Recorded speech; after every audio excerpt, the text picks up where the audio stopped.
Mercy. So if you did succeed in killing the Bastion, what did you do? You brought the Bastion right back up to life.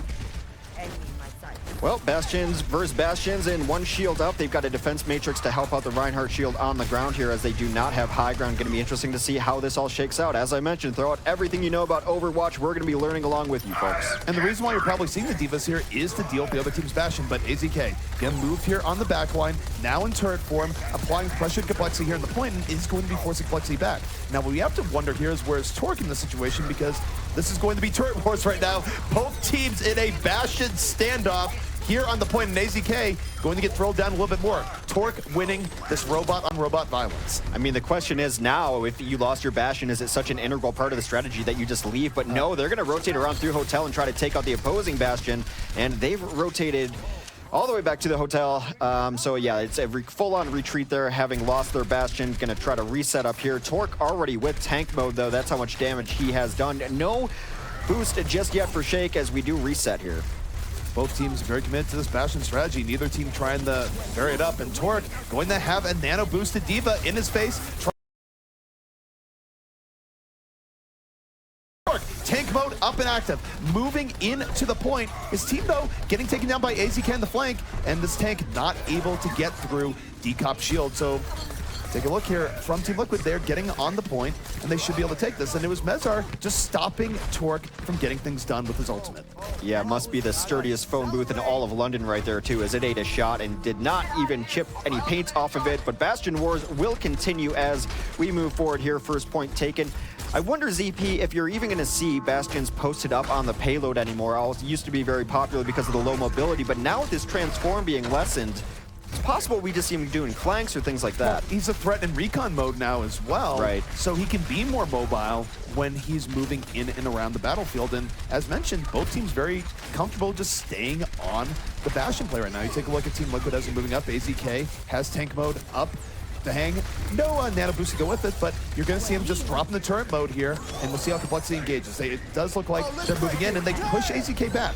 Now, here comes this counter sound barrier. AZK in the tank mode, and Complexity has to back out here. They can't deal with this little fire. Though, as I say that, they find a moment for the Graviton and will take out threes. So perhaps Team Liquid just not effective in getting kills in their window of opportunity. Of that offensive tank ult from the Bastion. No need to move around. They are comfortable where their Bastion is up top here. Torque's going to have tank mode at the ready momentarily. Of course, even if they do go down, Mercy's going to have that resurrection going for them. Do you think the offense needs to switch anything up here? Maybe run a Mercy of their own, try to get resurrections? I'll be honest, I'm still trying to comprehend and process here and how the flow of these fights go. This is a very different setup here. Clearly, it's based around dealing with the Bastion on each team, and it's a bit of a slog until the first Bastion dies here. Both teams trying to go for positioning here, trying to find a way in, but we are seeing is more tanks. Torque coming in, his tank mode moving in. He's going to eat the hammer instead, and Team Liquid might have an opportunity to punish him here. Torque is going to fall. Their Bastion is still up. The enemy team's Bastion is down.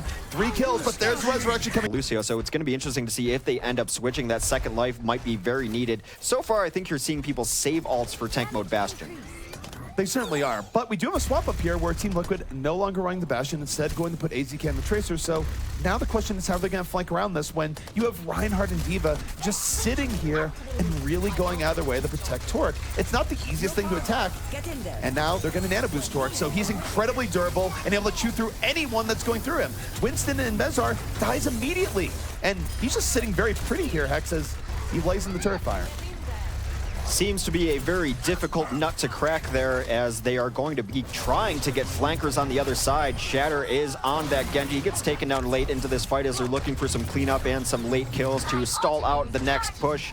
ID will move over to the Pharah as well. They're going to go all in on making damage a priority, a dive comp priority. Dahang does switch over to the Mercy. Mezar's going to switch over to the Winston. Perhaps this will work, but I think we're going to watch teams figure out different strategies as we go on. Well, again, I don't think any team really spent tons of time in PTR, but next fight here underway. Graviton comes in from Complexity early on. Gonna pull in 3 members of Team Liquid, and they certainly can't dive this now. They haven't even dealt with Torque. They're down 3 people. ID gonna be lucky to leave here with his life as Nicholas and Decop get the last little bit of cleanup. And it seems like this attempt at getting through here and getting onto Bastion with that Bastion of their own thus far has not been able to crack all the defense that's being put around this Bastion. We're watching problem solving in action here as they simply look for answers. Maybe AZK can get in there with a pulse bomb, but that might not even be enough damage to take down a Bastion with all the support he's got, with that extra damage denial in the sentry mode. But they're just going to push the cart around anyway. Maybe they can take advantage of going around different angles. Well, here comes Torque. Nano tank underway. The tank is already strong, but throwing a nano boost, it's even better. Still, Team Liquid killed 2 in the backline. Torque was a little bit slow to reinforce, and he's going to eat the barrage from behind. It was Complexity being a little bit slow to reinforce. They do have the res, though, so the fight's not necessarily over yet, but they have lost Bastion positioning. Torque, though, chews ID out of the sky, but immediately falls. Just not enough support at that point. Not enough support there. I think we might see a play of the game of old Mercy style where she's in the pub, resurrecting the 5 right there. That might be making a comeback as well, but in great position right now on the card. It looks like the defense not going to be set up for this. They're going to get second point. So Team Liquid finding a way of keeping the cart moving forward. A minute 40 left remaining here in this matchup. So they'll get 2-3 attempts at this, but once more, they have to find a way of dealing with Torque, who is camped up there in that corner with a whole lot of support in his corner. It does remind me of early methods to deal with Bastion as well, that the best time to deal with him is actually when he is in tank mode, because the fire rate is low enough. You can get flankers over top of him and not able to deal with all of the threats that are going to be on him at a particular time. Right now, Mez trying to get free push on the cart as he look forward. Still have to dislodge that Bastion, though. Mez are looking for an opportunity, and I still think the Winston pick here is potentially very risky. Winston, historically a hero that has a tough time dealing with Bastion, even pre-buff, but he's going to Primal Rage go in and does create the distraction for AZK. The Pulse Bomb connects, gets the double kill, and Team Liquid perhaps have found an answer here. 6 unanswered kills. Complexity now on the verge of losing here on King's Row on the first round. Absolutely. Just eating all of those bullets, allowing the Tracer to get in there was a beautiful strategy. He was not meant to kill. He was only meant to distract, and his health pool allows him to do that. Here comes the Dragon Blade from Shatter as he tries to get in there. He shuts down Torque immediately. That's 3 kills there from Shatter. Make it 4, mopping up on Complexity as they were trying to come back in. Team Liquid, they're even going to have the res for the Fallen. They're going to bring this payload to the end, so interesting at the very least, where Team Liquid actually had more success on their offense not running the Bastion.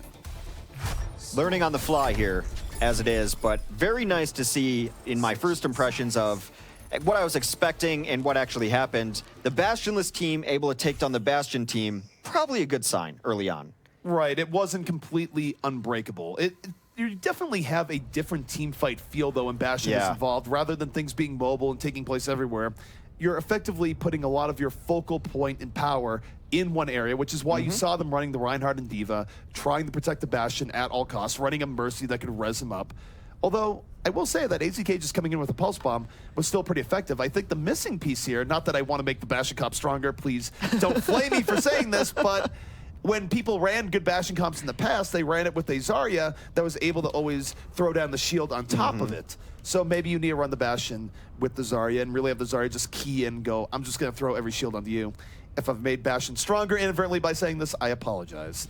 Well, it is the natural extension of the different sides of the spectrum we see, even with 4 tanks, a less mobile composition, and then you run 3 DPS against that, you're more mobile and you're using that to your advantage. This is just the natural step even further on the immobility spectrum there, where you're playing a little bit of tower defense, but definitely has its vulnerabilities, which I think is good to see. I think everyone watching very happy that it wasn't the exact same mirror comps, Bastion v Bastion the entire time. It does give us a little hope that the sky is not indeed falling. So, again, just to bring up the Zarya point, since Complexity is running his Zarya with the Bastion here, is that if Bishu holds his shields purely for the Bastion's sake, that actually makes it even more difficult for Team Liquid to deal with, because you could commit on a dive, you could commit with a Pulse Bomb, but if the shield comes up on the Bastion at the same time, you're going to mitigate that, and now you're just dealing with the turret mode Bastion in your face. Well, it looks even on the defense that Liquid has found the composition they want to run versus Bastion regardless. Not going to allow him to get set up and be comfortable and just chew through their team. I think that's the right choice. Don't let them be comfortable. Don't let them set up, throw bodies at it, and just hope for the best. So we see Complexity coming up here through the hotel on the right. And right now they're just trying to build the line of sight for Torque to start moving in here. Very reminiscent in kind of a sense of old school Terran v Terran with siege tanks. Is kind of what I'm feeling like right now. Of course, only one side running the Bastion in this particular case, but You get that vibe in terms of getting some position and find way through. Yeah, definitely the leapfrog nature. Bishu going down very early is going to hurt that Bastion survivability. As you mentioned, adding a Zarya into this composition was going to be great for them. Now just going to take the free splash damage, going to dislodge that Bastion. This push, for all intents and purposes, is over. They're going to have to reset. They do seem to be... Nope, they're off it. They're off the Bastion. Well, we are now in a robotless world. Clearly, the EMP at the very end of King's Run last round has made it less willing to run Bastions. Who knows what might be, but that means we're going to go to something a little bit more traditional here, as Team Liquid on the defense can be pretty aggressive here, diving in the complexity as they try and get in. Shake going to fall. Shake goes down early to Mez, who has been very aggressive on that Winston so far. They're going to get as much damage in as possible. Of course, Shatter is going to be a big problem for them. One of the better Genjis in the game. We'll see how he does in a tournament-style atmosphere playing with this team. Nicholas takes down Grego, the other sub in for Liquid, so they're going to be down a man in this fight. In complexity, this is where they're starting to get onto point more dominating. It forces out the rest from Liquid, but Liquid still has to find a way back in. ID to the back line, going to drop the barrage and takes down 2 immediately. So, with that, it's not going to be enough, though, because Bishu and Nicholas got into that back line respectively. They end up picking up 4. ID got 2, but it just wasn't enough. Not enough. Those are not the trades you can afford to make on defense, especially. That will be first point taken over here as Decop does clean up Grego late in that fight, and they want to get set up to make sure that even if they do switch into Bastion, they're not going to be able to take that perch over, which we saw was one of the better spots for him. Well, right now, there are no signs of a Bastion coming out on this Liquid defense here, so we'll see how this works out. One thing I do find interesting here, Hex, what do you think on the Liquid side that they have been running, at least on the last point, they were running Genji and Fair at the same time? I knew it was a possibility, I just didn't think they would come out with it and put ID on the DPS with Shatter. It's not entirely new based on what we've seen throughout the entire series, though. So as you mentioned, you can run Genji on pretty much every composition, every point, and you can almost make the same argument for Fair lately. Oh, Shatter right now in over the top, holding onto the Dragon Blade. He's going to get the Sound Baron, yet he's not bringing out the Blade. Doesn't like what he sees immediately, and with Mezar taking out Decop, he might not need it. Gets a dash reset towards the end, and for now, he can hold on to it, Hex. A good sign of patience playing with the team, knowing the ult economy is going to matter. Of course, we are just looking at Shatter here, seeing how well he's going to do with the Team Liquid, who seems to have nothing but glowing things to say about him. Well, complexity, this is their window to break through here. 3.5 minutes. They do have time, but it would be great for them if they move in. There's a grab top by Bishu. Nicholas in over the top, and it's a great barrage. Justice falls on Team Liquid as 3 of their members die to that rocket barrage. Not only 3 members, but importantly, they got to hang there during that kill spree. You never want to get 5 kills, then just have them all come back to life. They have the advantage here as they continue to push forward. This is Bishu pushing up, and generally kind of an old school feel to this set so far, ZP. Zarya going forward all alone on King's Road, just knowing that her damage is going to be the poke in, the graviton into barrage is something we've seen since the very closed beta, so a little bit of a throwback feel. Well, taking on the next fight, Dehane can power up Shatter for a Nano Blade combination. Didn't use the last fight, and here comes Shatter. Moving to the back line, trying to get things done, but instead runs into the whole hog and isn't able to get anything done. The knockback keeps him away from the Complexity back line. Here comes Complexity on the counter engage now. Sound barrier of their own, pushing back Team Liquid as they look for an extra kill to put this in over the top. And oh my goodness, that is not where you want to be. ID caught in a just dirty back alley there. And now AZK trying to bring it back. Well, they spent a lot trying to chase him there. They spent 3 people. Now those 3 people are out of position as AZK raining death over the top takes down Shake. And that's interesting because I think they could have gotten the kill in ID fine, but there's the Earth Shatter coming in. Complexity, it's Decop finding a way through the payload, knocks down 2. I'm not sure it's going to be enough, though, because early reinforcements from Team Liquid are starting to stream back in. They are going to have their tanks back in on this point. Mez is going to be there. There comes the Graviton trying to clean up the remainder of this push. Nicholas caught up over top, not cleaned up right away as Mez continues to swing. And yeah, you're right, ZP. This defense is back in position to at least contest. The walk from spawn on offense very far away. So we're seeing Team Liquid still send the payload. They use Nano Boost on to Mezar, letting Mezar clean out a little bit more space. And we'll see if this is enough. Both teams basically reinforced back on the point here, and Nicholas not able to stay alive. Taken out by a combination of AZK and Shatter. Shatter back out for a moment. Still decent HP. About to have another Dragon Blade here, Hex. So we'll see if he unleashes this here in just a moment as both teams trading out. Shatter to the back line. Gets on the Jump-Meister. He's going to make this a double kill. Looking for Ana right here. Backs out, but enough chaos has been done here where Team Liquid will get a full hold here on the second point.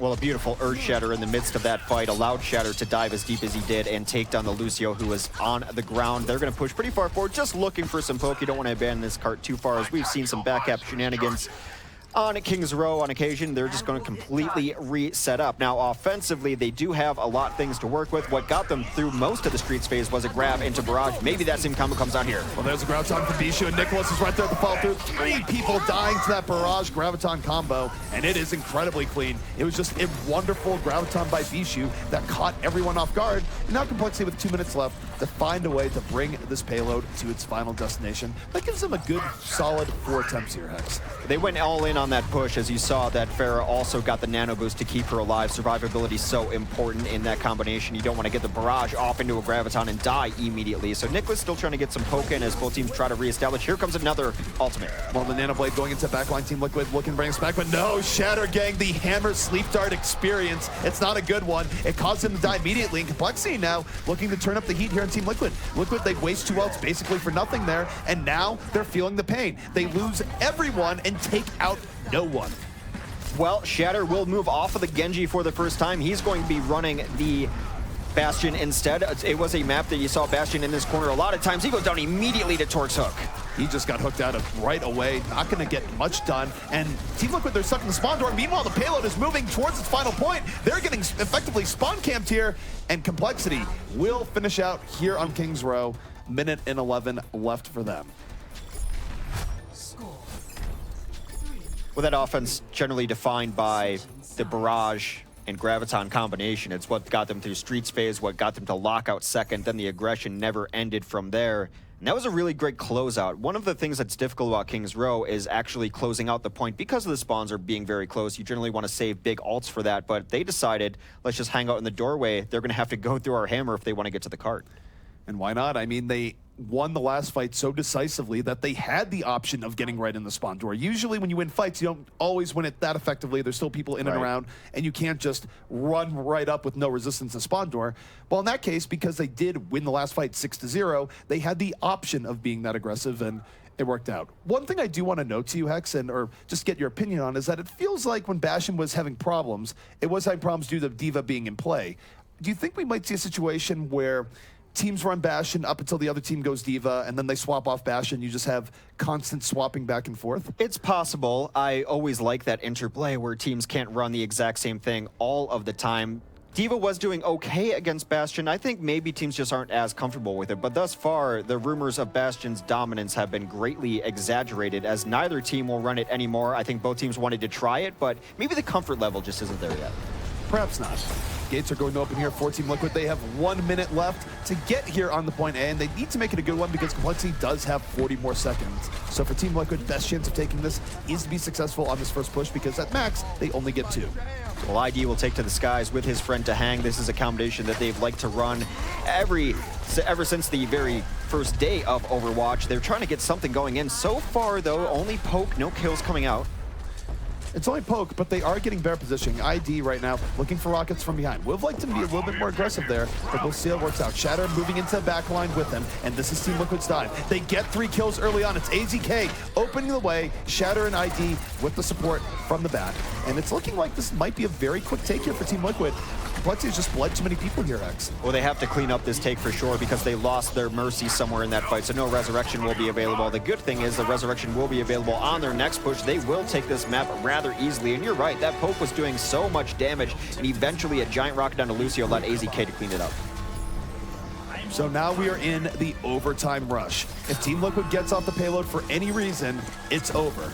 But the potential here, potentially undefined. They can bring it all the way to the end, Hex. So it's up to Complexity to get a stop, preferably sooner rather than later from their perspective. And we have seen the overtime push go all the way to the end on Kings Row. It is a rarity, but it is absolutely possible. Shatter's going to be lurking around this left side, actually just making sure no one was lurking on him. Going to stay a little closer with his team, not going for the giant flank. Torque takes on AZK to start this. AZK falling early on. This is bad news bears here for Team Liquid. Shatter gets just crunched in the corner, but there's the Resurrection. Dragon Blade should be underway. Shatter, get me looking for Oats. Diving to the back, and doesn't immediately have great targets. In fact, can't get close to the soldier. Basically the worst spacing he could have in that situation. And as a result, Complexity, res or no res, pushing Team Liquid off of this payload. It ends right here. But able to capture first point, so not a completely fruitless offense there, as we will switch sides yet again. What do you think of the Mercy changes so far? I think teams are clearly more willing to run Mercy. We've seen more resurrections in the last set than we probably saw all of yesterday. So clearly teams are willing to experiment with it. And it doesn't necessarily mean that Mercy wasn't that strong last patch in respects. There's always this weird effect in online gaming where a small buff, though noticeable, just creates a different change in player mindset where the players are suddenly overhyping how big it is, and the thing was always useful to begin with. You've seen that decent amount with McCree from time to time, but it's possible that the Mercy quality of life changes really have helped and will let her be more successful. I think the resurrection mechanic, we'll see as it goes on, and we'll talk to professional Mercy players about it, but it's very nice that if you res 5 people, you can fight 6v6 again rather than 5v6, because Mercy was nearly always dying during those resurrections, so that is a quality change in my opinion. Her name is Mercy, but last patch her name might have been Martyr, just for talking about how she actually played with her resurrection. Top notch. Yeah, I saw something that said, heroes never die. Is Mercy not a hero? Because the moment she uttered that, boom, dead. Regardless, we have some more Bastion back on the field as AZK will line this up. This does make a little more sense knowing that you want to hold on first. This is something we could have seen last patch and it wouldn't have surprised us of. You have to go all in on this defense anyway. I guess run a Bastion, but now with Bastion being stronger, it makes even more sense. And again, note how this Bastion is being supported here. No, Hanzo, scatter arrow, simple geometry. That hasn't happened to start King's Road a very long time, and yet that could make things very rough here for Liquid. I'll note that they're not running a Zarya here with the Bastion. Instead, D.Va's going to be AZK's main support, but he gets hit by the Bionade early on, has to back out a bit. But now, reestablishing, he gets slept. It's Ana just ruining AZK's day here. Shake all over him as we see Complexity getting onto this point relatively easily. Shake will not kneel to our Omnic overlords as he has completely shut down that Bastion play. They have to back up here. They're going to probably have to fight this just before the box. This is going to be a long time for them to have to hold this here, Coming in. Almost a full minute, and they lose Mezar early on. Now AZK is down. This is all but over. I can't see how Team Liquid is going to get back in this point, especially when they're going reverse. Guys, the payload marker is over the other way. Well, they know how slow the door is to open, so perhaps reforming for one last fight, but they're going to be cutting it very close, and they're going to have to go through a lot of meat on the ground to do so. Well, AZK going to hope to get back here with the tank mode, but no, they just were too far away. They retreated way too far back, and by the time they wanted to come back in, it was too late. The payload had already gotten to its final destination. Well, that will wrap up King's Row. Complexity taking it in what felt like a very strange match for us, but there were shades of some things we saw very long ago. Grav and a barrage, the scatter arrow out of spawn. We haven't seen that in a year. It goes way back to the era where you had the on my word unleash hell moment where you have 6 Hanzos unleashing scatter arrows just hoping that someone gets randomly bopped. Well, this will be the play of the game. This comes from Torque as he's running the Roadhog still. Those changes to the right click, very evident there, of course, giving up the hook cooldown in exchange for a little better primary weapon, but I think we'll see plenty of Roadhog still. You say little better, and yet in actuality, you just already see clips of Roadhog just chunking someone from halfway across the map with his secondary fire in the scrap gun. So 20%, it might seem little, but I don't know if that's actually the case. Well, then again, we really thought that, well, the Bastion changes were going to be a little bit different. I guess maybe I shouldn't say anything. What did we learn from just one map? This is really small sample size, but how are we feeling? I think one thing we clearly saw is that Ana is going to go absolutely nowhere because she seems to be a very key part of dealing with Bastion right now in 2 ways. One is that if you sleep dart the Bastion, it doesn't matter how much support you put around him. He's not doing anything for 5 seconds. You suddenly have a big opportunity. But more so than that is that if you land a Bionade on him, the part where he's super durable doesn't really matter as much as now he has a huge hitbox and it's hard to protect him in the period where you can't send him heals. So I think Ana's position in the meta, where people always wonder, will he hit a point where she's not going to be used as much? So long as Bastion is a factor, I think you'll always see Ana on counter compositions against him. I'll just take a broader note and give a life lessons of be patient. Let's wait to see how it all shakes out before we make up our minds on things. There are a lot of people who have already formed very strong opinions who have not been in PTR, who have not been spectating games. I'm one who would like to wait and see how it goes. And right now, still up in the air. Verdict not quite in. Yeah. Well, and even when we're watching the PTR, they're playing around with it. And so we saw a lot of Bastion in those games. even then, though, it was a little mixed. You know, one Bastion usually do better. It kind of depended on the map and the location. But one thing that really struck out to me is that teams have to realize when you can use tank mode. It kind of reminded me of when Soldier initially got buffed and people were relearning how to play Soldier and they were just tactical visoring into Reinhardt shields. We saw a lot of that from both teams where you'd see a tank mode come out and it's just hitting a Reinhardt shield over and over again. That's probably not the best situation to use it, and you can make far better use of it. You just have to find perhaps a flank to use it, wait for the Reinhardt to die, just something a little bit more impactful, because we didn't see much in the way of gigantic tanks changing the outcome of fights to the degree that we know that Ultimate can change fights. Yeah, and I actually wrote literally just tank mode question mark, like, because the few times we saw it, I was like, maybe not even the best move. It probably would have been more impactful for you just stay in. It's one nearly of your other modes. always when he's the most vulnerable. When you hear the little siren, the doot, which is one of the best lines of the game, by the way, you know that you can move in with a certain amount of heroes who can get behind him. If you can dodge a shot, you're fine. Yes, he one-shots you, but the fire rate is so much lower that you don't have to worry about just spinning around and getting caught up in the sentry mode. So I've always thought the tank mode might be the time where Bastion is most vulnerable. And to your point, Bastions have to learn that and use it in the right situation. Well, game one is under our belts. Game one of Bastion patch is under our belts, and we have seen some Bastion, but we saw some standard play that we've been seeing more or less with the multiple mobile threats coming out from both of these teams. The Pharaoh Mercy as well. We're going to Temple of Anubis here for the next map, where Complexity up 1-0 in this. They're going to try to take it again, as they've been being very strong over the last couple of days even. But what are your thoughts coming into Temple of Anubis? Temple of Anubis is another map where you look at last and you could see Bastion in play, but let's forget about Bastion for a moment and talk about another very crucial patch change that's come in, where now it's not going to be as easy for defenders to actually hold back on second. Now when you have 5 people on the point and you've wiped out the other team, they're going to spawn less frequently. That means that the entire dynamic of assault maps where you had to flawlessly win in order to actually take might not be the case anymore. So the flow on point B here on Anubis is going to be very interesting to observe and see just where the game goes, because now, instead of most assault maps going in as 2-1, 2-2, or 3-2, those types of setups, maybe we do see a situation where you see more 4-3s or even 5-4s, because teams can get in on last point easier. I'm curious to see it. Thus far, it's been met with overwhelming positivity, but again, I want to see it in action first. Maybe it changes the map too much in different ways, but I think it is the right change, where if you win one team fight very decisively, you should probably be able to take the point, but there still is a chance for defenders to come back. And then when the dynamics change and the defenders are winning again, then the spawn times rechange. So I think it's a very smart change overall. And this is a very selfish question because of my proclivity for playing Mei, but we had a very minor change to Mei. Why would you admit that? Yeah. Why would you admit Come that? on. You understand that people are judging you right now. We're judging you right now. I didn't say I was a Bastion Marine or Hanzo Mei. I thought that was a little bit more taboo there. But, you know, what if I'm on your team? Does that make it better? Yes, no, maybe so. Well, either way, do you think we'll see more Mei? I mean, she can be healed through her ice block. Is that really going to affect things very much?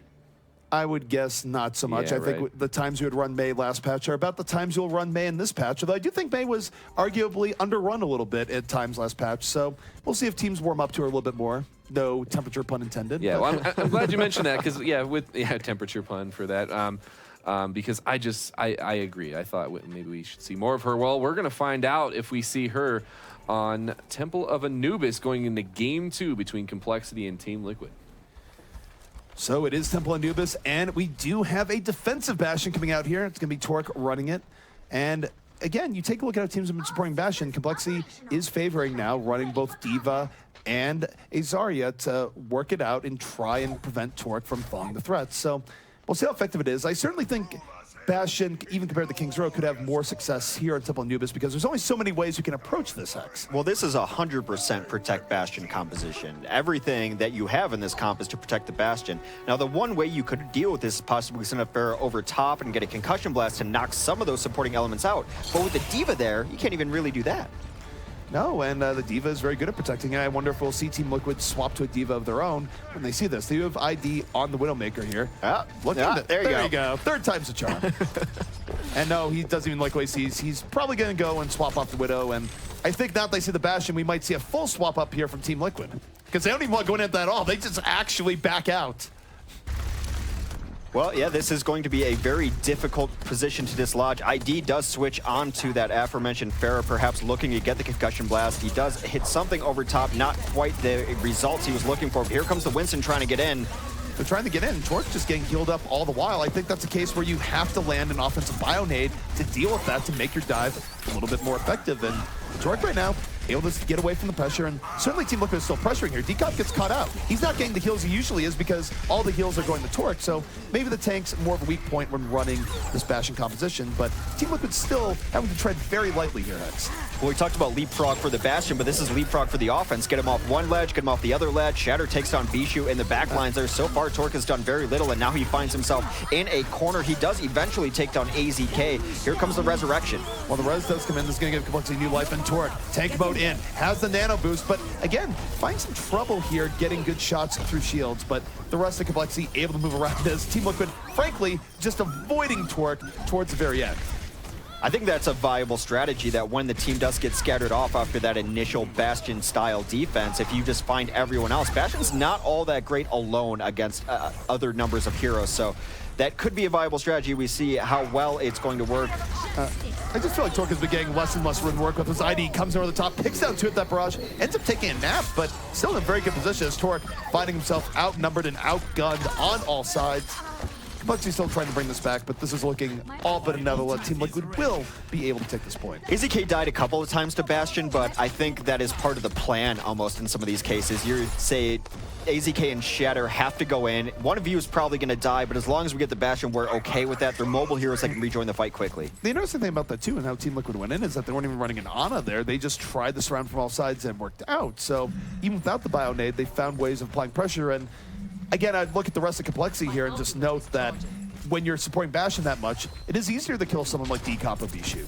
They're not getting the support that they're used to, and it does mess up with their timings. They don't know how to operate at 200 health necessarily if you're playing Reinhardt. It's a very good point. Shutter's going to be up top here trying to get a little bit of poke in. He does have Dragon Blade at the ready. They have come off of this Bastion onto last point. Perhaps don't like the room to operate, running a 4-tank composition instead. For Team Liquid, they're going to try and make most of momentum coming in here. Sound Bearers should be on the way, and they're going to get hit by this Graviton. So Grego, yet to drop the beat. Self-destruct moving in, and goodbye. Well, the one upside there for Team Liquid, though, is that they didn't invest anything into that fight. They still kept the Sound Barrier, they still kept the Dragon Blade, so maybe they just made the call, just die. Everyone die. And now this makes their next attempt perhaps much stronger. They will be able to initiate with Sound Barrier. That's going to be Grego, of course, filling in on the loose here with Sound Barrier. Shatter did keep his Dragon Blade, even though he was caught in the Sound Barrier. You're right. I think that call was made of, that's over, guys. Let's just give up the ghost. Good night, Irene. We'll reset here. Nicholas does switch over to the defensive Mei here, and we'll see if any of those changes affect her gameplay, but we always saw Mei on this last point. For Mei, I mean, it's no surprise here. It's just to stall things out. Shadow right now looking for the opportunity to go into Dragon Blade, holding it on, going to the backline Bishu, and he's being very patient with this. Same with Grego, and now that they killed Decop, now I think they're all in here. Like Shadow into the back room, Dragon Blade out, fine shake, goes to the spawn door even, moving in and around, gonna end up with a double kill here, most likely. And what a default here on the Roadhog at the end, not Road God. Not yet. He's not there yet, no. And for Team Liquid, now we get to see the spawn changes in action. They have a dominant force here on the point. How quickly can Complexity reinforce this? Well, and Decop also very aware of those changes, just going to use his Earthshatter the moment he gets out there, not trying to stall out as much as possible, but this has still been all the offense's fight. They get most of the kills. The respawns do seem to be becoming a little bit slower, hard to judge so far as they're getting people back on the point. Still 3. The offense definitely cleaning up at a quicker rate. And now, look at the respawns. Complexity, they're much slower in getting back in the point. They do have a Winston that finally gets back out here, but this is perhaps a new era for assault maps where, even though the defense can still come back in, it's far less decisive than it used to be. Well, the reason this is going on so long is that the defense has gotten kills, and in the past, had they gotten 1 or 2 of those kills, it would have effectively been over. The Blizzard disc come out. Here comes Shatter. Shatter looking for the fishing Dragon Blade here, getting on the Winston, needs one more slash. Winston leaps right out of there, should go down here in a moment, does fall to Grego, and I think the key here is that the offense is able to reinforce. They're not getting thrown off. The defense is taking a while to come back in, and though it's taking a while to grab this point, this is not quite as decisive as it once was for the defense after getting a few kills. But after saying that, it's Nicholas with a spree of icicles, able to freeze out Team Liquid at the very end. I think the main point to highlight there that this was not the same old, same old. There were so many defensive kills that would have ended that fight 30 seconds a minute ago, and it still went on for the offense because of that respawn rate. So despite how the offense was unable to take it, that's because the defense got a vast amount of kills. That's a look Bishu special delivery in through the pillar. That is a beauty if I ever saw one. It does run in the AZK at the very end, but after down Azari, it's still going to be hard to really justify burning ults and going too heavily in here. Liquid going to take a breather and back this up a bit. Very cute play there. Nicholas hits an icicle there. Now they're going pretty far out. They got to be careful. Nicholas does come in and takes down Shatter. They lost Decop, but it is time to get out of there with what remaining lives you have left. Should be a full-on 6v6 during the next fight. A lot of ultimates at the ready. The most important, very likely, is going to be Nicholas's Blizzard. That's the scary part here going in for Team Liquid, is that if you roll into Blizzard and lose 2-3 people immediately, yeah, things might have been changed to be somewhat better for the offense, but that's down 2-3 people. It's still probably not going to work. So they need to perhaps bait out the Blizzard or find a way to have it not take out 2-3 people outright.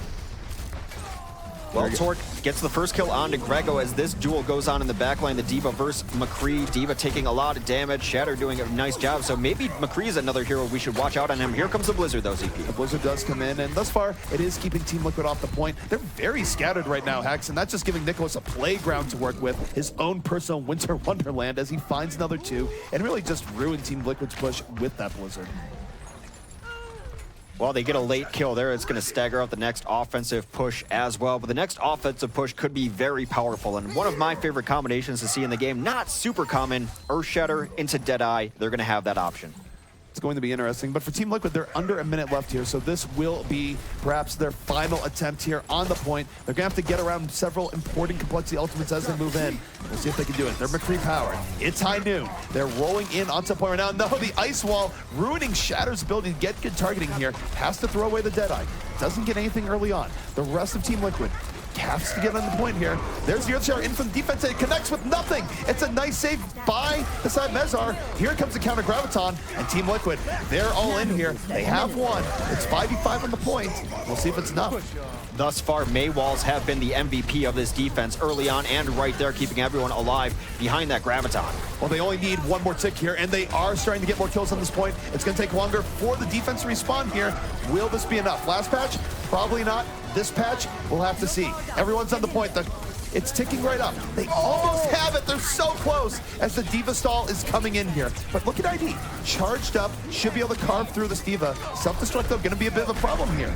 They would have had that had they not woken up the D.Va. She was slept off of the point, but they went for the kill anyway. Did not work out. Now Nicholas is able to get another kill. He's been the MVP of this defense. Shake gets 2 right there on the defense. Complexity is pulling this back. They are pulling back. Shake having a monstrous time. 3 people taking those Ana poison darts. And now Team Liquid failing to get the last point here. I'm really trying to process the last point changes here, where I feel like we will see more last point caps, but it is still relatively stringent on requirements to grab it, Hex.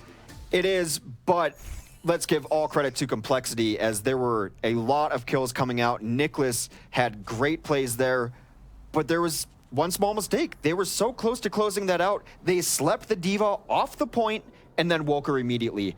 If that D.Va doesn't get there, they don't buy that time, they probably close that map out. I think that's a case where maybe they didn't realize she wasn't on the point, or they just... Maybe she was on the point and I didn't see from my angle, so it's hard to say. It was very close in any case, but that is certainly a bit unfortunate for Team Liquid. They weren't just within a tick, they were within really, what, an eighth of a tick at the very end? So that's pretty rough given how much of an importance it is to get last turn Anubis if you want to win the map. It puts them in the bind that now if they want to win, they either have to hold on first, which is not super likely given team's track record on completing first, or they have to win the tiebreaker later on in the series. So as we continue to learn, as this patch goes on, it still seems that you have to have much stronger engages to finish, but I will note that Complexity was getting a multitude of kills, and a lot of it was Nicholas. That May play was phenomenal, from the walls to the stall, and then the icicles on top of it. Well, to elaborate on that a little bit more, we see plenty of teams that go to a May, and the May there is more for just walls and delaying, and the Blizzard. Nicholas was making May work on a damage level with her secondary fire very heavily. He was active in the kill feed, so it's not just playing May because she's supposed to be good there, it's actually being good with May. Absolutely. We'll see what this offense is going to look like, as it appears the defense wants to run a very divey defense. Offense, we have the return of Sombra. Torque is back onto Sombra. They're going to run a lot of damage as well. I could shed a tear here. Torque back on Sombra. His family is safe. Jack Bauer has succeeded in his mission. Aw, you jinxed it. You totally jinxed it. Torque ran away from your comment all the way back to spawn. Clearly, it's because I mentioned a show that has seen better days. But I don't know what to tell you here, Hex, but the Sombra dream is dead. Complexity going to be taking this a little bit more traditionally. They're going to come in over here. They're adding a couple tanks. They do get caught out in the corner. That's why this dive comp exists, is to find the paths they want to go through and try to get some kills early on. Not necessarily working, though. They do trade out a couple. Well, it's actually fun for Complexity. It's 2 versus 2 early on here. And even if AZK is able to roll around here, look at how low Team Liquid is. Almost all their members are dead. Complexity has a real window of opportunity. The fish are off his Shatter, running around 35 HP. Team Liquid, of course, getting healed up by the hang towards the end. Complexity not able to finish it off there, but they're going to have a moment where they'll have a numbers advantage here, Hex. Well, Shatter did a good job of staying alive there. Now it's still presenting constant pressure. So they did have a very small window. They chose not to take advantage of it, although they do have several tanks already posted up on the high ground. They're going to wait for the rest of the team to join them. All right, Complexity now moving in, being more aggressive, getting onto that point, coming in from multiple angles, but Decop a little bit far out, gets punished by Mezar. They're gonna have to do it without Reinhardt shields here, as you see Complexity now realizing that, hey, we're a little bit outgunned, we need to back off, as AZK pushing the advantage, ends up with 3 kills before it's said and done, and AZK, again, being a real pest here towards Complexity, finding ways of getting big plays, even as the rest of Team Liquid might be struggling a little bit more.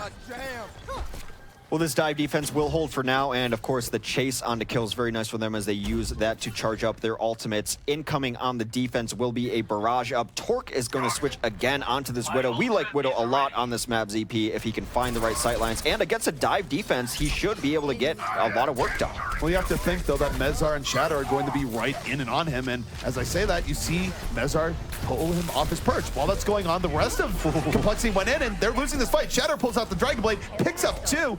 Not even sure he's done with just 2, but it's enough to stop this push right into Trex, and suddenly, Team Liquid, Hex, a minute 40 away from getting a full hold here on Anubis and evening up the series 1-1. In theory, they should have had the ground advantage there because they sent 2 people after Widow hanging out up there, and Torque was able to distract them a little bit, but the ground advantage completely nullified by the great play of Shatter on his Genji. Of course, staying on that Genji, he's going to be in a fight with a Pharah early on. Shatter is giving Team Liquid something they've lacked for a very long time in regards to having solid Genji play. It's very noticeable that it's made them stronger already. And now look, AZK finds Torque around his ID, boosts it up, takes Nicholas out of the air. He's earned his nap.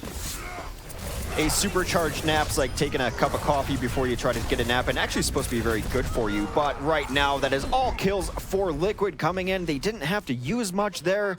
Getting down to it, below a minute on the clock for this last push. One thing that I think is important here is that with the triple DPS that Team Liquid is running, it feels like AZK has a lot more room to breathe, because Shatter is a real threat you have to respect. ID has been pretty decent on his fare here thus far, and it means that you're not always looking for AZK, and when you're not looking for AZK, he's been getting first kill on these pushes, very reliable. Vladdy's up over top. They were completely expecting this Winston as he comes over. The Sound Barrier will come and keep everyone healthy. That is a couple nice kills on this entry here as Bijou and Nicholas get 2. ID rolls that backline, finds Torque. This is still possible for Team Liquid to pull this back. They need to pull it back if they want to win here on Anubis outright. One shot onto Mercy, looking for another. ID not able to get it in time, ends up killing himself. It was very close, but Shatter has rejoined the fight. Very close to having Dragon Blade. No health remaining for him, though, and he's not going to have the time to pull it out. This will be a completed point for Complexity as they grab first. Had to throw everything at it, but totally fine. I love the switch from Nicholas onto his Pharah. Nicholas was not always known as his Pharah, but over the course of this tournament has really come alive on that Pharah. Nicholas dabbled with Pharah and had a few decent games way back in the day, and some people are big fans, but it never really appeared dominating to us. But he's definitely put more effort into his Pharah, and it's starting to hit to that tier. And look at this, Shatter takes a Widow shot early on. Now there's an opportunity for Complexity to really bust this wide open. Nicholas Nicholas, barrage in with the top, finds the hang early on, gets 2 before killing himself on Winston's large body. The sound design is so A+, proper on point. That was the perfect smush right there. Torque is uncontested up top. Just as I say that, Shatter comes in and contests him pretty hard. Well, Shatter is back in on this fight, and even though it's a decent engage here by Complexity, Team Liquid is able to get out of their spawn and clean the rest of this up. Poor Decop, wondering where his team was. Did get Ana at the very end, though. Well, 3 minutes on the clock to be able to finish out this point at the very least. Shatter's going to have his Dragon Blade up, not switching anything up on this defense, which I think is absolutely fine. Well, just as I say that, of course, ID comes off of the defensive Pharah, which I like on this point. He had Barrage. He would rather play Diva instead, very likely to make sure that Torque cannot find anything and get anything going, and also frees up Shatter to do damage on the ground. Torque's been a threat in the back. He's been affecting sightlines and affecting how Team Liquid wants to position here. Even though he hasn't been getting the biggest amount of pickoffs early on, and oh my goodness, they're just deep diving in really hard here. Perhaps too much. I don't like how far Team Liquid is out here. We'll see if it pays off. Shatter diving in, picks up 2, uses the Dragon Blade to pick that up. So it does work out in the end, but there's always a risk when you go that far out, especially if someone dies early on. But the risk for Team Liquid does pay off. Well, you have to feed a Genji to keep him happy. A very Illidan-like performance as he throws down the "you are not prepared" spray on the ground. But I think it is because you mentioned Team Liquid hasn't had this Genji threat before. Genji is great at cleaning up those deep dives if you go in. If you have Dragon Blade ready, you do a lot of damage. You need someone to be able to use the mobility and clean up the kills, and now they have it. Well, AZK going to the next fight can have Pulse Bomb up, and we'll see if he can just get 1 kill. It's not quite as bad as it was last patch in terms of losing 1 and losing, but if you lose 1 person for free, you're definitely not going to feel great about your chances going to the next push. Everyone's clumped up. Where's AZK? AZK is going to be coming in from the side, looking for the Pulse Bomb. Pulse Bomb is in, does not kill anyone outright, but Ezrar coming in with him, and Liquid just suffocating this Complexity push on the right side. Suffocating would be the correct term, as they've switched to even more tanks. ID, Zarya, Shatter went to the Diva. Oddly enough, they blind picked against it as Nicholas came in on the Reaper, unable to get the kills that he was looking for, though. They're going to stick onto this composition. A lot of tanks, a Reaper on one side, a Tracer on the other. Pretty much the compositions that we're looking at here. A little over a minute left. 1 good push left if Decop can get his Earth Shatter up, but they're down to it. Not much time left here for Complexity as they go for the win. They're guaranteed the draw, but they want the win.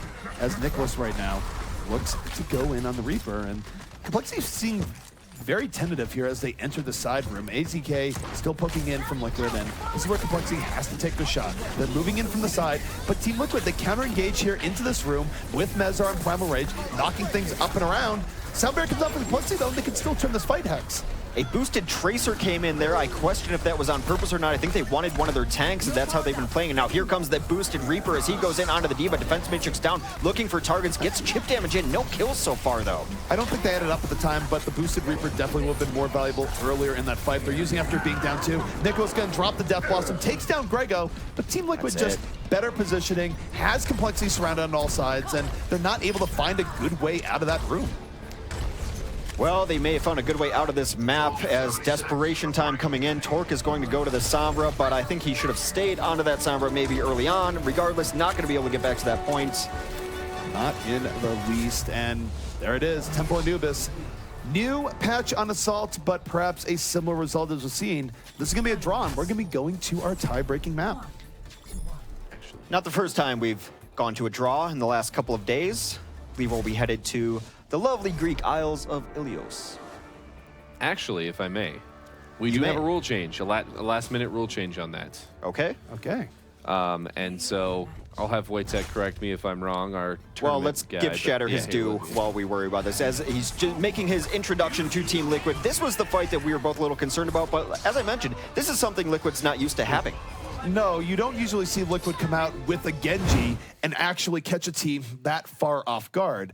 And it was a good play by Shatter. And again, Liquid has never had this. They've never had a shutdown Genji player. And Shatter has been a great boon to them thus far. So not only has Complexity upgraded their roster with tanks coming in from week 1, I think it's safe to say that Shatter over Louis has been a very positive change for Liquid so far. Mm-hmm. Yeah, so actually, we do have a change to the tiebreaker rules, and we'll break apart this map a little bit more because I have questions. But I just wanted to explain this real quick. Basically, the way that this works is we may get a tiebreaker at the end where we play a single point on Ilias if the best of 5 series results in a tie. And what we experienced yesterday was multiple matches going to draws. And this is actually something that's been in the works for a little bit. We just wanted to make sure it got approved by all the right people. And it just so happens that it got approved last night. And so we are going to that new rule. So we're just going to be moving on to the next map. It's going to remain 1-0 for complexity in the series. I think he's implying we're not the right people. So it wasn't run by us. We didn't have to approve it. There you go. Yeah. How dare We you, weren't sir. even consulted. Oh my, they didn't consult you? Oh my goodness, I'll have to. We were busy in our trailer getting massages, I'm sure. Yeah, in your trailer. Yes, of course. Carbon always provides everyone with a trailer. It's like, I don't have a trailer. Anyway, well, let's talk about this last map because we did see a little bit more Bastion. Real quickly, let's talk about how did Bastion work out on Assault?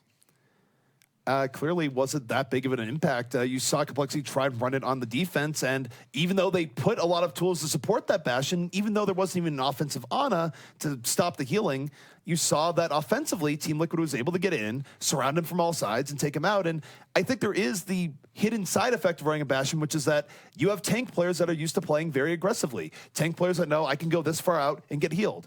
Well, when Bastion's been being played, a lot of times it's not even Bastion that dies first. It's the tanks that are dying first because if you're focused on the Bastion, you're not keeping your Reinhardt alive. And every other player in those compositions is set up to only support the Bastion. And to your point, as soon as one of them goes down, the entire apparati collapses. So it is pretty rough for them overall. And also, you don't really want to be that clumped up in Overwatch. You saw the Winston jump in as the distraction, and then that Pulse Bomb found great purchase on King's Row. Right now, Bastion compositions are giving me the impression of a very shoddily built Jenga tower where you just take out one piece and everything collapses. And part of it is that it probably is harder to execute for teams, and they're going to have to spend more time figuring the best ways out with it.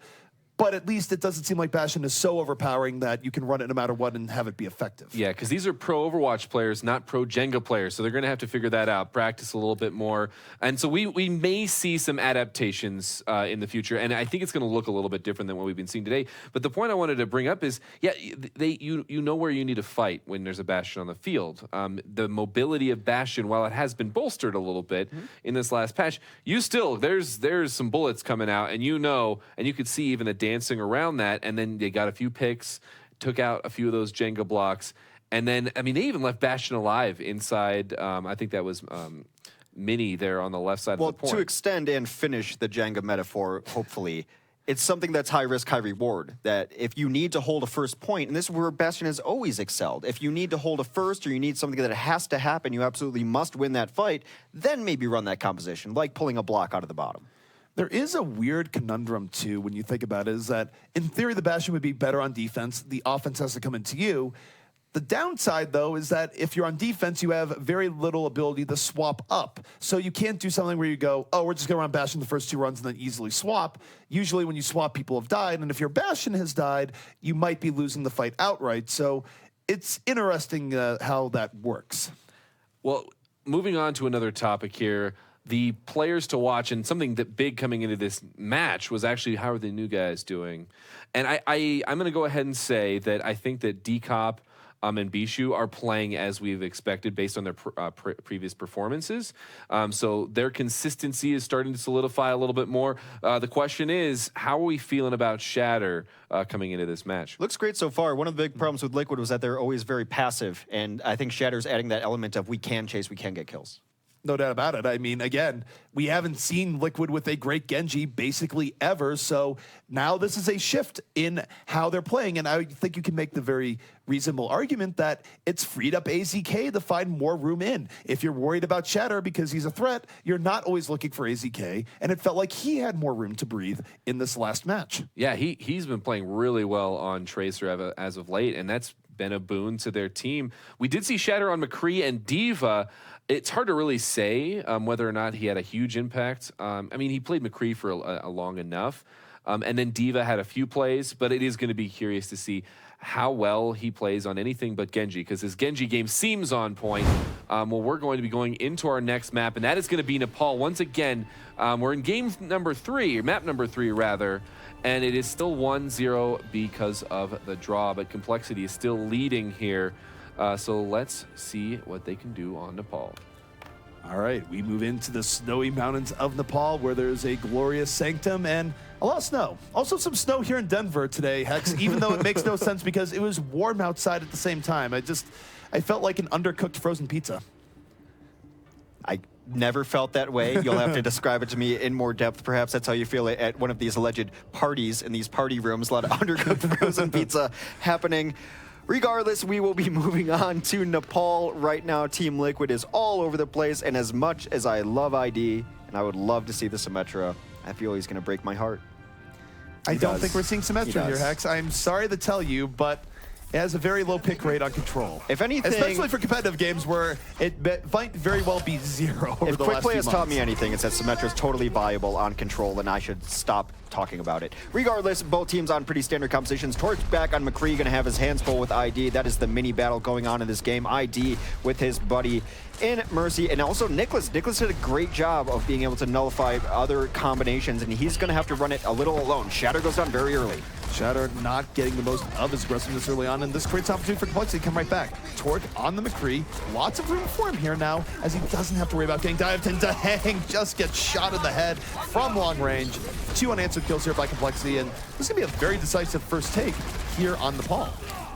Decap able to take out some of that early aggression from Shatter, and it just keeps Torque at a very safe distance from everyone else. And of course, that distance doesn't matter unless you're hitting headshots, but he is pinking people very decisively. So his McCree play has taken a step up in the last few days. And of course, we've seen Nicholas able to fight combos all on his lonesome, and that resource value generally favors Complexity if he can do it. Nicholas showing us the glorious non-violent Pharah in neutralizing Mangachu yesterday, but I don't think we're going to be seeing as much of that here today. He is coming in over the top, looking for the kill, and prioritizing the Mercy here, trying to get in onto Dahang and really getting the slip right now. But while that's going on, the rest of Complexity is doing better on the ground war. It's Torque and Bishu combining for 3 kills on the right side. And oh, that's never a great feeling when you're a Mercy and you have to win a pistol war with McCree. I'm just saying, McCree seems to know a little bit more about pistols. Well, Mercy's pistol does a surprising amount of damage, though. I'm not sure if you've heard. Torque is going to be holding on this high ground still. Thus far, it has been all Complexity in these fights, and at a certain point, we might see some switch-ups, and here's a question we might see answered. Shatter's going to switch over to Soldier 76, but during that, Torque takes down ID in the sky. ID could not withstand that amount of McCree fire here. 2 unanswered kills by Complexity, make it 3. Team Liquid really struggling to get a good initiation here, and they're going to be swapping things up. The Pharah Mercy combo they're running, the Mercy might stay, but the Pharah is definitely not. Dahang was very slippery on his Mercy, and some of the changes to sensitivity of Guardian Angel and beams, things like that, may be playing into that. Dahang has always been a very slippery Mercy anyway. Well, we do have another swap, too, of course, that we didn't note in the last fight, is that Shatter got off the Genji, now trying to make things happen at 76, did not like the matchup versus McCree, but with Rango getting picked off early, and the Deadeye coming in, this is just going from bad to worse for Team Liquid. They have failed to get anything done in this round thus far. Welcome to the Torque show, as he has shown up absolutely huge on his McCree. They've had no good answer for it. Shatter has to wait for his team to come back up. Interesting to see what ID is going to run here on this next leg, but it's too late, does not matter. That was 100% Complexity. Now, let me ask you this. Did Team Liquid swap up too much there? They went through multiple rotations of going, okay, let's run this, let's run that. It was definitely hurting their ability to generate ults for any sort of turnabout there. It just felt like they never had a moment where, here's a window, we have 5 ultimates, we can win this fight. No, they just got stomped out, and also they weren't able to accumulate much of any power. I agree with you in that sense, but the manner in which they died lends itself to switching. Shatter died very early on his Genji. They needed some more help and some more consistent damage. ID had very non-successful lives. I'm trying to find a nice way to say it. Some bad lives on Pharah overall. Died a lot. Period. And so I think he wanted to switch as soon as he had that second life that did absolutely nothing. So I agree that it wasn't ideal to switch like that, but nothing was ideal for Liquid in that first stage. So we're moving to the second stage, and Complexity is still very content to run a similar setup. They're going to have Torque on the McCree once more, but Nicholas now in the Tracer, so they're not going to be trying to win the air war. Meanwhile, Team Liquid, they take this guys once more, looking for a different approach as ID tries to get back in the Torque, but they're losing the ground war here once more, Hex. Again, just the time to kill way too long. He's not getting it enough done quickly enough. Torque eventually does fall to ID, but ID got some splash in, not hitting the direct rockets that you need to hit to have the impact to allow your team on the ground to clean up your damage. Simply not enough damage generated by ID's Pharah.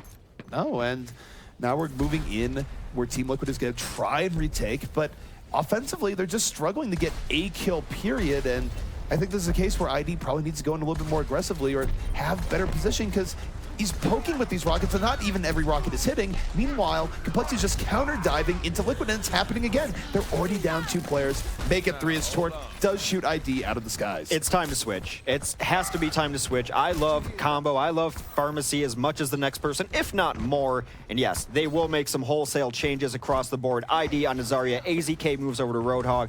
Mezer is going to be on Reinhardt. So running triple tank here. Shatter will stay on Genji.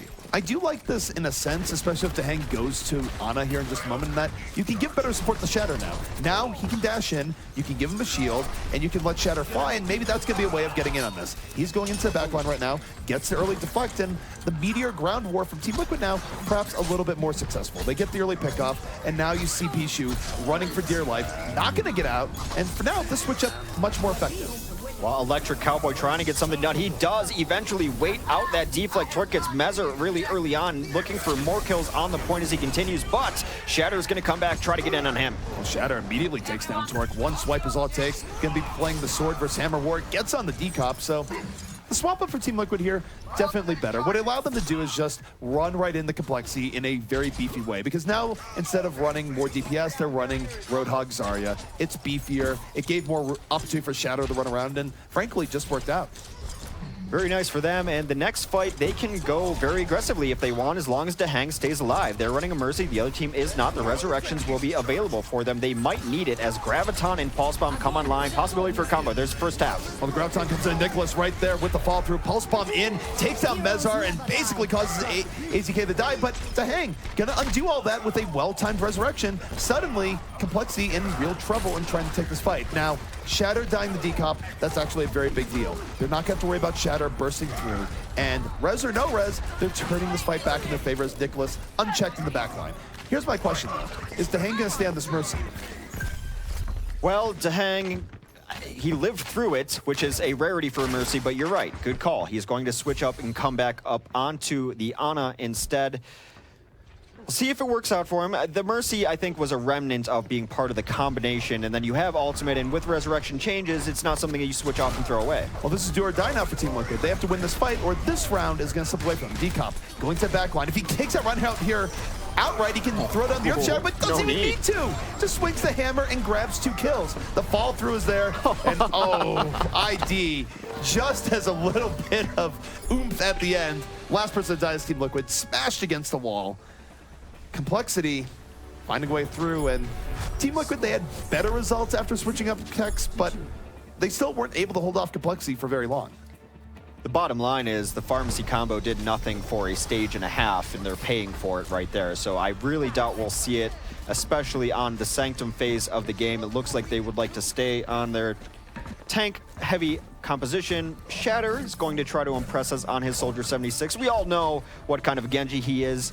AZK may be rolling out on the Bastion. It would not be unseen for this point. No, and teams liked running Bastion here in the past, but we're not even going to see it this time. Both teams looking like they're not going to everyone's favorite, or perhaps not favorite, robot in Omnic Crisis 2.0, but perhaps Omnic Crisis 2.0 is a little bit overblown to begin with. Well, something we should see here, the mini match in this game will be Nicholas is going to be running the Pharah. Shatter on Soldier 76. 76, a more traditional pick on this point, but Nicholas has been running Pharah on this point a lot, has had great success firing rockets into the backline around tanks.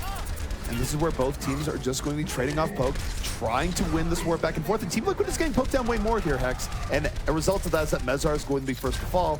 Now Complexity, they can take full control of that stair area, move it forward, 2 unanswered kills, and this should give them first control here in the Sanctum. Without shield, very difficult to survive on the stairs as Nicholas will take to the skies, rain down some damage over top, and that is a very clean first take for Team Complexity.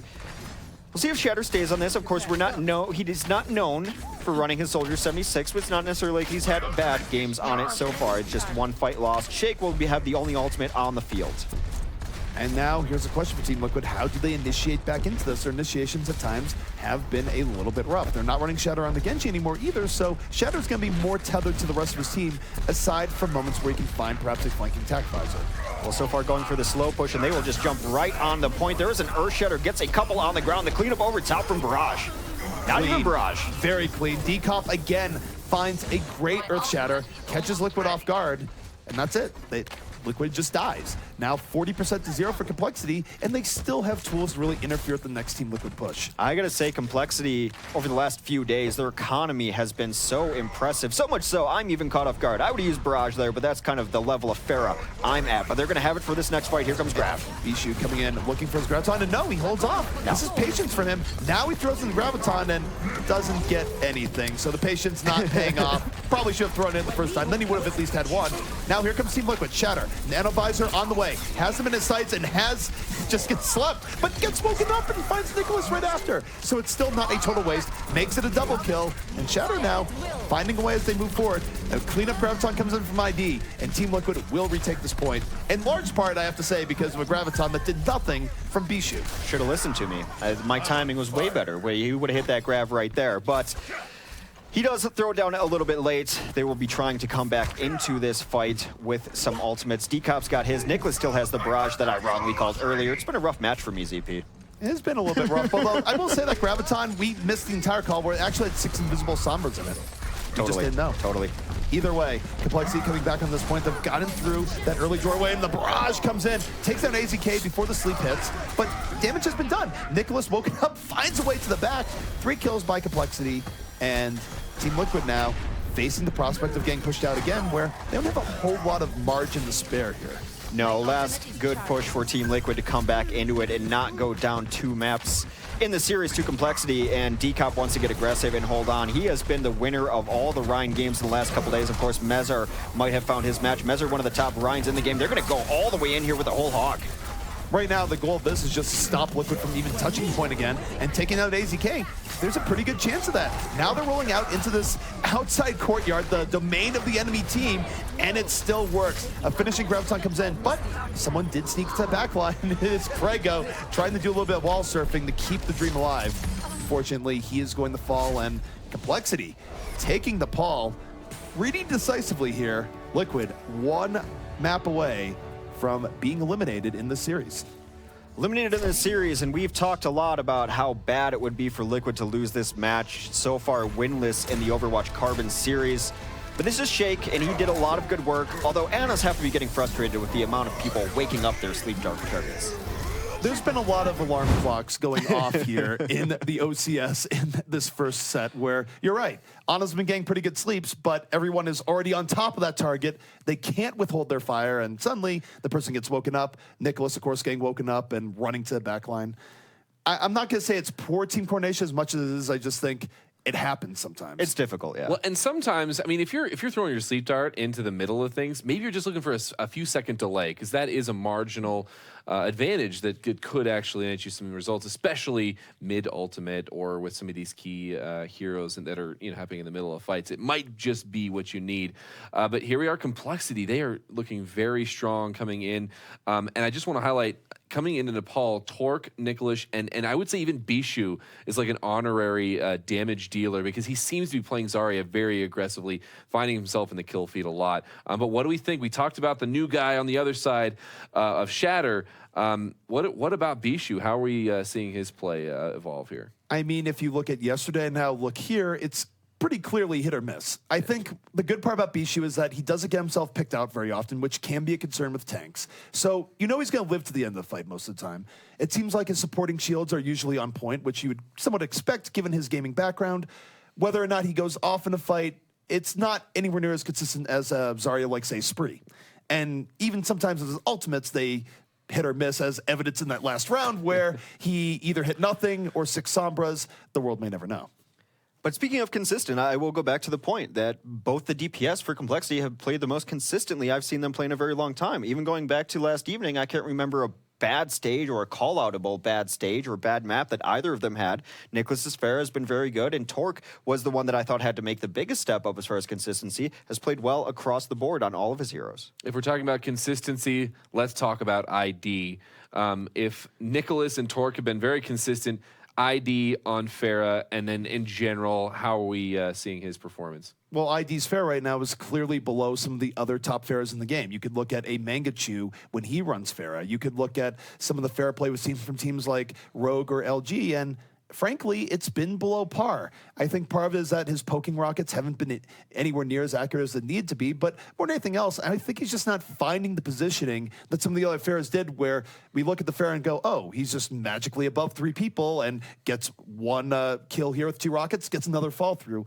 We haven't been seeing that from ID, and on some level, it's team coordination, but on the other hand, you have to throw a little bit of shade his way, because I can't really remember the last time I saw ID really take over a game with Pharah. Beyond that, when ID runs Pharah, they generally run to hang on Mercy, too. So you're taking one of the best players on your team off of his best heroes. He's a great Ana, the top-tier Zenyatta in my mind, and not that he's a bad Mercy, but the impact he can have on the game is much lessened when they're running ID on Pharah. And going back to positioning, when you got that Pharah Mercy combo, you need to be a little bit more aggressive. You're using more resources. And so, yeah, he had a few good poke rockets, but you're not poking with rockets if you're running the Pharah Mercy. You need to be getting kills, because you're utilizing multiple resources for that, and they just weren't making it You've got a healer in your back pocket. Jump in.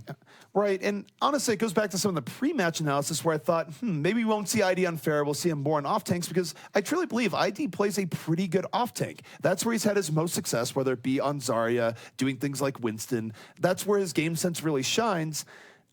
Realistically, we've seen a lot of ID over 6 months. We don't see him take over games as a DPS, which is why Shatter is a good pickup, because you let Shatter take over games as your projectile DPS. Well, and immediately, as soon as he swapped to Zarya, they actually took the point, I think, for the first time in that map. But another theme that I want to talk about with Team Liquid, I just feel like they swapped to that Zarya too late. They lost the first point. They had already lost a lot on the second point by the time they switched to it. And then they went into Sanctum, and this has been a point that they have struggled on, specifically that stairs fight. And it's like, you know, all over again, we're seeing this consistent Liquid play, losing that first fight, and then that was it. That was 3-0. It's difficult to swap off of Pharah when you're on it and you know that you're a world-class FPS player. It's just difficult. You know that you think that the next life is going to be the life where you put it together. So I understand it from a mental aspect, but you're absolutely right. They swapped off it too late. It cost them that map. Well, Team Liquid, their backs are against the wall, and their next map selection is going to be Watch Point Gibraltar. And we're going to see if they can pull it back. As Complexity, they are up 2-0 in the series. And keep in mind, so the way that this will work is Team Liquid, well, they have to win the next 2 maps, and that'll actually be all of the 5 maps. So that's when we would go to a tiebreaker, but they have to be perfect from here on out. Well, thank you for that, Gil. We are moving in on the Watch Point Gibraltar. Of course, this map is Team Liquid's choice, and it shouldn't come as any surprise. Liquid historically has had a lot of trouble on Dorado in finishing out maps, in getting through to even the 3rd stage. So, Hex, moving in, knowing that what we know about AZK and how he likes playing Gibraltar, does this surprise you? Not at all. What I am a little bit surprised by is the support action we've got going on for Team Liquid. We've got Grego onto Zenyatta. Dehang will be playing the Ana, so no Lucio, which is a little bit surprising. An aggressive defense here, but it is going to allow them to support both flankers. ID, of course, can self-support. All right, and meanwhile, Complexity, they were showing Bastion, but that was only the deal with what could have been a more rogue-like, in-your-face defense. Instead, they're going to move Nicholas to 76 and go at this a little bit more traditionally. Well, the Discord is on Zarya. They're able to clean up that kill, which is nice, going pretty deep in his Shatter to make sure that they get that elimination. That is 1 down for the offense already. High ground is being dominated so far by the Team Liquid defense. Winston's going to jump down, get a little bit of pressure on, but I think really their go button will be Shatter. When Shatter sees an opportunity, just listen to him. He'll be the initiator on this very aggressive defense. And we know Shatter can be explosive. Anyone who has watched his stream can say that, and even though he's had dabbles in competition before, he's been playing pretty well tonight for Team Liquid. Now, Complexity, they're in the server room right now, taking it a little bit slow, but AZK off the flank finds Decop, no pressure on him whatsoever, and now the server room, it's evolving into a little bit of chaos. Team Liquid, though, has to be careful. They lose Shatter early on, which means maybe they can't deep dive into it right now. They lose him early on, which is going to mean that the Discord targets are not going to die as quickly. They will go up that high ground rotation up top. A sleep dart will take down one of them, but no kills coming in as they try to take advantage of this. I gotta say, I really don't like how Liquid is playing this right now. They're playing a mobile defense, but they're not using it to engage Complexity in good areas. They ran into the server room, which is the last place you want to fight them. And even though perhaps they bring this back, it's been very messy compared to what we saw from Rogue when they ran a similar defense. I don't think they're engaging at the right areas right now. Well, they've given up the high ground in exchange for the opposing high ground. A boosted Zarya's going to come in and ruin ID's day, as that is a couple of kills. 4 kills now for Complexity as they roll in. This first push is over, despite what Shatter thinks. Shatter was trying for a little bit heroics there towards the end, but one Genji versus the world usually going to win it. Oh no, not like this. Grego going to be eaten for lunch right now. There's nothing he can do. He spawned there. The gates were open.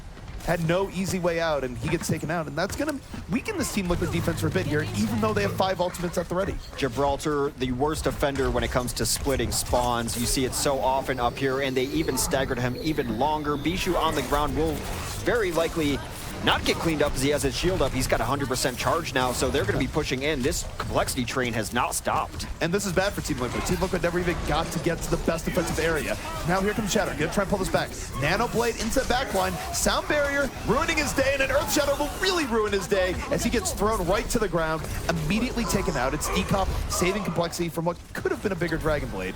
Now, the rest of Team Liquid try and look for something. AZK going in and around on Tracer. Picks up 2, trying to be the X Factor, but Whole Hog just covering way too much space for him to move around in as the payload continues to move forward. He was able to get 3 kills, but there's only so much a single Tracer can do. Now they're going to be throwing down some damage on the top, but it's going to be Liquid trying to come back in. That is the new Roadhog right-click. Goodbye, ID. ID just getting sniped right out. That was the scrap gun ball right in his face. 2 unanswered kills here. And Complexity making it look easy. Team Liquid not really able to come back in onto this point convincingly. See Grego trying to just stall people out, saying, chase me, go away from the point. And even though ID comes back in and picks up 1, not nearly enough for Team Liquid that successfully stalled this out. More split spawns come in as Shatter has to go off the edge, as does Mezzer. They're just looking to set up anywhere here. It's time for Team Liquid to give up as much ground as they need to just so they can fight as 6. They haven't fought as 6 since, well, the very first fight on first point. Well, we do have a swap up here. ID was on Soldier most of the time. Now he's going to Zarya. Shatter getting off the defensive Genji, going to 76. So they're running a double hit scan defense here, backed up by Mezar and ID on the tanks. It's a standard 2-2-2. We'll see if it works out a little bit better, but Complexity has been dominating thus far. They have. They're running 3 tanks down here of their own, so it's going to be very difficult to get the amount of damage on them to take them down. Torque takes down ID as the first pick. 5v6 now as the defense trying to restabilize. They're trying right now, and Shatter gonna get the nano booster over the top. Doesn't have a tech visor to go with it, so this is just standard Soldier, but Shatter saying, look, I can aim at people anyways. Find Shake early on. Bishu being really aggressive here. Not sure about that. He's surrounded by enemies on all sides, but he finds the hang. Is able to chase down his prey, so suddenly Shadow over the top suddenly looking a lot less effective. Both supports down for the defense means no healing. Nicholas going to take advantage of that as Shadow goes down very late. There could be a Graviton here to close it out, but only 2 targets. I think he's going to get a little greedy with it. Over the top, grabs 3. Graviton comes in, and oh no, the cleaving combo. That's just going to be a Whole Hog taking down everyone stuck in that Graviton. Complexity smothering Team Liquid right now on this last point. Shadow tries to bring it back, ends up taking Zarya's rifle butt to the face instead. That is very rough for Team Liquid because not only have they lost here on Gibraltar, but they didn't put up a fight. That was their map. You have to have a plan to reestablish if that's your map. You can't not have a plan to maybe hold it second here if this happens, maybe hold it third here if this happens. It just seemed like chaos after they'd lost the first point. For me, you take a look at their defense, which is very similar to Rogue's defense that they ran on Gibraltar. There was a fundamental misunderstanding in how Team Liquid is playing that. When Rogue played that defense, they got in the enemy's face much earlier, and they really chose to choke off the offense whenever they weren't in a room-type environment. Instead, where does Team Liquid engage? When Complexity is in the room. That's not where you want to engage with a more mobile defense. It does not work. They lose Shatter immediately and leave open the possibility for Complexity to just pile on kill after kill. And you just can't run that defense in that way. It didn't work. Not at all. Team Liquid going to be on the attack this time, and they've got their work cut out for them. They need to, at the very least, finish this map if they want to stay alive in this series. Of course, so far winless in the Overwatch Carbon series as a whole, despite making roster changes here and there, and perhaps that's part of it. They haven't had a cohesive roster for a while. Shatter's looked good on his Genji, but it's not enough. It's worth knowing, too, that this is also a must-win for Complexity as much as it is for Team Liquid, where Team Liquid has had a rough time in the OCS here. This is a team you want to beat to make sure you don't have to look back and go, wow, we missed the playoffs because we didn't beat Team Liquid earlier on. Meanwhile, for Team Liquid, they're struggling for their first win. Once you go down 0-3, the odds of going off on a tear and just beating everyone significantly lessens. Well, running a very standard defense is Complexity as they will set up Torque on the high ground. It's where Soldier 76 has made his name. Bijou will be on the Winston on defense. Decop, Reinhardt's. Nicholas going to play Tracer, so a very standard 2-2-2 coming out here for the Complexity defense. They're going to run this on offense. AZK out of spawn as the Bastion, looking for angles. So far finding nothing because of this very passive defense. Maybe catching the cart when it rolls under him. Be interesting to see what AZK does here.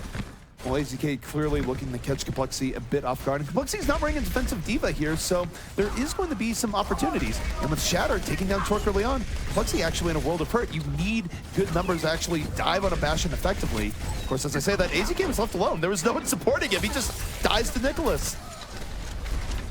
An inexcusable death right there. If you're going to run a Bastion, give him the support that he needs to stay alive. He found himself all alone. They're going to have to pull back and very likely wait for AZK to rejoin this fight. I don't understand why AZK is solo flanking on Bastion there, out of line of sight of Dahang. It doesn't make much sense. That was a kill that they gave up that they didn't need to give up. Just run through the front after Shatter gets that early kill. Absolutely senseless, unforced error as they will get a lot of damage onto the diving Winston. They've taken full control of the server room right now. They've got a boosted Diva over there who gets, Boosted Reiner gets slept on the ground, but still making the most of it. Well, right now, Team Liquid, errors or not, they are finding a way through this Complexity defense, which has struggled to really find a way in. And Mezar, moving forward, finds Joe Meister early on. So, aggressive Reinhardt play paying off here, well supported by Dahang, and Shatter and AZK being the real workhorses behind here. AZK now on the Tracer for the last part of that fight. Some nice Helix rockets there towards the end from Shatter is going to get a couple kills. Really nice soldier work from Shatter here, coming alive, proving he is not just a Genji specialist. A lot of nice tracking. More importantly, I think the highest level of soldiers are always going to hit their Helix rockets, always going to finish kills. Liquid is clearly doing better in a 2-2-2 setup. There's no disputing it at this point. ID is a much better player on off tanks, and on the Diva right now, he has been creating opportunities even when things went bad, like losing Bastion in the beginning. I think this is a much healthier team setup here for Team Liquid. And this is where you want to be on the offense at the top there. You have to be careful, though. They only left a Lucio down there, so that is Shatter coming in to play Secret Service. There is a tactical visor going off up top there as Torque tries to bring his team back defensively. Well, there's the Earthshaker coming in from Complexity. Decop again, finding two in range of his hammer. We'll see if it's enough. Takes Diva for a ride, but AZK still an X Factor here with Shatter. They're both moving around, laying down all sorts of hit scan pressure. Shatter might have died, but AZK still up and around. Picks up a third kill here. He's single-handedly keeping Team Liquid in this fight. He absolutely is. Nicholas gets a bomb on it hang eventually as they try to equalize. Mezar's going to be getting back in here. AZK even gets on the Joe Meister. Almost every kill coming in from Team Liquid over the last 30 seconds has been AZK, and that's why this payload is still moving and why Complexity has not solidified their defense. They will have another chance at it here as they do try to get back in. They have a Reinhardt on the card. They have to be worried. Mezar is loaded up with that Earthshatter, just looking for it. Soundbearer is going to come off. Mezar trying to find his way around the cart, looking for a flank. He gets the boost. He gets the nano boost. Now he's moving in. Earthshatter at the ready, waiting for the moment to just drop the hammer. Drops it, and I think just ulted some ground there. Not quite what you're looking for in the Shatter, and yet it's still working out. The rest of the fight going out for Team Liquid. AZK, a terror in the back once more. And this should still be Team Liquid's fight. You made a mention of how ID excels more at those off tanks, and he has. His Diva play, not necessarily showing up huge in the kill feed, but supporting AZK even on some of those late kills, making sure he can live inside the defense matrix. They're going to try to pressure down Decop here. Get behind him. Pulse bomb goes off. Not quite connecting there, but still a lot of free push coming in for Team Liquid. Well, I'm just going to note that Complexity was able to finish out this map very quickly, and yet Team Liquid could potentially beat that time if they win the next fight. That's not necessarily likely, but the point is Team Liquid has flown through this map, and Complexity's defense has really struggled to stabilize. It's been rather sloppy, in fact. They've been really quiet. Two tanks are going to dive in there. Torque takes down the problem in AZK very early in this fight, though. Shake is going to take down his counterpart into Hang as we go forward. This will be a stabilizing defense. they're going to get back on this. We have Bishu now on the Diva, where Bishu has proven he can play a good Diva in these situations, and why not in a case where you're dealing with this double hit scan offense? I do like the swap from Bishu here onto Diva that just give a little bit more room to the complexity back. It at least pressured them down when they were trying to hold high ground, and that's what allowed Torque to get in there. They were focusing down on Bishu, and he got very low, but Torque was able to come in, take down AZK, who has been putting this team on his shoulders, and now they're going to be able to hold at this bend, one of the better places on defense to hold in Gibraltar. There comes a self-destruct over the top. ID in over the top, self-destruct, hits Pager, decomp, obliterated by that early opening. Now there's no shields aside from Diva. They'll deal with this double hit scan, and there's a tactical visor on deck here for Shatter 2K. He's going to take the high ground, Hex. This could be game-winning for Team Liquid. Great patience and trying to take the high ground, waiting for his Diva to get up there so that he can just go untouched up there. There is an Earthshatter on the ground. A whole hawk coming up from the defense might bring things back. It has been mostly Liquid here as Shatter continues to pepper down damage. Well, counter sound barrier coming out a little bit late, perhaps. Team Liquid has bled, but they have not been thrown off the point here just yet. They're starting to turn this back in their favor. 2.5 minutes left, Hex, and Complexity looking to be in a bit of trouble. They are still on the point, still bring it back, and yet Shatter, no one's on him as he supports Team Liquid from the back. Well, they are getting a few kills. Yeah. ID and AZK just fall. That's probably going to force Liquid back a bit here. They had 3 kills in about the last 15 seconds, mostly from their support players out the DPS when they had to. It was Shake and Joe Meister both got a kills. Of course, Joe Meister coming off one of the best Lucio series we've ever seen, single-handedly perhaps winning maps for Complexity last night. 2 minutes left, ZP. They will have 2, at the very least, good pushes incoming, but they have to find a way to get them off the high ground. Well, a bigger threat here, too, is going to be how do you deal with Nicholas? Well, throwing a Diva in his face is a pretty good way. ID going to dislodge him from the high ground, can make his next attack visor a bit less effective, but Mezar gets hooked in by Torque. That's actually pretty difficult. You need the Reinhardt to really help you get through here, and this is going to kill this push for Team Liquid. Nicholas going to rotate around up top. That's where he wants to be. And they were dislodged from up top, but it didn't slow down Nicholas a whole lot. I love putting the Diva over there across from him too, if nothing else, just to scout and deny the opposing high ground. That's where Bishu is going to be set up. Getting down to it for Liquid. Minute 20 left. They're going to be pushing into some decent ults. They've got a few of their own, but not an advantage. Here's the problem is that we might have Nanovisor v Nanovisor, but Nicholas has much better positioning on it right now. They're going to have to time their Nanovisor with Nicholas being in ID's face effectively. ID needs to neutralize him, and then Shatter has to look for an opening. If they don't do this right from where they're positioned, this push will fail outright. But here we go. Next fight is underway. The self-destruct comes in from Bishu. Oh, what a well-placed self-destruct. Takes down to Hang, and now Sunley without healing. I don't know if they could take this. Well, they had simply scouted the angle that they wanted to come in. There comes the tactical visor from the side of Liquid. Nicholas goes down. Nicholas goes down. The self-destruct from ID. It's paid dirt. It's a wonderful self-destruct. And despite not having their Ana, Team Liquid keeping some hope alive here. Would have been much better if the Hang was still in this. Here come the respawns in from Complexity. But a nano-boosted Diva in the spawn door. They're making a good amount of room. The payload still moving forward. 3 members on it. Complexity, can they get back in? Here comes the defensive sound barrier. They're making their last attempt. They're going to try to deal with Nicholas here as he's been the primary damage dealer, peppering on the cart. Shatter not quite finishing him off quick enough, but he is still on him. Still not dead. Decop hits an Earthshatter who's going to de-mech the Diva as this fight continues. This fight is still going on, but there's a whole hog coming out from Torque at the very end. Team Liquid starting to bleed out players here. They're on the cart still. They still have to make the most of it, but Mezar going down and Torque on an absolute rampage. This is getting less likely. Shattered's Tracer not going to be the miracles that Team Liquid needs, and this is going to stop right here on last. Complexity defeating Team Liquid 3-0 here in the Overwatch Carbon Series. Not an entirely surprising result, but a little bit disappointing because Liquid looked better. They looked much more confident on their offense, especially on Gibraltar too. Shatter, a good addition, perhaps added a week too late. I would tend to agree. I think you look back at week 1 of the OCS, maybe Liquid can have a better result than 0-2 if they have Shatter, because that is a silver lining here. Team Liquid might have lost 3-0, but they did draw out 1 map, which is worth noting. The draw is just kind of silent, as we mentioned that, but it's also how they lost. Team Liquid looked far better with Shatter. Were they perfect? No. I mean, you look at their Gibraltar defense, it was very questionable. But it's clearly a step up over when they were playing with Louis just last week, and something that they perhaps can build upon.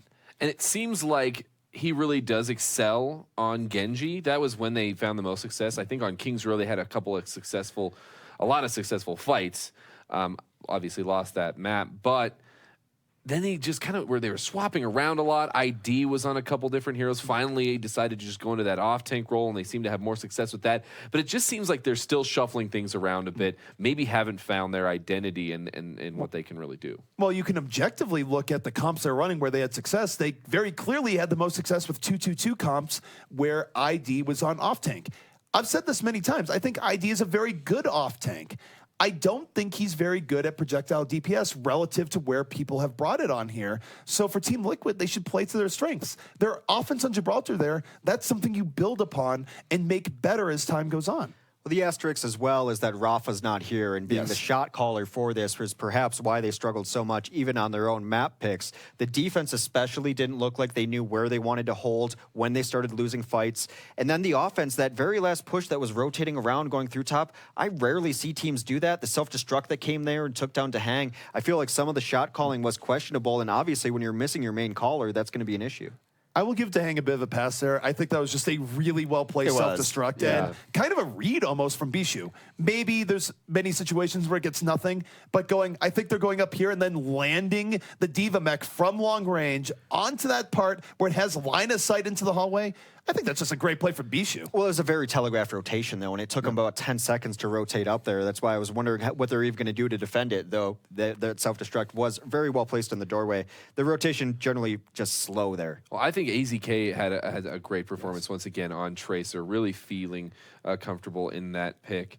And then they just need to find a little bit more cohesion, find something that they can cling to, because they were grasping at straws throughout a lot of this series. I've been critical of AZK in the past where he did have months where he fell off. I think in the OCS here so far, AZK has had a bit of a resurgence. Even though Team Liquid hasn't been winning these games, when you look at them overall, you can look at AZK and go, he's having good games. He's doing well within the context of everything else that's going on. And I do think he's improved quite a bit since the last time we saw Team Liquid going back to, say, something like MLG Vegas. That has been the tragic part about Team Liquid for all their fans, is that at points and times, every single one of their players has looked like a very good player, but they've never looked like very good players at the exact same time. So you look at all their individual performances and say, they have all the pieces, will they ever put it together? Well, we're going to see if they can put it together. I believe they play again tomorrow. I'll have to look at the schedule again, as I'm really focused now on this game and then the next game. Before we move on to the next game and a break, Complexity, they just seemed like every single member was contributing. There were no real major weak spots. Even Shake got play of the game, and this is definitely a much stronger roster than last week. Well, I mean, one thing you have to look at here is I'm going to focus a bit on Decop, where you notice that Decop was winning fights, just not every time, but you can expect that on any given map. From what we've seen, that Decop will take 2, even 3 fights with a well-placed Earthshatter. When you're getting that level of contribution from your Reinhardt, it's excellent. And of course, you see a little bit of that going on here on the replay, where Decop, just monstrous game overall. No, he might be that magic mix between JKW and Winghaven. JKW, a little more passive on his Reinhardt. Winghaven, a very aggressive Reinhardt who can win games for you, but Decop is playing passively when they want him to, and then actually having game-winning plays by himself as well. Both he and Bishu actually with positioning and the balancing, the aggression, and then just knowing sometimes you just got to do your role as a tank. Definitely feeling very much a part of this Complexity roster. Now, we are going to go to a short break. More Overwatch is yet to come, though, as we will be watching Hammers face off against Immortals after the break. Great for them if they move in. There's a ground top maybe issue. Nicholas in over the top, and it was Complexity being a little bit slow to reinforce. They do have a tough time dealing with Bastion. Even 3 buff, but he's going to Primal Ridge go in. Although Annas has to be getting frustrated with the amount of people waking up in sleep curtains. There's been a lot of the long round Into Barrage. Maybe that same combo comes down here. Well, there's a ground time for Bishu, and Nicholas is right there that time. So Grego, he has to drop the beat. Self-destruct moving in, and good. Nicholas, Barrage in over the top. Finds the hang.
Welcome back, esports fans. Skillfrost here with ZP and Hex. Once again, we just got done watching our first look at Bastion, and it might not be as nearly as exciting as we thought it would be. But Team Liquid and Complexity faced off, and Complexity came out on top. Now I'm very excited to see two other teams take on the newest patch, and that is going to be Hammers Esports facing off against Immortals.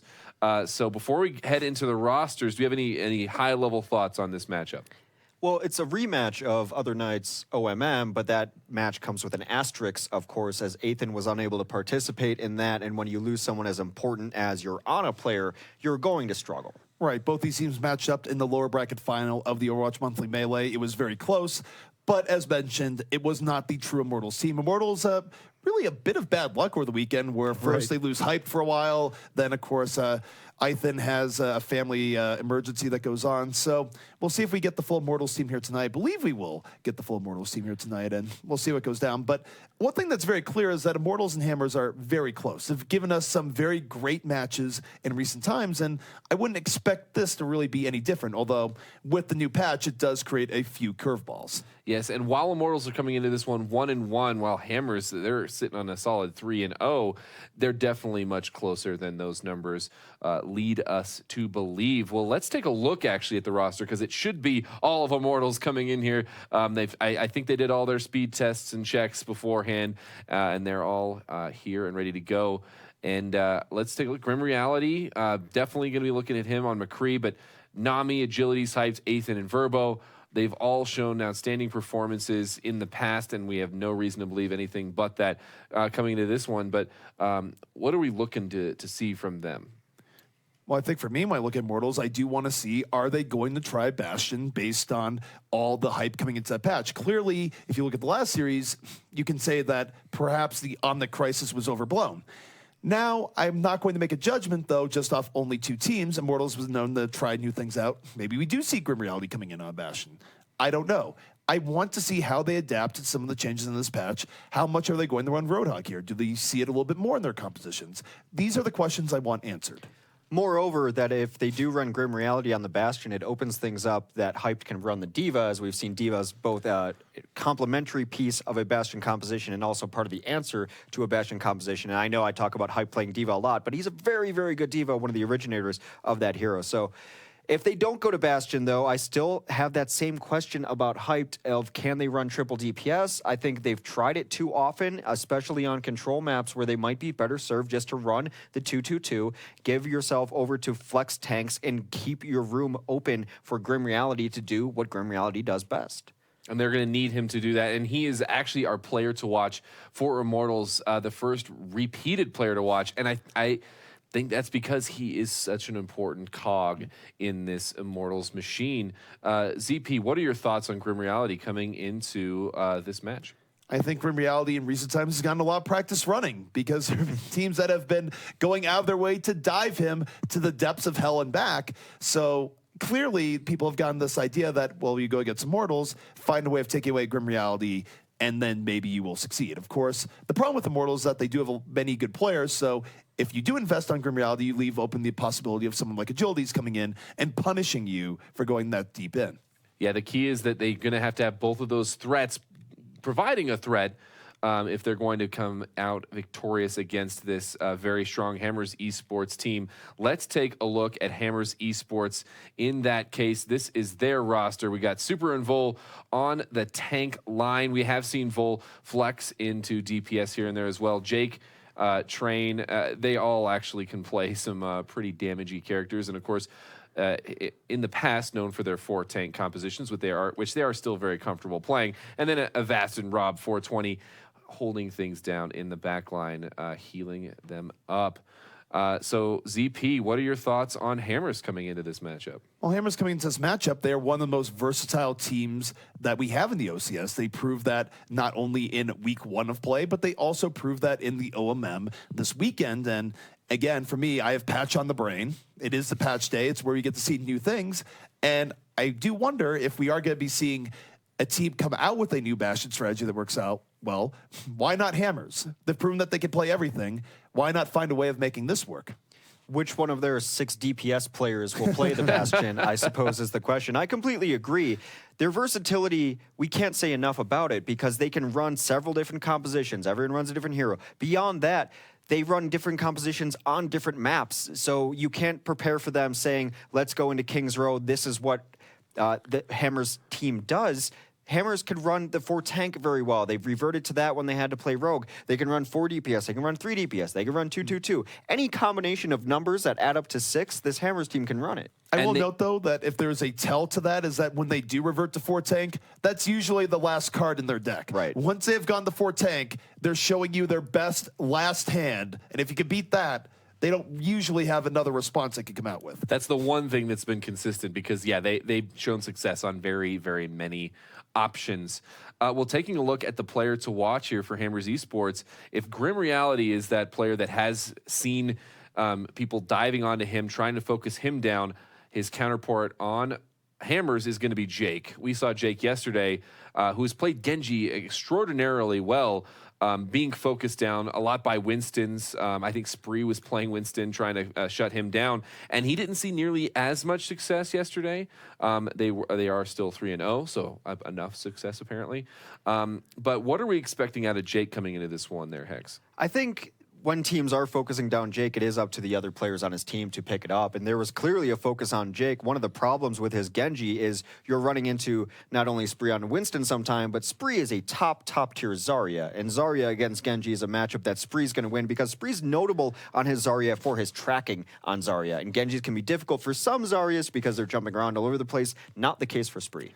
So when I think about Jake, there's upside and downside. The upside is that when he gets deep into a team fight, he can be very explosive, and we've seen him get 3-4 kills reliably in multiple team fights in a row.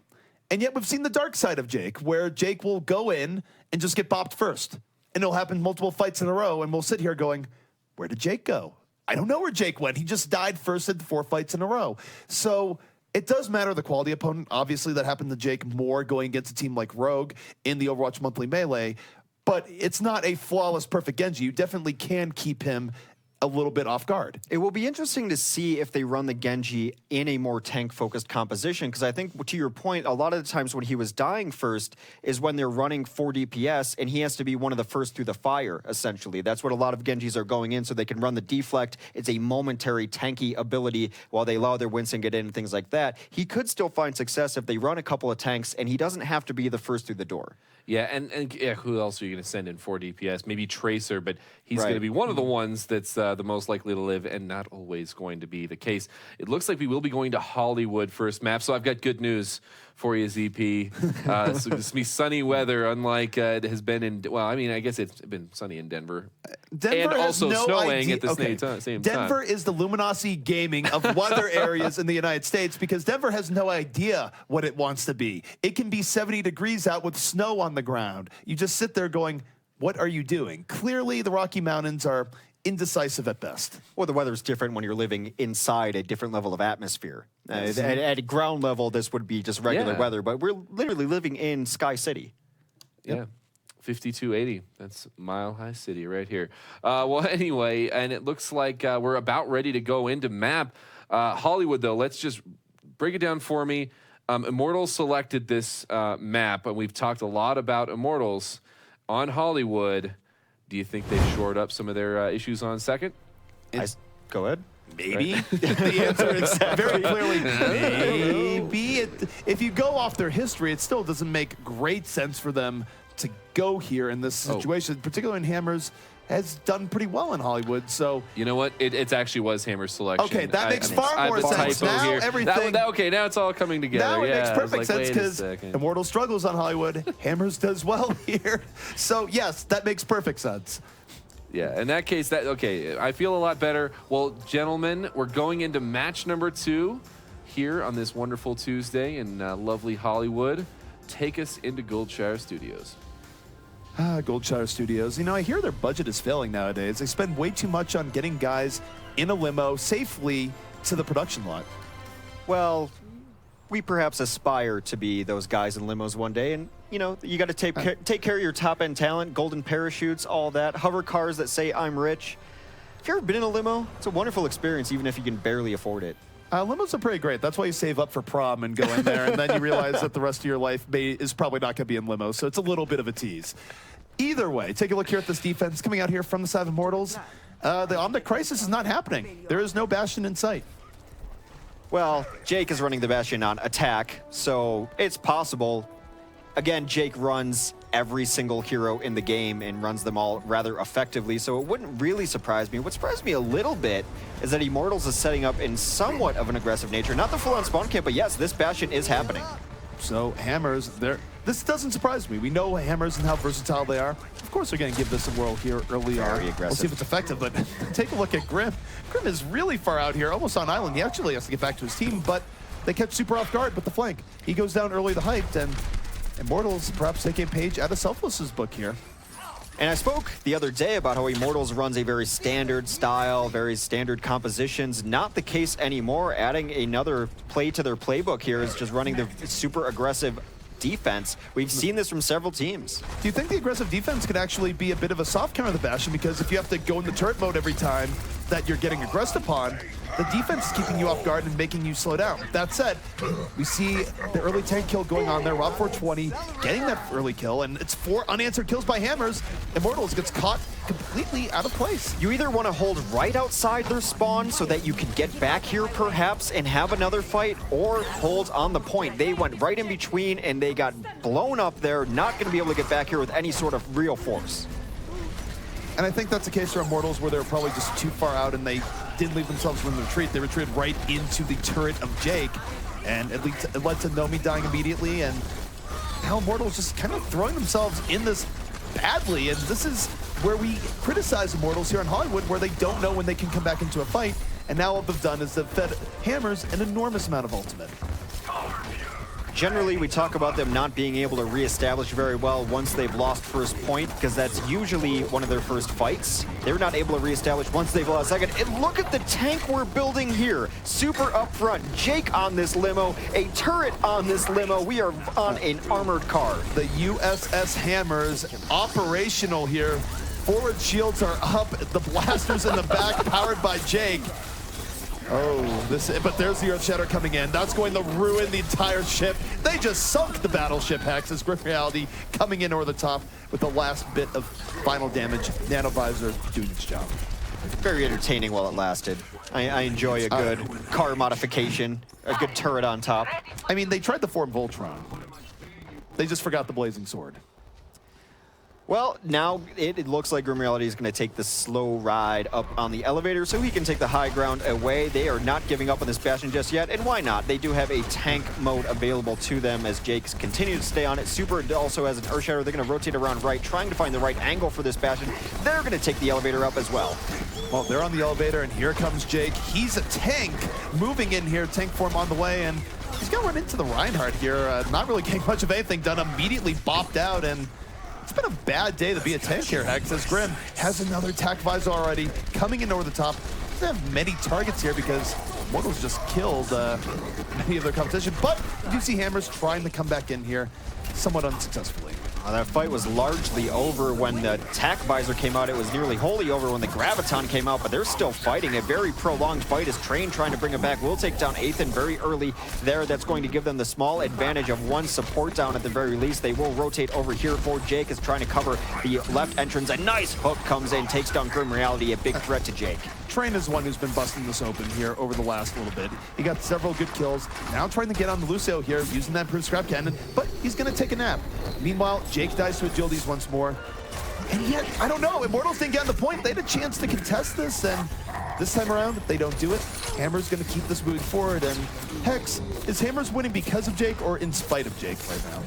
I think it's definitely well, not because of Jake. I confuse him with Train. It's definitely because of Train. Jake is not doing a whole lot, but he does present a target. Similar in the idea of running a Widow. You don't have to fire a shot. You can be a Bastion and not fire a shot, and you put so much fear into the heart of the other team. You become a priority target immediately without even doing much, and that's what they're still working towards. Jake still now poached up on the cart, trying to get some damage under this Bastion. He's been shredding shields at the very least. He has been applying pressure to the shields in between falling to pieces every time. Oh no, gets charged to the back. Zarya's shield gonna keep him alive though, so he's gonna be able to get out of there. But while this is going on, Immortals off of that Earthshare by Nomi cleans up 3 kills. And I'm not sold on this Bastion. I get that he's a decoy. I get that he can fall apart and be reassembled. Yeah. But this is... I agree with you. At what point do you swap here? You know what has surprised me so much tonight of the Bastion play we've seen? He got changed in a lot of ways, but no one's utilizing the change. People are running him the exact same way he's been run since he was introduced in the game. Where is this improved recon mode coming out of?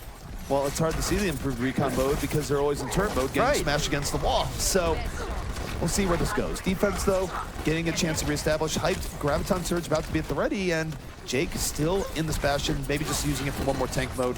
We will have to see, but both teams trading up some really poking. Agilities wins their hog-on-hog fight, finds Train early on. Offensive Graviton coming out lane to fight, and here comes Jake. Nano boosted tank, rolling into that gravity vortex. Has one, and has to backpedal up to go for Agilities here.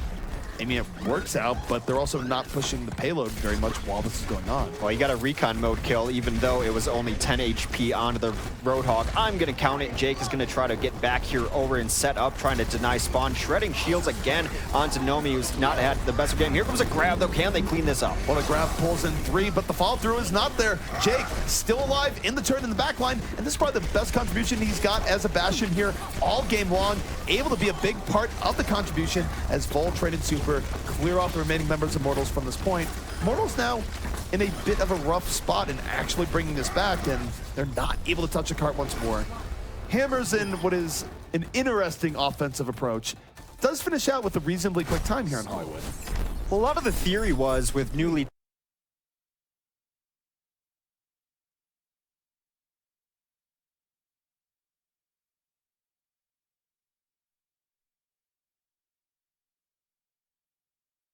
very mixed thoughts here, because even though they were able to get through relatively quickly, it still feels like it was inspired the Bastion. I'm not saying Jake was playing badly, playing well, or otherwise. I'm blaming this more on the hero in this case, and it felt like when they were getting things done, it's just Train was having a great time with things. Train was able to get to the back line, get good pickoffs early on. It was good frontline play from Hammers.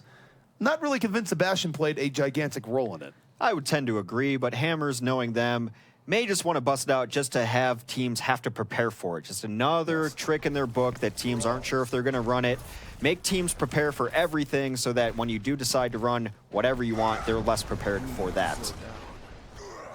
Well, of course, we are on sunny Hollywood. Those are palm trees, probably real palm trees, though you never know.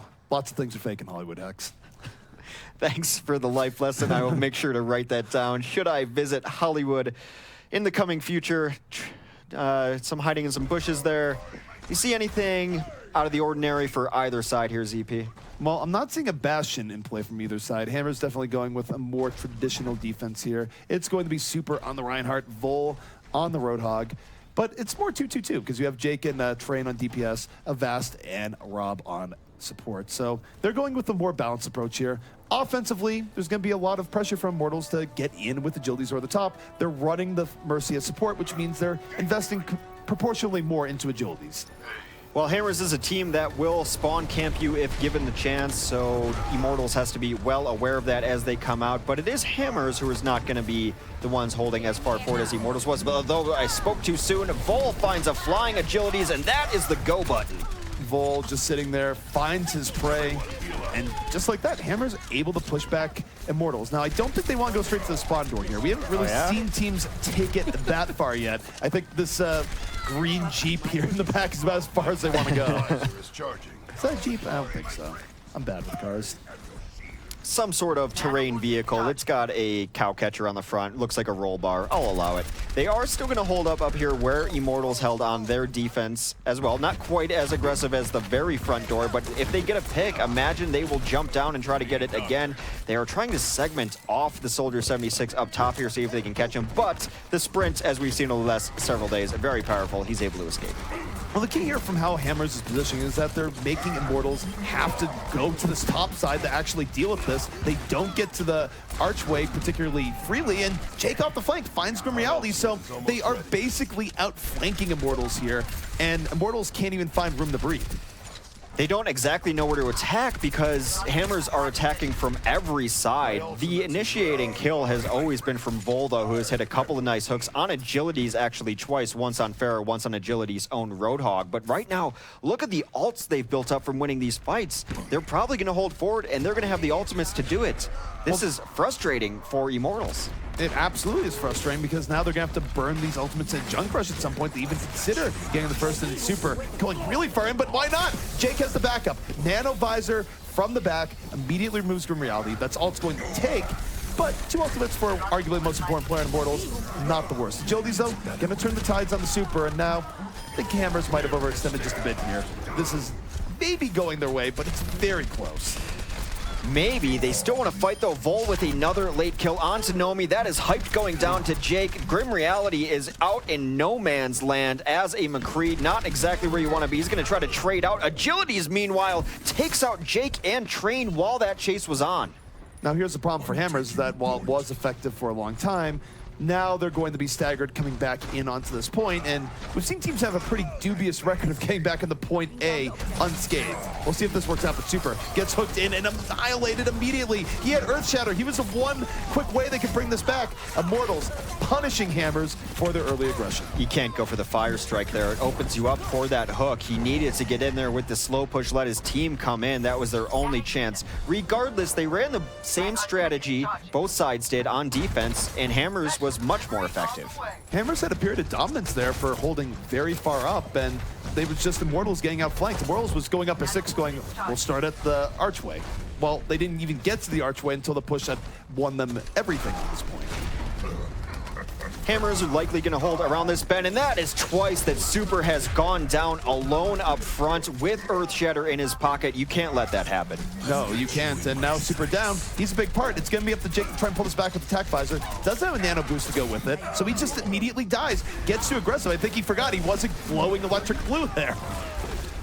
Well, he also didn't have a shield to hide behind because Super had gone down so early. Now the cleanup very easy for Immortals. Immortals war chest fully stocked. Everyone has ultimate. Grim Reality going for the highest of noons as he takes the slow elevator up. This is very dangerous here for Hammers. They have Jake swapping off the Genji. He's not going to have Dragon Blade anytime soon. They're going to have to make the most of Earth Shatter and Sound Barrier, but they're running into a blunder here. Immortals well stocked for this next fight. As hyped, gotta think he's going to be dropping this Graviton soon. They might not even need to, though, because Vol gets picked off. Agilities has been lightning accurate with these hooks, and he's been really keeping Immortals on a good pace. I love how aggressive Super is. Normally, it might be time to dial it back from 11 to 10 or even lower because he has died so early in every one of these fights. Again, just like their offense, Train is their only standout player, the only one really getting a lot of kills in here. Super will roll out with the rest of his team. Here comes the Deadeye. Gets hooked into it though, but still alive, Electric Cowboy. That is not what you want as a Roadhog. You think you're getting a great McCree pickoff, and then instead he glows blue and takes you out.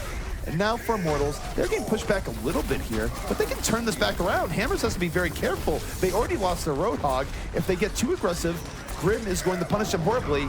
And we're seeing here from Jake, trying to turn this back around. Dragon Blade up and at the ready. Has 2, looking for more, picks up the 3rd. And it's a final Dragon Blade, able to add a little bit of stability here to this Hammers defense. They needed a hero play, and Jake was the one to give it to them. They finally are able to stabilize after losing every fight since their very first hold in short order. This is a late kill if they get it onto Ethan, and it looks like Hammers wants to hold outside his spawn. Even though the cart is so close to second, they will get Earth Shattered though. This is where I really hope someone goes around the Tracer and just pushes the cart up solo here, because I don't think Hammers is going to back up much. Now, the Deadeye will force the issue a little bit here, but with Train getting that last pick off, Hammers, they're comfortable being here. Grim Reality takes a nap in the bushes. Yeah, find a comfy patch of grass, take a little siesta. It's sunny out, it's probably warm, but there's a Graviton coming in from Volt, picks up 3. Hammers not stopping here, Super getting into it. I've seen this movie before. That's with a lot of people bashed on Super's Reinhardt rocket hammer. Well, he's going to hold right at the door, belly to belly with that spawn point entrance. Vol is at 100%, able to beam down people if needed. This hold is very aggressive, and ZP only 30 seconds left. Meanwhile, the payload is pushing back this entire time. Immortals in a very not good situation. Super diving in once more. He goes into a Sound Barrier, but both teams drop the beat. The counter Sound Barrier working out here from Hammers. Already Agilities out of this fight. Vol, full charge, laying far more damage than Azari should be able to. And now Immortals with almost no time left. Do they even have anyone going to the point? They are. The Grim Reality and Lucio have got onto the point here, and suddenly Hammers having to go back. Grim Reality, Cowboy versus the world here, looking for anything. Goes onto the back, not able to get Ana due to that Zarya shield, and probably was a losing fight anyways. I mean, I kind of understood how Lucio got back there. How did Grim sneak out on the McCree? McCree, the least mobile of heroes. They're trying to bring back, though. Agilities gets a couple. Oh, they get caught out by a Graviton, and Agilities is there for the immediate cleanup, so Grim Reality is not going to fight in vain. Jake, Dragon Blade out, Hammer just a little bit stronger. 2 swipes, he's out, and suddenly Immortals might be making it to second after all. Very hard to sneak around as McCree with your spurs jangling, but he was able to do so. That opened up the front doors for the pressure to come in, and not able to clean those 2 up fast enough to restabilize. It allowed the reinforcements of Immortals to get back in here, use the ults that they had left, and now 90 seconds to close out this map. Well, Vol does have a Graviton up for the next fight. Not as much for Immortals, but the Earth Share from them, he connects. Knocks down 2, results in immediate kill onto... Well, he dies for it, in fact. So not quite what he was looking for overall. Immortals gonna have to back out. Well, here comes a boosted Zarya in. Vol has done so much damage. That is 2 to start it up. Grim does flip it around, takes down Train and Super Vote. A lot of tanks down. There goes Rob as well. Well, Grim Reality now trying to be the X Factor, coming in as a Tracer, picks up 2, and now this is where Immortals probably hoping for a little bit more chaos as they move this payload forward. Under a minute left to go here, Max. Is twice that Agility has come in late on his Hog and been able to clean things up. That second point was one of them. As it went, Agility's gonna have his whole Hog up, 30 seconds left to go. Super needs to have a redemptive style of Earthshatter as he had a rough other half of this map. We'll see how it shakes out here, ZP. Well, Grim now on the reprieve, looking for the long-range cleanup here. Gonna be trying to hold in the back, but he gets taken out immediately by Train. Train got the hook from the back, and Agility's now boosted up, whole Hog already used, looking to win the Hog v Hog. Gets the Hog v Hog. We'll see if he can pile on a little bit more. And oh, the shield just barely saving a boss there. That might have been game-changing as Immortals now down to their final push. Have to change it in their direction. Graviton comes out here by Immortals. Fall through, perhaps not all there as Jake pulls out the late Dragon Blade. Grim Reality trying to avoid the steal. He's still up and around. He dodges Dragon Blade, but does not dodge a fall through as it's looking like Hammers will be holding here in overtime. They take map 1 over the Immortals. A matter of seconds there on that whole Hog boost. He got the boost, but the whole Hog had already been used up in its entirety. Little bit unfortunate there. A close map. Really cool sneak around. I think that's the smart way to deal with getting camped like that. Send someone back. It opens the front door immediately. They have to go deal with it. Well, like you said, I think the mystery there, it's not that Lucio got back there. We've seen that plenty of times. It's Grim get back there. The world may never know, but it did open up the possibility of getting through there, and punished Hammers, made them run way far back from their front spawn camping in. Jake definitely had some good moments here as Genji. This, of course, perhaps one of the best ones, given that it did, in fact, get play of the game. It was the most important one, too. They hadn't really had stabilizing factor there. They needed that hero play to give them the time they needed. Wow, I mean, definitely seems like Hammers had a better grasp of Hollywood. But I will give it to this IMT Immortals. They seemed, once they got their foothold, once they got the momentum going, they were able to get something done. And it does seem like they're very reliant on that. And once Grim Reality is feeling it, and they're getting their dual DPS, and Agilities is getting hooks and kills, they were able to find some, but Hammers definitely came out on top as we expected. Agilities was the glue in this for Immortals. When Immortals was getting things done, Agilities was getting first pickoff very reliably. And it's easy to overlook that sometimes when you're not looking at it direct on the camera, but when you see, here's Roadhog, he got the first pickoff, and he's done multiple fights in a row. He was probably the best part of this Immortals team, keeping them in this game. Immortals' issue on Hollywood isn't their offense, though. It's always been their defense, and I think even they understand that now, trying that very far forward hold. It didn't work out for them because I don't think they quite understand how to even run that defense yet, as they got killed pretty far back. You'd rather die very far forward, but they're trying to address their defense at the very least, but it's still not quite there yet. Their offense in Hollywood has been fine. It's their defense which makes them struggle on that map. Yeah, I wrote down live by the sword, die by the sword for that, because they got an early pick with that early aggressive defense, and they had a nice positioning around that. But yeah, you start playing up there, and if you don't do it correctly, and they died way too far back. And then we did see also Jake on Bastion. What was different about his playing Bastion versus what we saw earlier? Was anything different? Yeah, right. He died constantly while on Bastion, and I just feel like it's a case where I asked Hex in the middle of the game, is they winning because of Jake or in spite of? And certainly he was drawing some degree of fire, but it did not look impressive. Look, Sentry mode got a little bit of a buff and damage reduction incoming, but there's a lot of changes that happened with Bastion. I don't think people are experimenting enough with his recon mode, and that got a decreased spread. The clip increased. He's able to jump in and out of Sentry mode more often. People are playing Bastion the same way they always have, and I think people are not quite unlocking the full potential yet. I would like to see more things where maybe more recon mode, and then after you gain a number advantage in the fight, then you go Sentry mode, because now you can't deep dive onto him at that point. He's more durable, harder to deal with. But when teams have been opening with Bastion, the opposition has been pretty good about diving in and isolating him. So I don't know. The jury's still out. I don't want to write anything out just yet. I think the only thing that you could take away is that the idea that Bastion would be so strong that he would be dominating everything, as many pro players were saying, by the way. We didn't pull it out of thin air for the opening of the show. It hasn't quite come to pass. It has not indeed. But I've never ascribed to the idea that he would just be like another Soldier 76, but the changes were focused at his being able to be more mobile, that recon mode is a little bit stronger, and that is still untapped. Whether it can be tapped, we have yet to see, but it definitely hasn't been untapped as of now.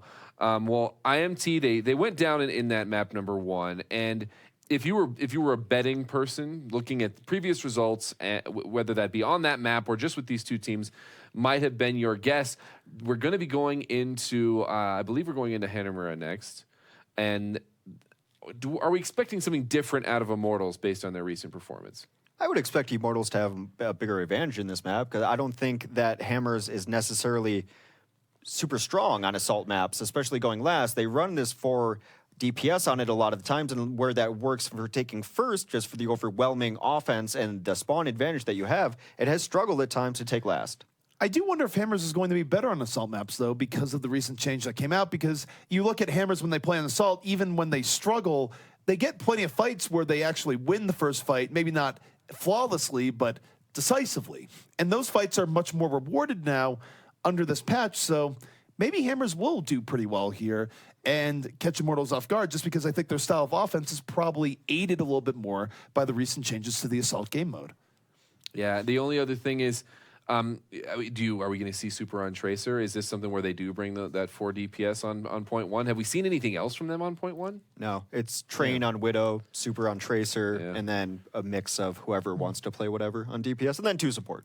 Yeah, well, we'll have to see. I mean, is this unlocked hype then on D.Va? Is he going to be able to deal with any of that, maybe going in and nullifying a single member or a couple members? It's possible Hype plays D.Va and posts up on that high ground with Soldier 76. A lot of teams has favored that. That's one of the places that we've constantly seen D.Va, regardless of any patch changes, her up top, making sure that the Soldier is safe to do what he wants up there.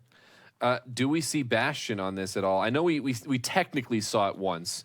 It didn't really work out early on, and we've seen it maybe on second there. If you're expecting just for one final push, is it a little bit better on second, you think?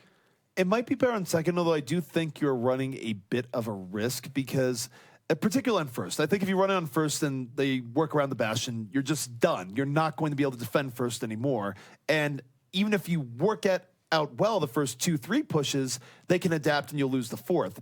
I think Bastion at second could work, but I think it's one of those things where you run it for a push or two, and then you swap off of it before the other team wholesale switches and ruins your day. I felt Bastion on second is usually a win more strategy. That when you bring him in, you're already generally winning. So I wouldn't mind seeing with the changes and experimentation of you run him maybe on recon mode, you get that first pick, and then you can set up on that high ground across from the spawns, across from the point. But we will see, as I think we're loading into map. We are indeed loading into map number 2. Hanamura hammers up 1-0 in the series against Immortals. Immortals looking to take it back and tie things up here on their map selection.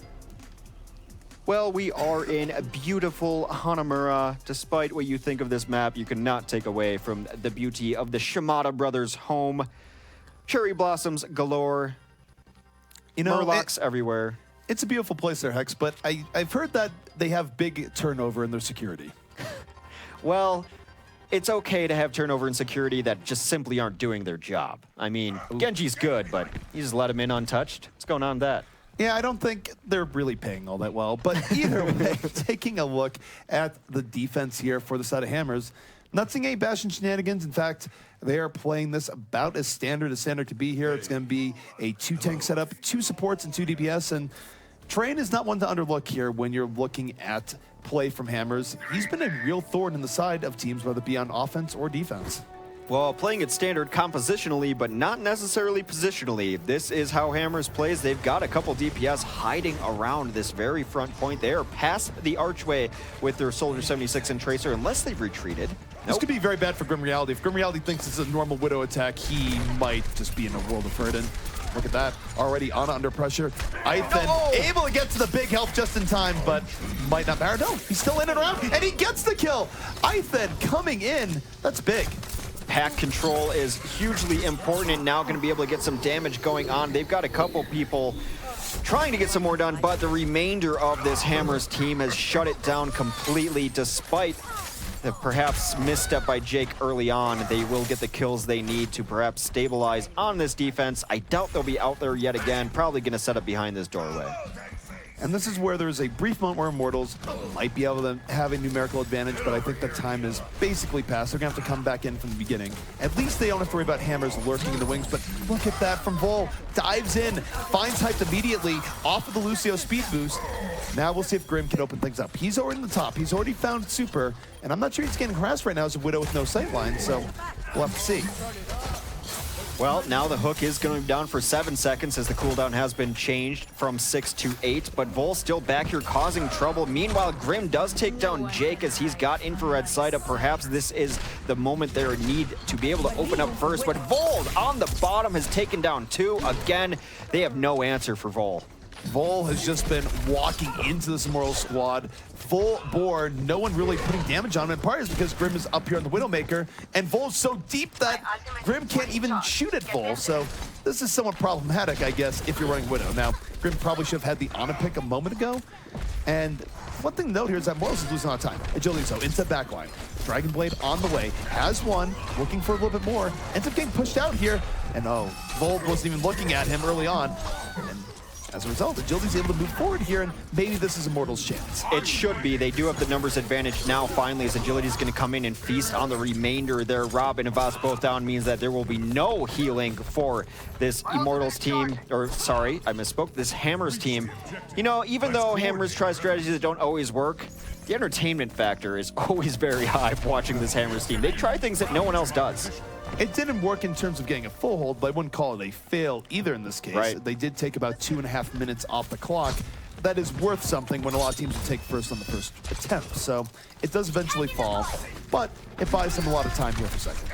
Jake again behind enemy lines. He tries to put down that, but he gets bio-grenaded. No healing coming up for him. He almost had attack visor. Trying very, very aggressive flanks. Not always working out for him, but it usually opens up the door for some of his other teammates to get in here and finish up some kills. Oh, Grim coming in, and this is where you want to be as a Widow. No one on you. Plenty of targets in sight. Finds Rob 420 immediately. That's a great opening here for Grim. Can he find more? Looking for the 76. He has auto-aim. Grim does not, and yet Grim still trying to take that fight. Earthshatter comes in from the defense and doesn't immediately get a kill. Grim, still a huge threat here in the back. And remember, it's even better now. Respawns come in slower. They're cleaning it up. There's been only 1 kill for the defense, so spawns are going to be slow in coming. 1 tick already down, on our way to 2. 2 ticks confirmed as the Winston and D.Va are going to come out trying to stall, but they have to get kills. They have to get kills. They also have to, at some point, put someone on Grim, who has set up shop here in the back. He could eat a picnic lunch back there with the lack of pressure that is on him. Jake is going to fall, and this is just Immortals swarming all over this point. But Train brings it back. Pulse bomb in progress, keeping the hope alive. We'll see if it's enough. Hype, though, for the offense, cleaning up 3. Tracer on Tracer violence here. Train versus Hype. And though the defense is coming back out here, they're just staggering hard. Well, they've gotten a couple kills, so their spawns haven't been too brutal. Vol was able to take down Verbo there, which is going to negate a lot of that healing incoming, their healing ability. Train takes down Agilities as well, as they are still stalling this out and looking good for them as they start getting kills. You have to give props to Train there. Train is who was able to get the pulse bomb that opened the door for Hammers to bring that back. And then I think he got onto the back on the Grim. And once Grim was taken out of the picture, they really could re-solidify. But just notice the difference in that change there coming out. I think if this is last patch, maybe it's only 1 tick, if that. This time, 2 ticks are grabbed, and Immortal still almost got the point. Worth noting that they have 2 ticks as the point is contested. Train very behind the lines. Avast will be the first to fall. That's a Lucio down. A lot of the healing now dependent on their second healer in Rob 420. Rob goes down, no healing for the defense. And Grim working on building up attack visor, 40% right now, but still good position over the top, in on this fight. Speed Tracer here on the bottom, and I feel like the offense has still lost too many people. It might be a new world on Assault, but Grim, you're not going to do this alone, and I think he realizes that as he offers his body to the Shibata gods. A new world indeed, but not quite as new as maybe some people would like. Train has been very aggressive on this Tracer. This is about as least aggressive as he's been. He was all the way towards the enemy spawn trying to get things early, and he could mitigate a lot of this offense just with a pulse bomb, slow it down before it even starts. Well, the thing to look out here for is certainly Joldies. He has a Dragon Blade up in this fight. Train not going to land that pulse bomb, so Immortals, a little bit of an opportunity. They're probably going to open up Sound Barrier, Dragon Blade, and hope that Agilities can neutralize Jake early on this fight. He does have the Attack Visor. A lot of ways that this can go down. An ultimate showdown is on the way, but Nomi falls early on. The synergy on Immortals not there. The timing not there. And this is just not going to end super well for them. They do draw out the Attack Visor, I guess, but the fight is lost. Can't deflect hammers. Train goes into the backline looking for a little bit more. Does not want to let these people escape as he's got rewind ability. They've got Ana in the corner. Not going to win that fight, Ethan. A little rough right there as they do stagger that kill out. They're looking for more of this aggressive hammer style. Knows no bounds, knows no map difference either. They're still chasing. They're chasing really far out here to a point that almost becomes questionable, but now they realize, all right, we should back up. Only a minute 30 left here for Immortals, though, so it's starting to get in the do or die territory. They've been saving their ultimates for one good push, and this is probably going to be the attempt that they go all in. Well, the question is, can hammers stop them before they use their ultimates? Rob takes down Nomi. Nomi has not had the greatest game on Winston. There's been several times he's tried to initiate and has failed to do so. Nomi has died first about 2 to 3 times here, and it's really been taking the wind out of Immortal sails. You can't win a fight when your Winston dies for no contribution. It doesn't work out. So now, if the last attempt was one that really should have been the one, this one will absolutely be the one, as with under a minute left, they're not going to have enough time if this fails. 6 ultimates, hyped, actually the only one without his ultimate. They're going to try to get in. Agilities has the blade. Agilities has a blade, but he gets hammered immediately. Super knocking him to the ground, and 2 members from Immortals already gone. Agilities getting nothing with that ultimate contribution. Only upside here for Immortals, I suppose, is that they die so quickly they might get another attempt, but they're going to be doing it with far less punching power. Well, they're going to stagger out their Winston here in all likelihood as he goes down late in that fight. Should be enough time for him to get back in there, though, for a full 6 push. I just got this raw sense of struggle there from Nomi, really trying to get out and just unfortunately contained. It was difficult to watch, but already on Ethan as he enters, he's going to go down immediately. They have no answer for this aggression. No, they don't, and Train catches Ethan off guard there. Agility's late Dragon Blade just looking for any sort of momentum, but you know what? An empowered Winston pretty good at stopping a Genji in his tracks. And here we go, final attempt underway. Grim Reality with the late Tactical Visor gets knocked away. You can't fight Vol. Tactical Visor known that situation, and he runs into him again, like, why are you still angry at me? Regardless, Hammers cleaning up what is left on the point, and this should be a hold here. Hammers now, all they have to do to win Hanamura is just finish out the map. Complete. There must have been a point there where Immortals thought about running more tanks to get out because they were running all squishies. Nomi had been dying early in every single fight. And then when you're getting camped like that, the only way to break it is get behind a Reinhardt, maybe get behind a Roadhog, all roll out together. They never made any adjustments. No, they certainly didn't, and now this is problematic for Immortals because their only way of directly winning this map is to have a full hold on first, and that's not super likely. It has happened, we've seen it, but statistically you're looking at 10% chance in even circumstances, if that, and Hammers is very good at early point attacks. So for Immortals, they're almost in a sense here already playing for the draw. You've almost already mentally decided that your best outcome here is a draw. Very difficult to hold first, but, you know, competitors are going to try their best to hold first, and that is their win condition, as you mentioned. I would imagine Hammers runs 4 DPS here, but I'm willing to be surprised. They've surprised me at every turn. Right now, they are queued up on a couple of tanks, and why not? If Immortals wants to run their very squishy offense on defense, then the 4 tanks would be great against it. So you still have some time to decide here. One thing I would say is I really doubt Immortals will be as aggressive on their first defense as Hammers is, because I've never seen someone that aggressive on Hanamura first defense. Well, being that aggressive on Hanamura is very risky. The run back when you die is immense. So if you fail in that, you've already given up point A immediately. It is the very definition of high risk, high reward. Now, take a look at this Hammers offense as it sets up. I do feel like we'll see Train on the Widow. They've had very good success when they've run Widow on first point. I'm willing to be surprised one way or another, but I think the Widow applies a lot of pressure to a defense and really limits as to where you can set up because you have to respect the Widow sight lines. Well, triple tank on this defense for Immortals as Hyped will be playing the Zarya. Grim Reality on the single DPS of a Soldier 76, so pretty standard on both sides. 2-2-2 for this Hammers offense. I guess the counter argument Trent can make is, I've been having such a good Tracer game, why would I play anything but Tracer? He really did. Unstoppable in the back lines. They're getting kills before fights even started. Really slowed down the push, but Jake's going to take a jump over the top. Already move over, so already getting in position there, gets a big pack, and they've already made it through the archway. Nomi's having a bad game.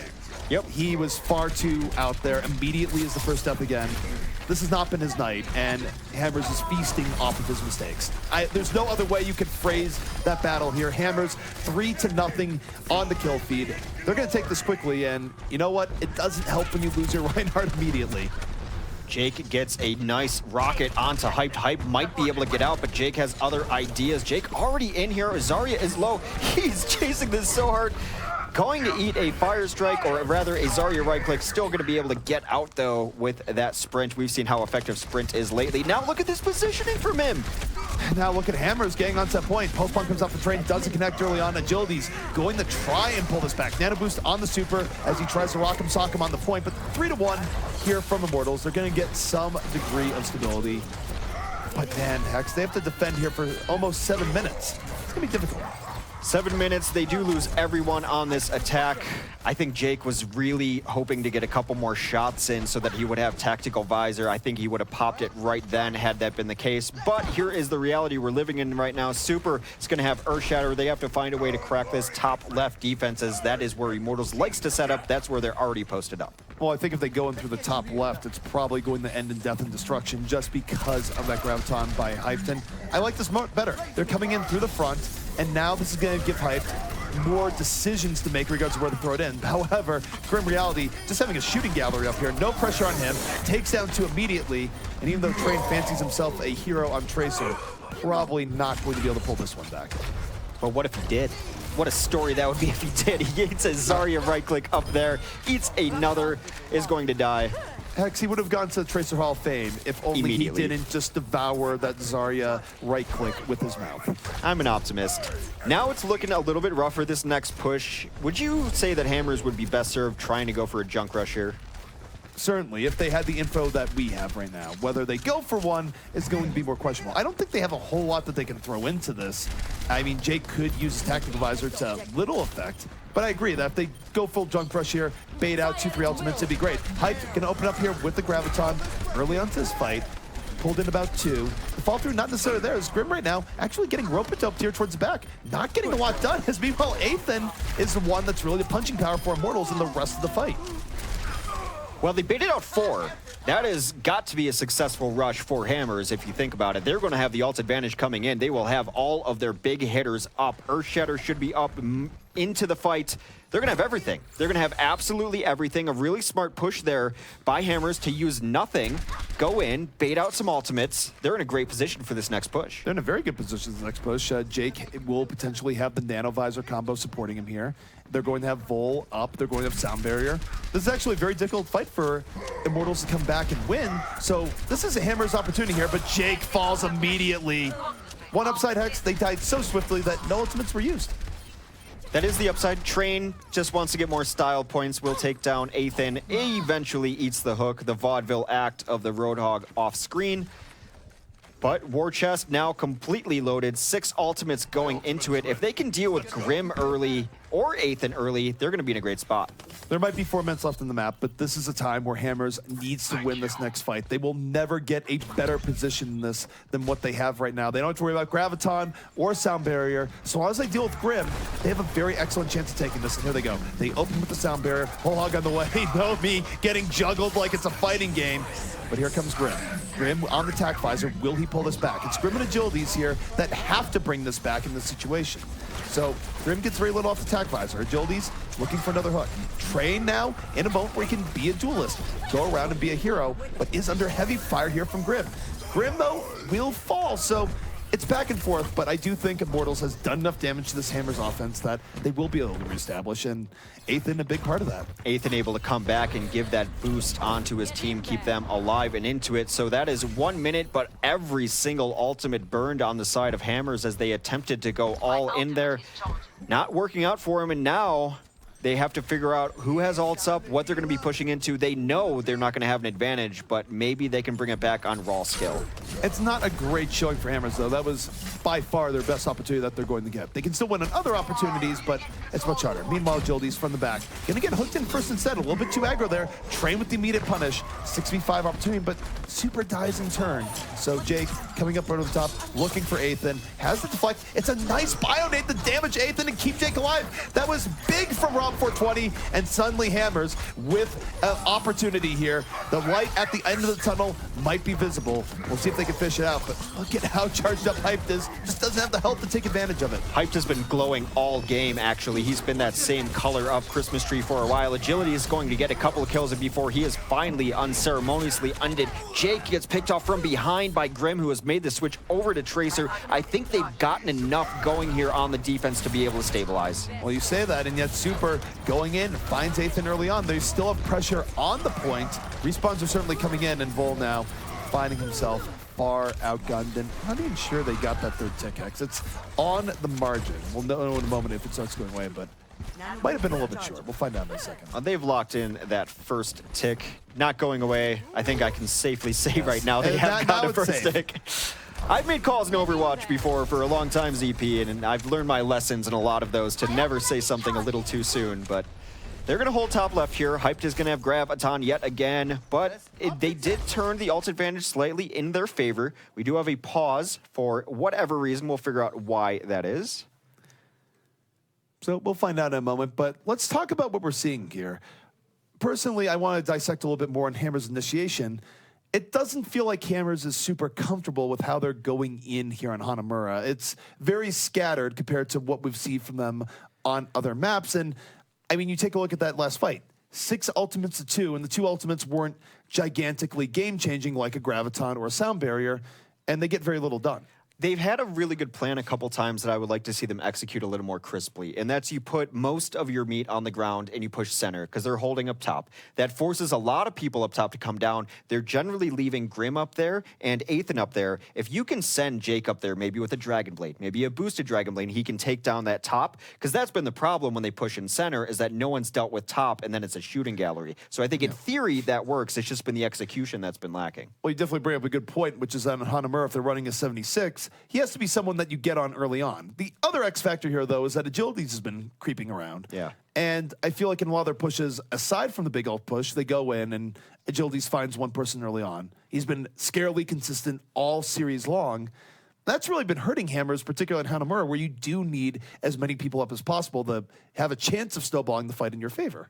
I have one piece of advice for Hammers coming into this, because I think we're going to be going back in soon, and that is, if swinging the hammer doesn't work, swing the blade, and we're back in. Well, we are back in, and Hyped pulling in 4 members of Hammers, and the big bang from Grim. Just going to finish out the rest of it. Pulse bombing Graviton. Pretty brutal at finishing out fights. Now, there's one good thing here, if nothing else. We were saying that Hammers wouldn't have another opportunity. Fate has conspired in momentum to give them another opportunity here, Hex. They're about to have all 6 ultimates up, only a nano boost, so they have a real chance of taking this here at the end if they initiate this right. Well, I don't think it's an accident or coincidence at all. They've pushed these last couple fights and used absolutely nothing into them. Now they're going to have a 6v1. Avast going down early hurts this, though. They have time to wait. They absolutely have time to wait. It's the Agilities factor. We were just talking about it in the break, where he's been scary consistent, finds the first pick off again, and that's one way to take the wind out of a sails of an otherwise great push. But 6 ultimates now, 2-1. Hammers, this is a fight you should win. Well, they dodged the hook. There's a sleep dart early on, gonna make that Roadhog go down. There's a grab that goes up top.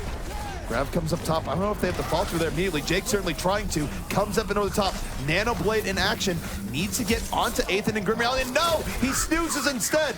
Jake still up and alive, but no. The punch from Ana takes him out. Grim Reality and Ethan still a threat in over the top. Jake was not able to get the job done there. And unfortunately now for Hammers, they might have had a brilliant position rolling into that, but the execution is lacking, and Immortals holds them back. We're going to have a draw. Look how close it was, too. Well, as I mentioned, that was the plan going in. You send everyone down. You send Jake up top to deal with both Ethan and Grim. Up there, execution was Ethan won that duel. Ethan's a very good Ana. He's going to win those duels sometimes. And that probably is where the match was, given how close it was to being capped at the end. If Jake is able to get even one of the two there, there's a good chance Hammer's able to finish it out. But there's a lot to be said, on the positioning of Hammers there in regards to the fact that it was a little bit sloppy coming in, and Immortals to withstand that degree of pressure coming in from Hammers. So I give credit to Immortals for a good defensive setup where they protect Grim. I criticize Hammers here for not winning a fight where they had an overwhelming resource advantage. They had 2 full 6 ultimate combos that they had options for, and yeah, they just didn't execute them as well as they could have. And I do have to give it to Immortals. They fought those fights spread out enough, and they delayed their deaths enough to make sure that they, if they needed to on the first push especially, get some respawns. And then they just by a pixel's width was able to get back onto the point at the end there. Because I actually liked that last opportunity for Hammers, throwing the Zarya ultimate up there, getting people caught in the grab, and they tried to split up the fight. I honestly think they needed to get something done on the ground or win that duel up top, and it just didn't happen for them. But let's go back to the beginning of this map, Hanamura. Grim on Widow. What did we see at a Grim Reality on Widow in the beginning? Well, Grim on Widow, he was playing Widow in a very awkward situation. Usually you are a Widowmaker on offense in Hanamura, and the defense is behind the archway.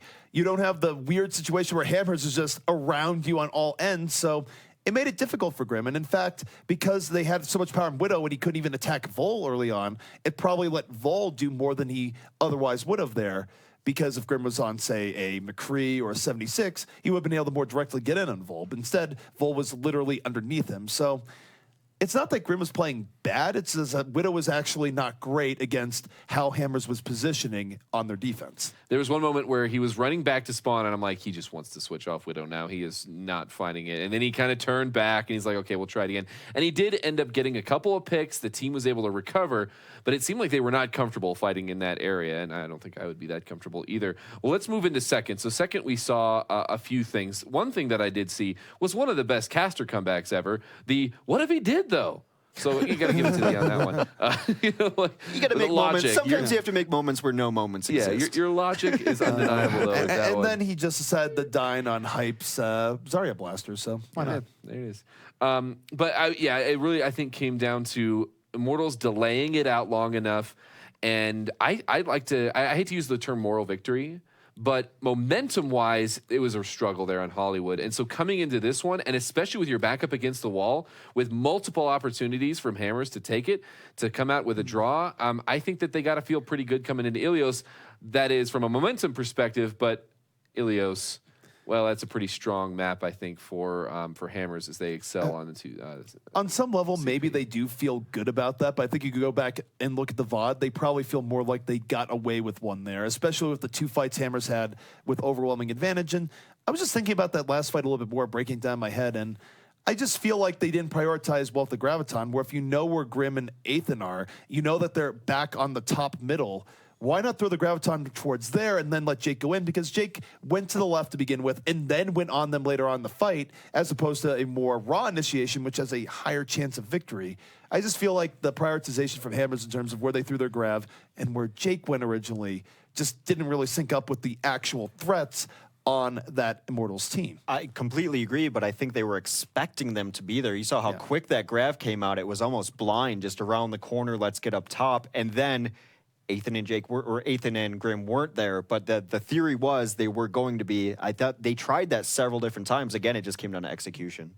Well, Ilios is going to be the next map, and we're going to see if, honestly, maybe if Hammers is going to feel a little bit more comfortable, because they did not look comfortable on that last point of Hanamura, but they definitely have some strengths on these CP maps. And I don't know exactly what their record is on Ilios specifically, and it was selected by Immortals coming into this. two heroes that I want to look at coming into this is Tracer, Train, first of all, playing an amazing Tracer there on Hanamura and in the past as well. But I want to see Agilities. He had a lot of great hook hashtag 3.0 on that Roadhog. But what are we expecting coming into Ilios there, Hex? I expect Jake to play Pharah and dunk on people, especially on certain stages. He has been a terror on Pharah. They've been running a Pharah Mercy there a lot. And then I'm looking forward to the mini game, which will eventually develop, unless they run a Pharah of their own, of Grim Reality versus a Pharah. Well, the thing I'm looking forward to here is seeing if Immortals has a proper answer to the Pharah Widow combination on Ruins, which was very highly effective the last time we saw Hammers on here, where, of course, against LG, they tried running almost a mirror. Icefeld said, I want no part of Train, and it just sort of devolved from there in regards to them getting any effectiveness off their Pharah. So I want to see what Immortals does against that particular setup, since it'd be strange if Hammers had changed it up from day to day. So both of us want to see Ruins, is what we're saying. Yeah, I was going to say, we're talking about a very Ruins. exciting I want to see stage. well. I just want to see Agilities getting some hooks on well, but that's, the child in me just wanting those flashes. A note on that as well, though, is Vol, who's been mostly Zarya, switched over to Roadhog and had himself a great Roadhog game on that early aggressive defensive Roadhog. So they, again, surprised me with the amount of versatility they have. Yeah, and that has been a big question for them, is Vol has been consistent on Zarya, but what else can he do? And seeing him contribute in some more ways is definitely something that Hammers can take away as a small victory at the very least. Well, they're looking for a big victory as they're up 1-0 in the series coming into map number 3, and they're looking to take it into game 4 with 2 maps under their belt. Take it away on Ilios. Well, here we are. We are on Ilios, where 2 well-built stages, one stage where they're just excavating ruins kind of in the middle of nowhere. But this is a map where we do get to see a bunch of different styles of play. And unfortunately, it does not appear like we are starting on Ruins, but soon. We will get to Ruins at some point in time. That is the promise that we make, running a best 3 of 5 assault or control map, rather. Gonna kick it off here, and teams are just running around right now, preparing to attack, as they will finally switch over. Jake is going to be running the Pharah. So far, no great answers from Immortals on the blind pick of Pharah. I do think that if this works out well for Hammers on the first attack, we'll probably be seeing some McCreer 76 from Grim in very short order. And Jake right now, not wasting any time, very good at using buildings to his advantage. He seems more at home on Pharah, on control, particularly on Ilios, than basically any other situation we see him play Pharah. But Train runs afoul of Nomi early on, runs into his hammer. It's Nomi coming out, the much better opening than we've seen him on the past few maps. Picks up 2, and this should lead to Immortals taking this fight. And when you see a Reinhardt pick up 2 kills like that, it usually means that Hammers was diving past Nomi and not really respecting him a whole lot. Somewhat of a mistake. Not at all, but good for Nomi, as he had a pretty rough map on Hanamura, able to redeem himself, get some momentum for himself back into this one, as every kill went in their favor. Jake was able to pick up a couple there late, but you want your kills early as Pharah. You want that advantage, vertical advantage, to be able to snowball in your favor. Train has died very early, twice now on this Tracer. Having to go against all these tanks can be very difficult. It certainly can, and that's a rough time for Hammers because they do rely on Train to get high production. Jake's not exactly going to have a big distraction here if Train is dead before he even goes in, so it's going to be up to Train to be a little bit more evasive coming in. Still though, Jake moving in, taking to the ground here rather than the sky early on, trying to find a way through as Pharah, but Vogue taking out Verbo early on. More of an opportunity here. Roadhog eating rocket after rocket. Justice available here from Jake, but not the help to support as Ethan and taken down pretty early on here. Still though, the rest of Hammers having a much better time. Train still around, pulse bomb out. Doesn't connect immediately, but still a threat in this fight as Agilities is pulling this back. It's 3 kills for Agilities. He does die in the very end, but almost pulls it back there for the side of Immortals. Almost, and let's just add another versatility notch onto this Hammers team, as Vol now on the Soldier 76. For whatever reason, they run what they want, and now he's got Tac Visor. He's going to try to get in. A big Earthshatter puts him on the ground, though. Tac Visor going to be Earthshatter winning. Jake, though, Justice reigns from inside the building, takes down 1 before falling in turn, and it's Train who wins a Tracer battle, so even though Grim stops Pharah, he pays for it with his life, and now there's no one to really deal with Train as he's diving deep into the remnants of this Immortal squad.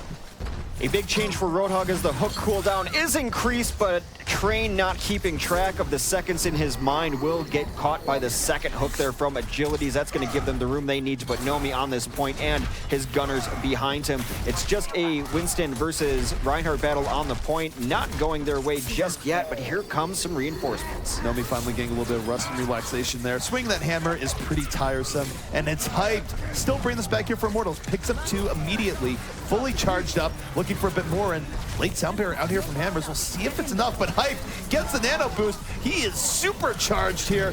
Full energy with the nano boost and just melting down the remnants of this Hammer squad. I don't think they had any notions that it was going to be enough with the sound barrier, but Hammers is a team that will trade out ultimates and lives for percentage points. Exactly what they were doing there. They have the lead 65, but quickly being tied up by Immortals as we come to this next fight. Jake has been somewhat quiet here. Not the dominant performance you're used to seeing. It's largely because he's going very far in the flank, away from his healers a lot of the time.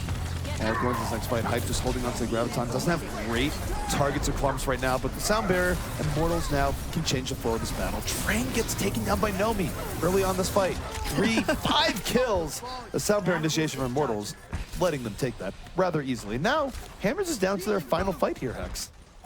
Not a typical game for Jake at all on his Pharah. It's not been working, and oddly enough, they're not running any direct counters to it, but they are making sure that Hyped and Ethan both prioritize him when he does come around corners. Still takes so much damage coming in, and he has been having a hard time getting healed. Look, he's looking at his healer, begging Rob to heal him. He's got the barrage up. He's going to just pop it. Why not? Again, Ethan takes him down. He forces the barrage way too hard there. I mean, I understand it's an overtime, but there's still better shots you can take. Still, Grim Reality in on the point, trying to hold back Hammers. Hammers has still had a decent fight here. Rob 420 going the fall. Tracer v Tracer action underway. Lucio desperately trying to live. Grim looking for that double kill. No, not able to get it right away, but is going to get it now. Voss running foul of it, but in that time, it lets Train fight right back.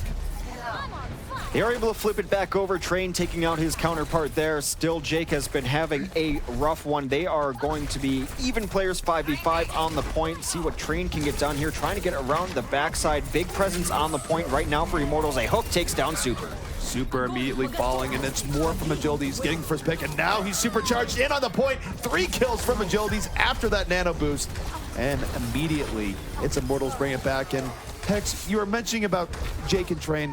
Let's break that down just a little bit more clearly. What was going on here is that Train was dying first very often. Why was he dying? Agilities had his number. And with Train dying early on in those fights, Jake was getting far more focused on in 5v6 situations. So for Jake to have room to work with, Train needs to be alive.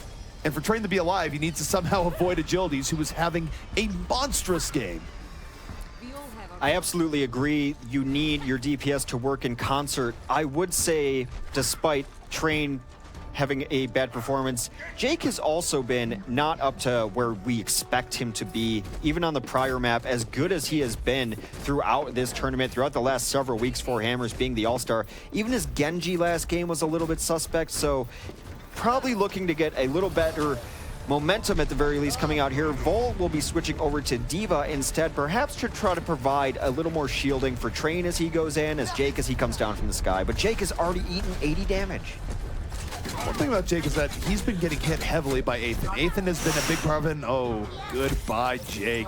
Hyped right in his face. And the Ana problem has been huge for Jake, where he doesn't have to just worry about DPS characters, he has to worry about that.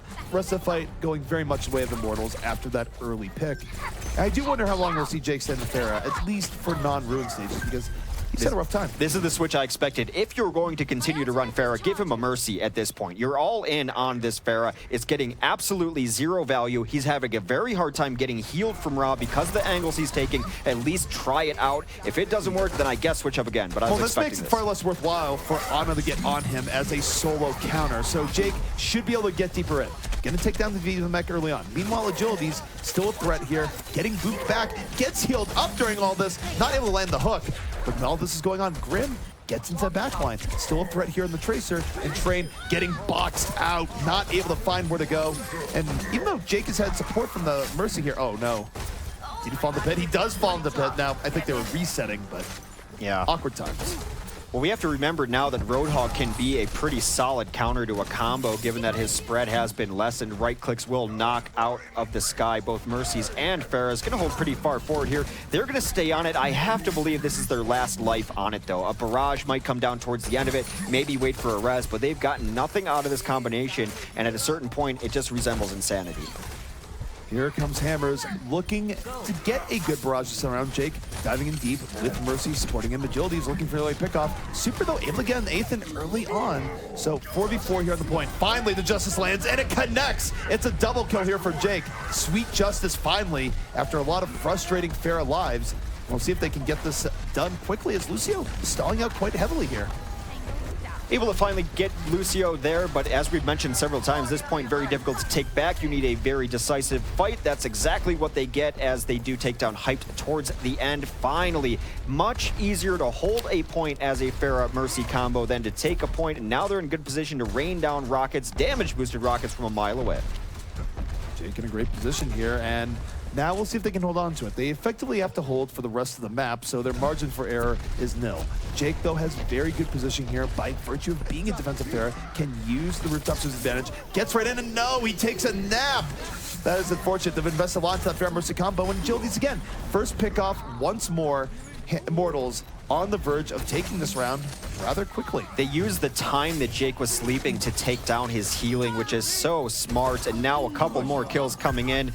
That is Immortals taking the point back, and despite one fight off of a barrage, it has been all Immortals. They will stay on this combination because now they have Resurrection, but still, it has not gotten the value they needed. Vol will be over on Genji too. The problem for Hammer is they have to get on the point. They have very little margin here, and Immortals is blocking all possible pathways.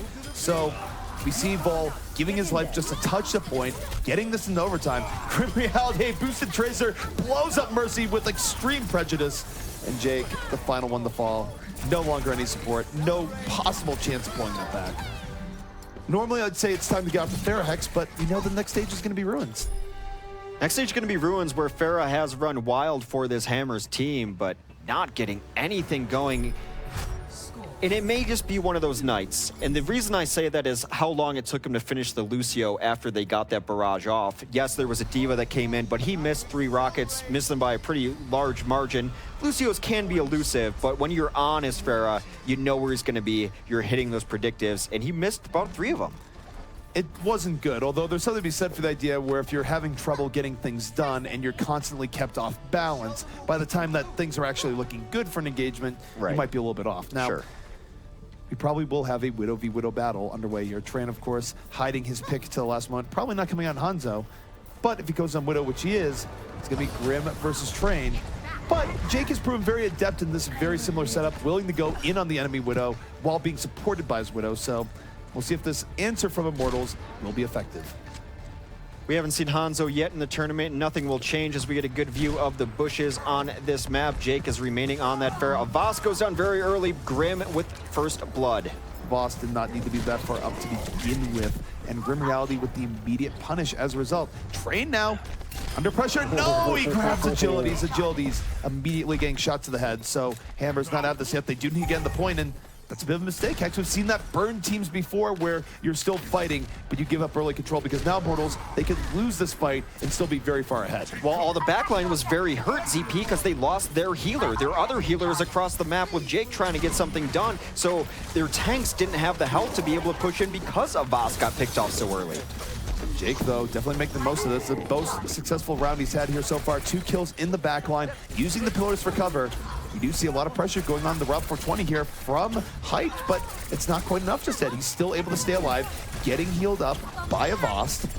But here's the problem. This fight has gone on for so long, and Immortal still has control. Well, Resurrection's going to come up. That brings Train back to life as he was taken out earlier by a Genji. Grim Reality finally solves the Pharah problem. That means that Rob's going to have to find another one. Grim takes out his counterpart, and Train goes down. Now he's got free reign of the map. There's no more important people that Grim could have taken out here for the Samurai squad. Gets rid of the offensive Widow, gets rid of the Pharah, and gets Rob 420 as a little bit of extra. Even though Hammers finally captures the point, it doesn't seem like this is going to be super long-lived. Super trying to stall out as he popped Primal Rage, took down 8th in there. Agility is coming back into the fight too. At some point, Train will come in, take down Verbo. So, as we've seen in a lot of these control maps lately, the fights simply do not end. Grim is still picking off people here in the back. No pressure on him whatsoever. And even though Hammers has been contesting for a while, it finally ends. At some point, you need to get someone back here on the Grim or have Train win that battle. Though Train picks off 2, he might be hunting for Grim here very soon. And here we go, Widow v Widow. He takes him out. Train suddenly coming alive. Beautiful shot onto the Widow. Now he's going to get some damage onto the point. Makes the Genji burn his deflect at the very least, and they are going to flip it back over at nearly 30%. Getting very aggressive on the Widow. Not sure I love that angle. Just waiting for someone to show their face over top. Jake has been somewhat quiet as it's been the Train show, but at the very least a distraction you can't completely ignore a pharmacy combo. Well, we've seen Jake in this very tournament have very good success with flanking Pharah around in the situation now. Of course, found him. They have game tape on this. They do realize that he likes going for this, and now they can see everything.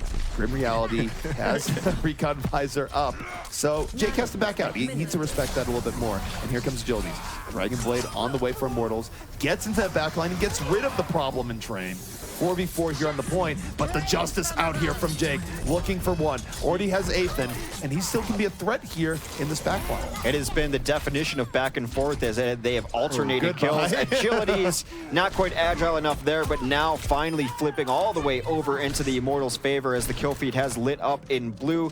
Grim, no small part of that at all. Here comes a Widow Mine that's going to actually burn down Hyped. Actually, I believe that could have been a headshot there. Regardless, Hyped is down to Train as the Widow battle continues. Train gonna back up. Oh, he backs up and then he gets immediately res, so try number 2, extra life. See if he can get on the Grim here, and it's Jake that's really applying pressure to the Grim in the back. We'll see how effective that is in the long run. But both teams struggling here. It's Hammers fighting for their very lives here on Ilios. 92% for Immortals. And Immortals still fighting this right back. Still though, Vol and Super on the point. It is very back and forth as Grim takes down both Pharah and the Mercy. This is big. Even though Hammers is recapped here, there's gonna be a tide of Immortals coming right back onto this point.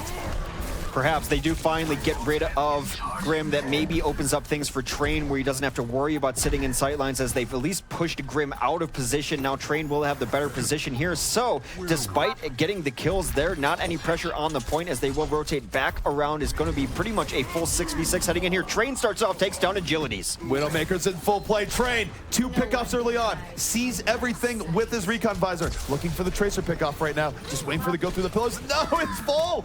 Gets the early hook, and Hammers, at the last moment, able to pull it back. I will say, though, that for Immortals, this is the closest we've seen Hammers set up on Ruins really get challenged, and here's the real question, Hex. Do we see Hammers come out with Pharah on the non-Ruin stages? Because I feel like the answer to that now should definitively be no.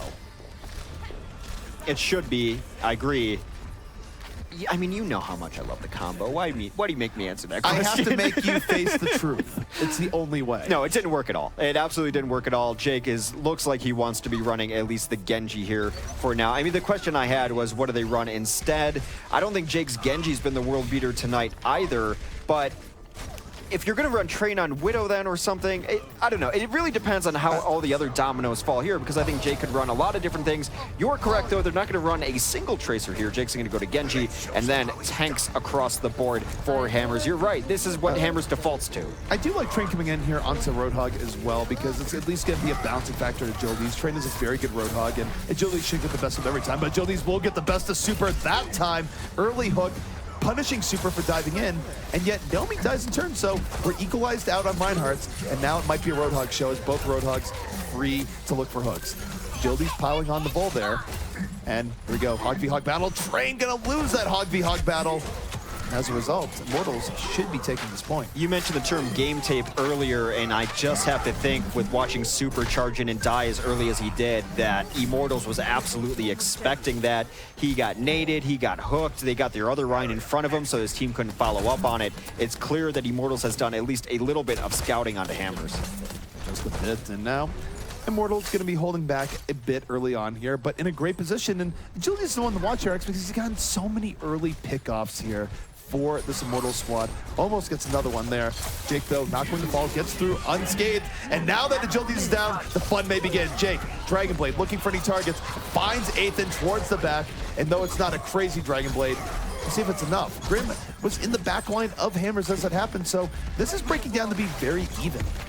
Very even as it remains a 3v3 on point. Jake looking to finish off the Lucio, unable to do it. It's going to dash through the Tracer, make her think twice about coming back in. Those M1 shurikens, he's going to get in the fire of his own Roadhog so that they are able to clean up some kills, but still unable to flip it back as reinforcements have already come in. Reinforcements are in, but Train and Jake are still on the point, so both teams are going to reinforce, and Hammers has a bit of an edge there as Train is able to find Verbo, but Agility's winning the Hog v Hog battle. Grim Reality coming back in, and suddenly it shifts right back in Immortals' favor.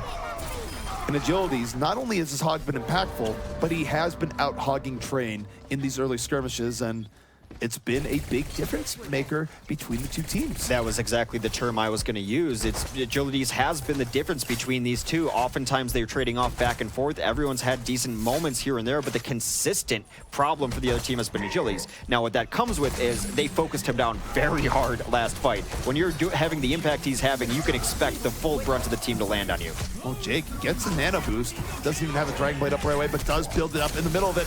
Diving back, gets rid of the problem in Agilities, and gets Ethan as a spare. 2 kills here from Jake. The nano blade successful.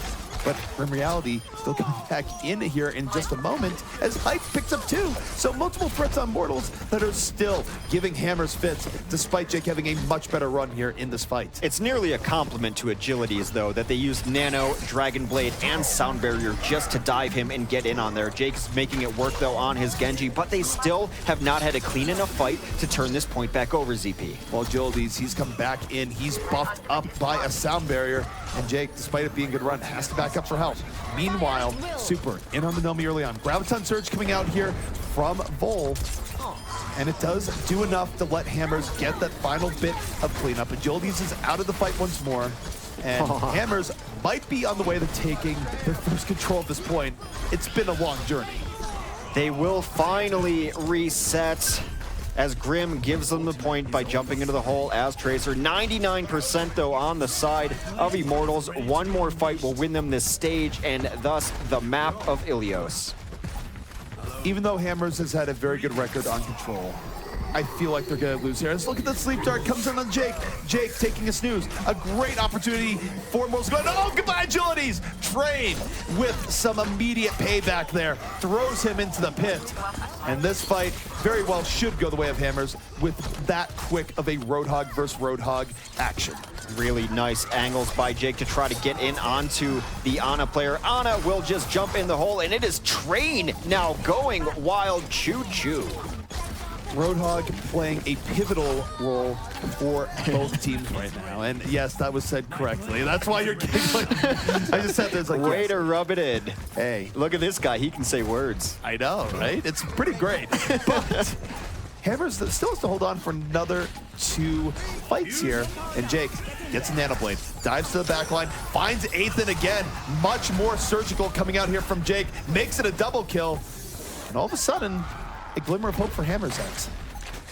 They have looked very good. It's about 1.5, 2 fights incoming, but there are some advantages perhaps for Immortals as they've gotten most of their ults. However, on the other side, it is Hammers, but I think overall Immortals has used their ults better, even going back to Hanamura, so maybe favor them here, but a nice flank setup. The Graviton is in from Hammers. They pull in from Hammers, but the Earth Shatter does not connect to land, and yet Jake in the back picks up 3. The self-destruct for Immortals hits nothing. So Jake has truly come alive with the setup from the rest of his team here. Hammers looks completely different on the second half. Goodbye, Grim Reality. Train being unleashed. 98%. Hammers might be living to the next stage after all, Hex. Jake will get all of the glory here as they do try to clean it up. Still going on. It looked like it was all but over. Reinforcements coming in. We are going, but let's give Rob some credit too. That Graviton does not go the way it does unless he hits that nade onto everyone in it. Jake cleaving through them with the Dragon Blade.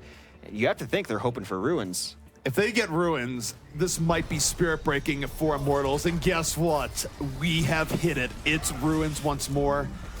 Just to restate here, Immortals was 99-0. So many ways of them taking that. They let Hammers off the hook, and now they very well might be paying the price. They let him off the hook. Hey, man. One of the greatest post-conferences of all time in the NFL. Dennis Green's biggest contribution to the NFL. It could be argued. Train is going to be on that Widowmaker, of course. Jake, though, not going to be running the Pharah, so they won't have that 1-2 combo. But if you just had the game he had on Genji, no reason to switch off. I'm okay with this. I think his Pharah was fine last time he was on Ruins, but his Genji was clearly superior on Well a moment ago. Why not go for this once more? And his Genji can help deal with Grim Reality on Widow as well. But Widow takes down Jake as he lost that duel early on. That is unfortunate, but Vol is picking up the slack here. Vol already with 2 kills is able to deal with agilities early on, and Hammer's still with a more dominating presence here early on, especially now that they've gotten rid of flanking options like Hype. Now, still could go either way, but it's Vol! Suddenly, it's not just Train that's a great Roadhog player for Hammers. Vol is finding hook after hook, and including the mirror match onto agilities. That could be enough for them to take this point. Though Immortals still pressure against Grim out of nowhere. His Widow still unleashed, looking for the final pickoff on the Lucio. Doesn't get it, but 2 early pickoffs. He might have swung this back the Immortals' way. He absolutely swung it back, and it was because he started off that fight taking down Train. He gets a shot onto him, not quite the kill. Those in for sight is running down. He will back out when he does not know where these threats are coming from, but Grim putting the team on his purple back. And now for Hammers, they have to find a way back in. It is unfortunate that Jake died to Grim, because if he had won that, that's probably Hammers' fight through and through. Absolutely. Hype, sneaky, moving in with the pulse bomb. Not gonna stick, just looking for the raw kill. Probably should have stuck there because Train gets away. Now Train's gonna be open to picking off members of Immortals, and Hype, under pressure, wastes the pulse bomb. Still here fighting in the back, but Train gets on the Athan, and the front line of Hammers getting a lot more work done. Hyped, emulating my basketball skills. Just chuck it up and hope that it hits. It does not. Jake is able to take him down, and now it is just Widow. Grim will not have a repeat performance of his last time carry.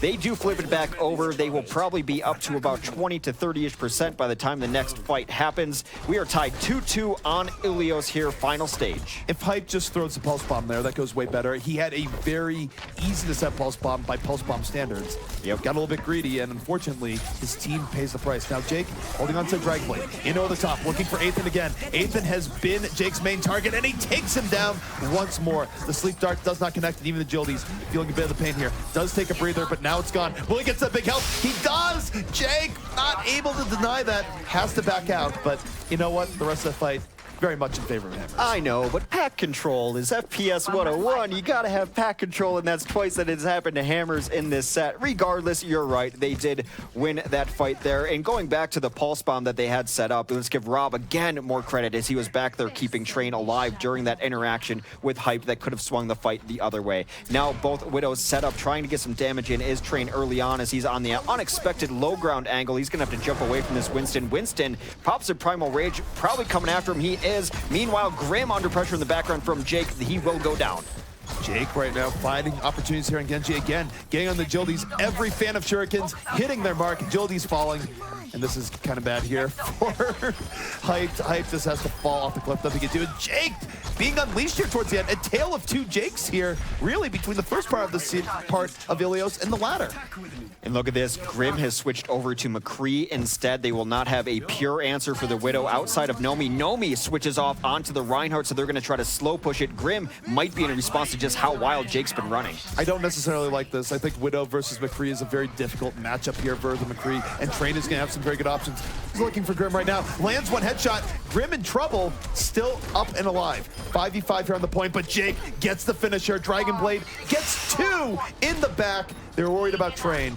Not looking at Jake, and Jake getting all the cleanup in the world here, coming alive and setting Hammers on fire, and Hammers on the verge of taking back Ilios. Well, Train and Jake forced that compositional switch that they had to run in. They changed to a Diva, they changed to diving tanks to get in there, and Train had the better of the Diva, the Widow v Widow, forced them to change.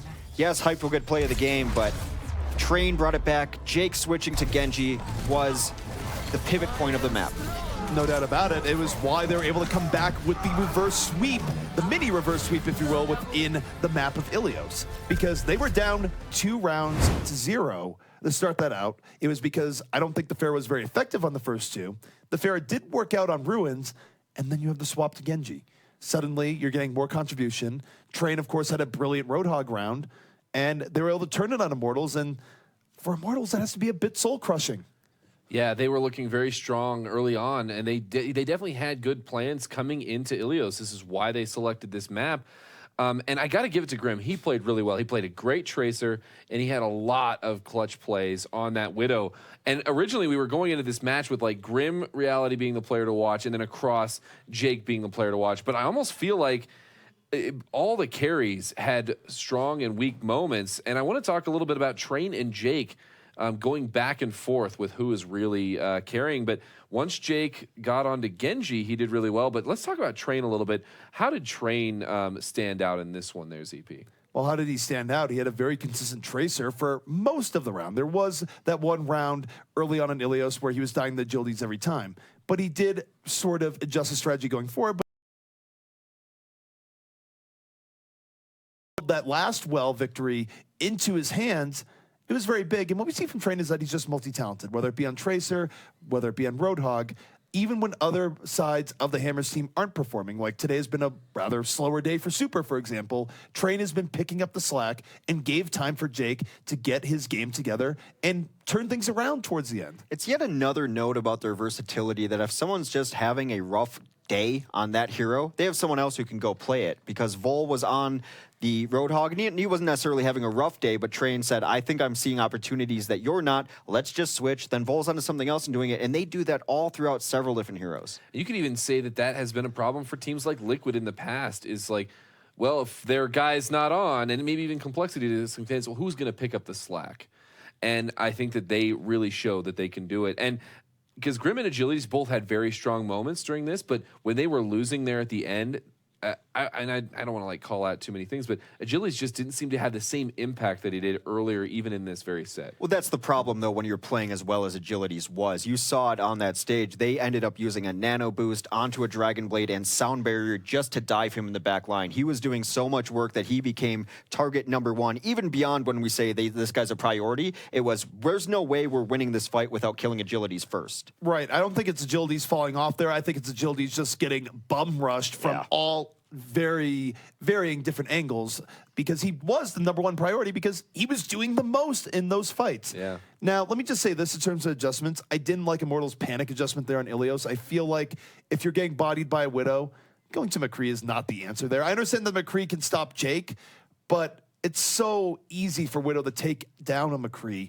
when a McCree is coming from those angles that unless you think Train is just going to miss you, it's not going to work. And well, and I think they executed it well, because they sent the D.Va in, hyped, I think, went in to try to take care of Train on Widow. But then, honestly, on the other side, Jake had a Dragon Blade up and just completely wiped. Well, Train also got a big hit on the Grim Reality early on there in the fight. So it wasn't the kill, but it's like, well, at that point, you've got a low McCree, and he doesn't have anything left in his. Even if he got healed up right away, which we didn't have a camera view on, he screws with his positioning very harshly. Yep. So it just wasn't great. One thing that I want to give it over to Immortals is they did have a nice showing on early point control. And we talked about the importance of that, especially on that Ruins phase. And in the first time around, they actually were able to take it first, even in a close fight. They were not able to pull it through, though. But how do you think their point control in general contributed to them getting at anything? Nomi was much better on Reinhardt than he was on the previous map. On Winston, having the shield up, he actually opened a lot of those fights with a couple hammer swing kills. I think it's a hero that he's probably a little more comfortable on, or at least that's what it looked like tonight. He had a much better map overall than he did on Hanamura. That's why they had bigger bodies on the point, able to have that control. He kept his shield up for the most part, but when he had moments to swing the hammer, he did. But he wasn't going super aggressive for charges or even fire strikes. He was just using shield and hammer, back to basics. Yeah, no, and it definitely showed in comparison to the previous maps. I do want to bring it back to one thing we talked about, and that's the decision making on the Pharah. Yeah, and you could see like that. Well, like we picked the Pharah. Okay, that's not working out.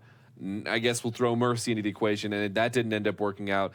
And then the switch to Genji. Do you go off of that Pharah faster? I mean, when you talk about decision quality. Well, I think for Hammers, they had a decent amount of faith in running the fair there. Just looking back to earlier games that they've played in the OCS, we've seen Jake have very big games on fair, particularly on Ilios. Ruin's probably perhaps the most prolific, but it was unique that they struggled on Pharah as much as they did here.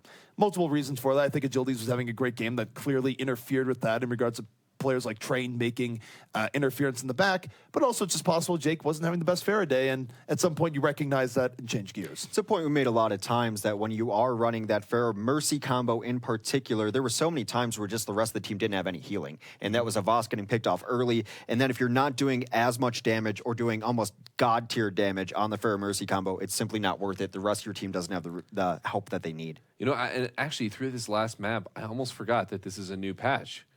Yeah. I mean, we didn't see a lot. I would say that we probably, if we were really looking close, we might see the defense matrix changes maybe coming to play. Probably not even that. A little bit of the hook. I was noticing, the hook looked a little different, but that actually looked a lot like what we've been seeing the last couple of weeks. The hook, it also allows you to be more confident in running just a Roadhog against a Pharah Mercy combo because of the right-click changes. You can one-shot a Pharah Mercy if they get a little too close to you, even when your hook's on cooldown. Indeed. So if I'm looking at that correctly, it's looking like the next map in the series will not be Dorado, which is a little bit surprising to me. It's looking like it's going to be Watchpoint Gibraltar, and this is Immortals that gets to choose because they just lost. I'm a little bit at a loss here as I look at this. Yeah, and this is when I was on like doing that second guess like I did in map number 1. Now wait, Immortals picked Hollywood White. Oh no, but in this case it really is them actually picking this. And they have had very good performances on Dorado. It seems like they really know where to fight, and they have a lot of good options to fight there. Is there any ideas as to why they might pick Gibraltar in this case? I'm looking at it and racking my head, and I mean, you can probably come up with reasons where Grim is very good in 76 in hangar phase, and there's ways you can work it to your advantage. But when you do the cross comparison and go, why would you pick this over Dorado, which you have historically been very good on, it's harder to make a compelling argument, aside from the fact where maybe they had a scrim against Hammers at some point and Hammers surprised them on Dorado. Agreed, 100% on all you said, but the defense of Immortals was pretty good on Dorado, one of the last times we saw them. If they can force the fights to where they want to force the fights, they can still win it, but it is odd because on Dorado, they don't have to force the fights where they want to force the fights. The fights happen where they already want to fight, so now they're going to have to play this game of baiting them into the server room, things like that. They've added maybe an unnecessary step. Now, of course, we don't know all of their practice, all their scrims, things like that. We would have expected them to see Dorado, but maybe they know something we don't. They haven't been terrible on Gibraltar defense. And I'm trying to think, because I feel like, did they play in the OMM? I think that this was part of the lower bracket finals. All the Overwatch starts to run together. Right. It blurs together, right? And I mean, unless we all watched those VODs all today, which I certainly didn't. I'd be curious to see. How dare you? Yeah, right. Well, you know what I was going to say? I'd be curious to look back. I'm sorry. Yes, Listen, really. okay, forgive me. But I mean, I was going to say, well, we can go back and look at them, but we're going to actually see a little bit of what their mentality is coming into Gibraltar here, and this is another one of those ones where Immortals, they've had some bursts of strong performances. Hammers has been a little bit more consistent, and that's why they're sitting at 2-0 on the scoreboard. Do you think, as we try to ready up into here, that we will see Widow on Gibraltar again, just based on Train knowing that he pretty much won that he won it 60-40 at least? I think Widow is always an option when you go to Gibraltar. We've seen plenty of iconic plays where Widow is used well. I think that if you're having trouble with this 76, who's not with his Reinhardt in particular, you certainly can run the Widowmaker. Now, do I think we're likely to see it in the very beginning? Maybe. I would say it's probably more 30% chance. Right. I don't think it's necessarily a first go-to on Gibraltar all the time, but it does pop up every now and then. But stage 2, though. Stage 2, Widow becomes a little stronger, and especially if you're having problems taking top of shuttle.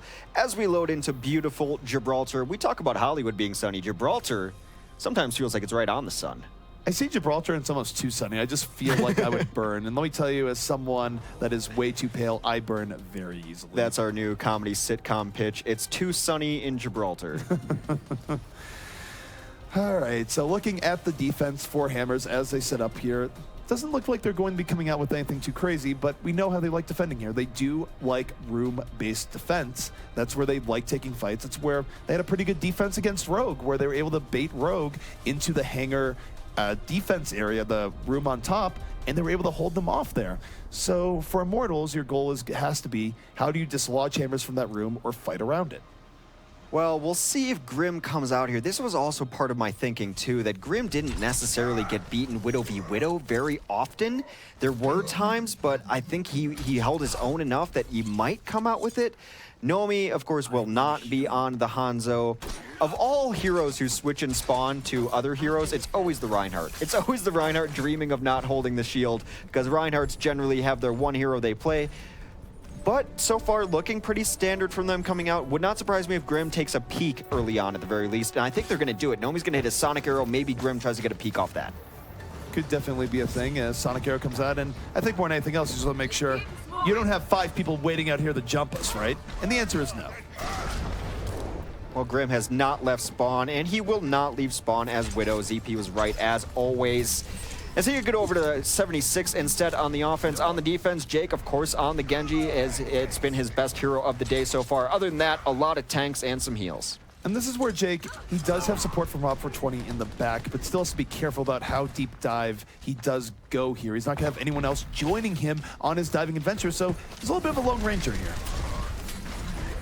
Well, in the back line, it is Jake trying to get some done. He does dash through to his team as it starts out. And that is a pretty nice charge onto Super, drops him down for agility. He's cleaning up 2 quick kills for Immortals on their offense. Agility, striking blood very early on. Grim Reality with the follow through. And now Hammers down with 4 people. One of them is Jake off in the middle of nowhere, who's having trouble getting back to this fight in an effective way. Does come back in, gets shielded by Vol, but he's going to fall immediately. Immortals, the number advantage is far too strong here. And nothing too crazy there, Hex. Just a good pick off by Agilities that snowballed unto itself. Nothing too crazy except for going in there at the ends, and maybe some split spawns here are going to be punished, but they fed so hard into that for 0 stall. That was as bad of a second ditch defense as you could have. And here's the problem for Hammers. They're very good in Hangar if they can get back up here and secure the room and hold up there. But Immortals, they rolled in. There we have great positioning. Now, they're piling on the Lucio, the only guy who's pushing the card. Verbo, it's a real trouble. Suddenly, the Dragon Blade comes out. The boop has been used. The boop ineffective. Jake slashing, slicing and dicing in over the top. Picks up 3 before it's all said and done. Feels bad to be Verbo there. It was a really smart strategy, though, knowing that Immortals wanted to push far forward. You still see the 1x on the cart while you see all of their big boys looking to find you coming in. Just ignore them, roll around them, make them come back to the cart. Really smart move, but yeah, poor Verbo. Verbo, it's one thing, it's like, wow, I'm stuck here pushing the cart. Now you have a Genji coming in on me? Guys, this isn't fair. Hey, he burned out the Dragon Blade. Good for him. The important thing here for Immortals is that they have much better positioning now. They get the hole in the room, and there's the Graviton coming up on Vol. 3 people going to be sucked in. Will the fall through be there? Traded nano boosted whole hog coming in. Will be cleaving up the remnants that Vol put together. So 5 kills by Hammers. Very decisive. This is how we've seen Hammers play this map before. It's one of the reasons that they do feel comfortable throwing bodies in onto first in those last-ditch, low percentage chance efforts. Because when they get to the shuttle phase, they know exactly how to take high ground back, even when they're at a disadvantage. They will throw ults at it, but they are able to restabilize onto shuttle, and very difficult for offenses to find a good avenue into Gibraltar second. The downside for Immortals is that they have to fight Hammers and evict them from this room. The upside, they have a lot of tools to do that, and Verbo, unfortunately, gets picked off early. A little bit too far up, and that makes things rough. Still, though, they move in. Graviton at the way. Grim Reality, confused, goes to do housekeeping in the back, but still goes forward to the front, and the Graviton causes 5 kills there, Hex. So in the end, it works out. They're going to get Hammers out of that room. The Graviton does its job, and now they should be able to pull this all the way to the end of second. Graviton into Nomi, hyped, and Nomi combining for 5 kills there as Grim was busy, as you mentioned, cleaning up Jake in the back lines. Jake's about to have his Graviton, and Earthshatter does go down. He wants to dislodge Grim from up here, though. He does bust it out. Grim does take down Rob. Here's a Sound Bearer stifling Jake. The Sound Bearer just ruins Jake's day, no doubt about it. Doesn't get on Grim Reality as a result. Train trying to bring this back, but Immortals, they have a very good position. Still, Jake and Train still up. Immortals could fail to take this if they're not careful, but Verbo, 2 kills on the payload. Why not? Dropping the beat. A little bit of revenge there for the time he died to Ana, and Immortals going to be keeping a good pace here. A little under 4 minutes remaining. I think even Hammers is fine with Verbo getting a 3 kill there. Everyone's got to root for him there. A little revenge for our Lucio cart pusher. They do have to reset, and now it gives up a lot of position to Immortals to push this front line, trying to get as much free push as possible. Ideally, you'd like to get the cart most of the way up the hill as the defense wants to hold at first bend. And for the defense, they need to find some way of stabilizing. Super has had a pretty quiet game here so far. Maybe this is where he gets the Earth Shatter, but no, he goes too far up. Immortals just immediately punishes him for it. More bad times here for Super, as Immortals now 5 versus 4. Big advantage here on the card, and they're well aware of where Train is trying to get pickoffs. Still gets the hook, but doesn't get the follow through. He's getting swarmed on all angles.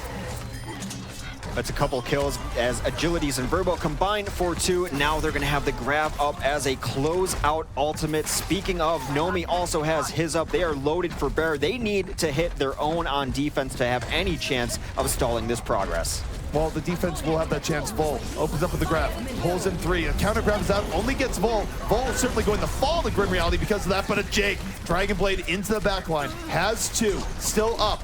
Really low health though, not enough to challenge Grim, but picks up a 4th. Grim having himself a spree here.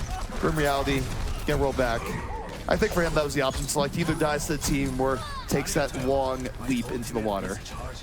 Jake, another hero moment that they had to have. Yes, they use the ultimates, but you can't save him for anything else. Interesting to see what he's going to switch to. He's going to go to a 76. Do you like this? It does deny some high ground from Grim on occasion, but he's been having such a good Genji that you'd think he'd be able to do the same on Genji. I'm okay with the 76. I think Super needs more support going in. Super's been sort of going up, not a lot of poke with them. I think the 76 gives him a little bit more muscle, especially when combined with Train.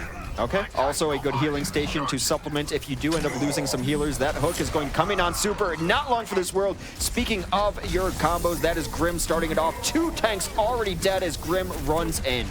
Grim being merciless, pushing him through. Jake is still in the backline, but he doesn't have attack visor. He does get on the 8th in pretty early on, but here comes the sound barrier in this fight for Hammers. Only going to affect Rob 420 and the Lucio casted. Not going to be enough to delay. And Immortals finishes out Gibraltar with a bit of change to spare. 1:38 left on the clock. Pretty good time for Gibraltar, given that we don't always see teams finish out Gibraltar to begin with. Just the eye test, not even looking at the clock. A great Gibraltar. They were barely stopped, and when they were stopped, it took giant hero moments in every ultimate that Hammers had. Hammers won a couple fights there, but it was generally having to use everything they had. We're unable to win fights without the ultimate advantage, so very difficult for them, and perhaps we're seeing why Immortals picked this map.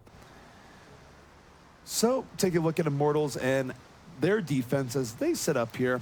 Not really going with anything too crazy. They're going with that optional dive defense, or no, it's actually looking more fuller dive here because they have no Reinhardt. Instead, they're going to be running Nomi on the Winston, hyped on the Tracer. It's not a Genji diving in, but it's still a lot of dive power towards the back and just DPS across the board. Well, Immortals has never really had an issue on offense. They continue to have issues on defense, trying to emulate things that other teams have done.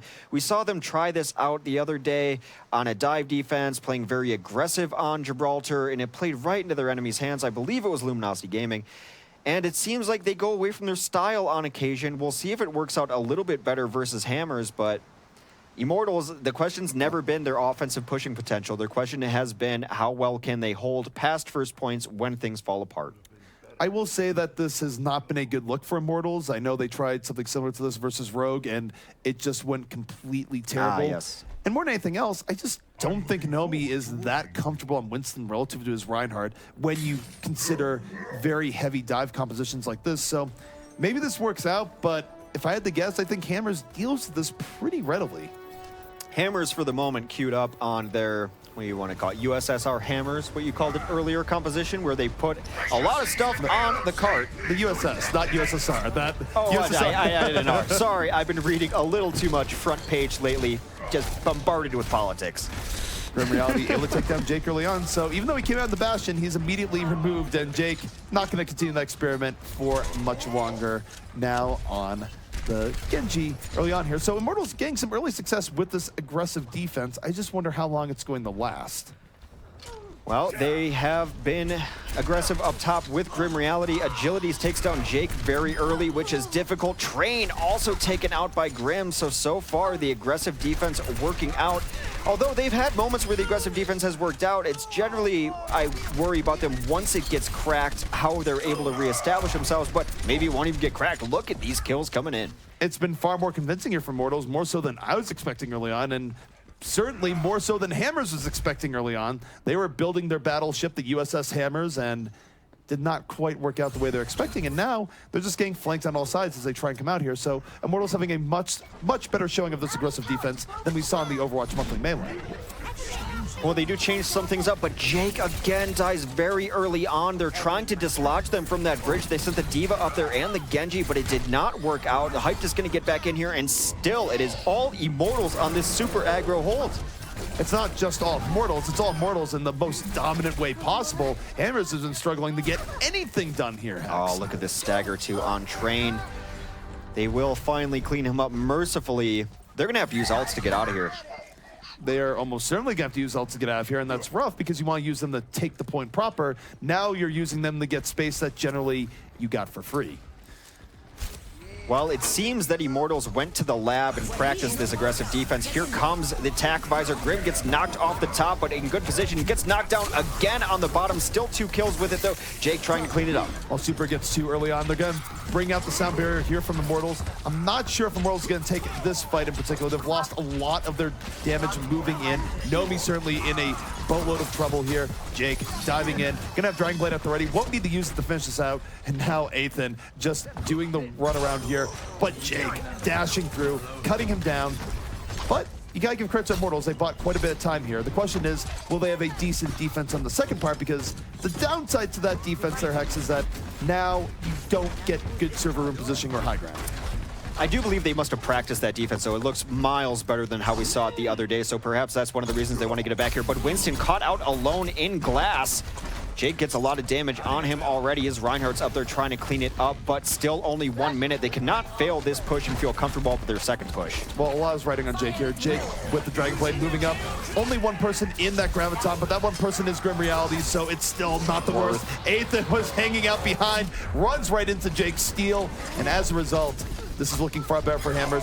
3-1 on the kill feed. Agilities, you've worked some miracles here, but this is asking far too much. You need to back out because this point going to go the way of Hammers. And now, this is where you can really get some momentum going on Gibraltar. 3 minutes left as they continue to push in for this second stage. Vol gets slept, but I don't think anyone's going to be there. And no, it just alerts them to Ethan being back there. Jake running wild. They have the high ground, but Jake going to try to pressure him out of it up here.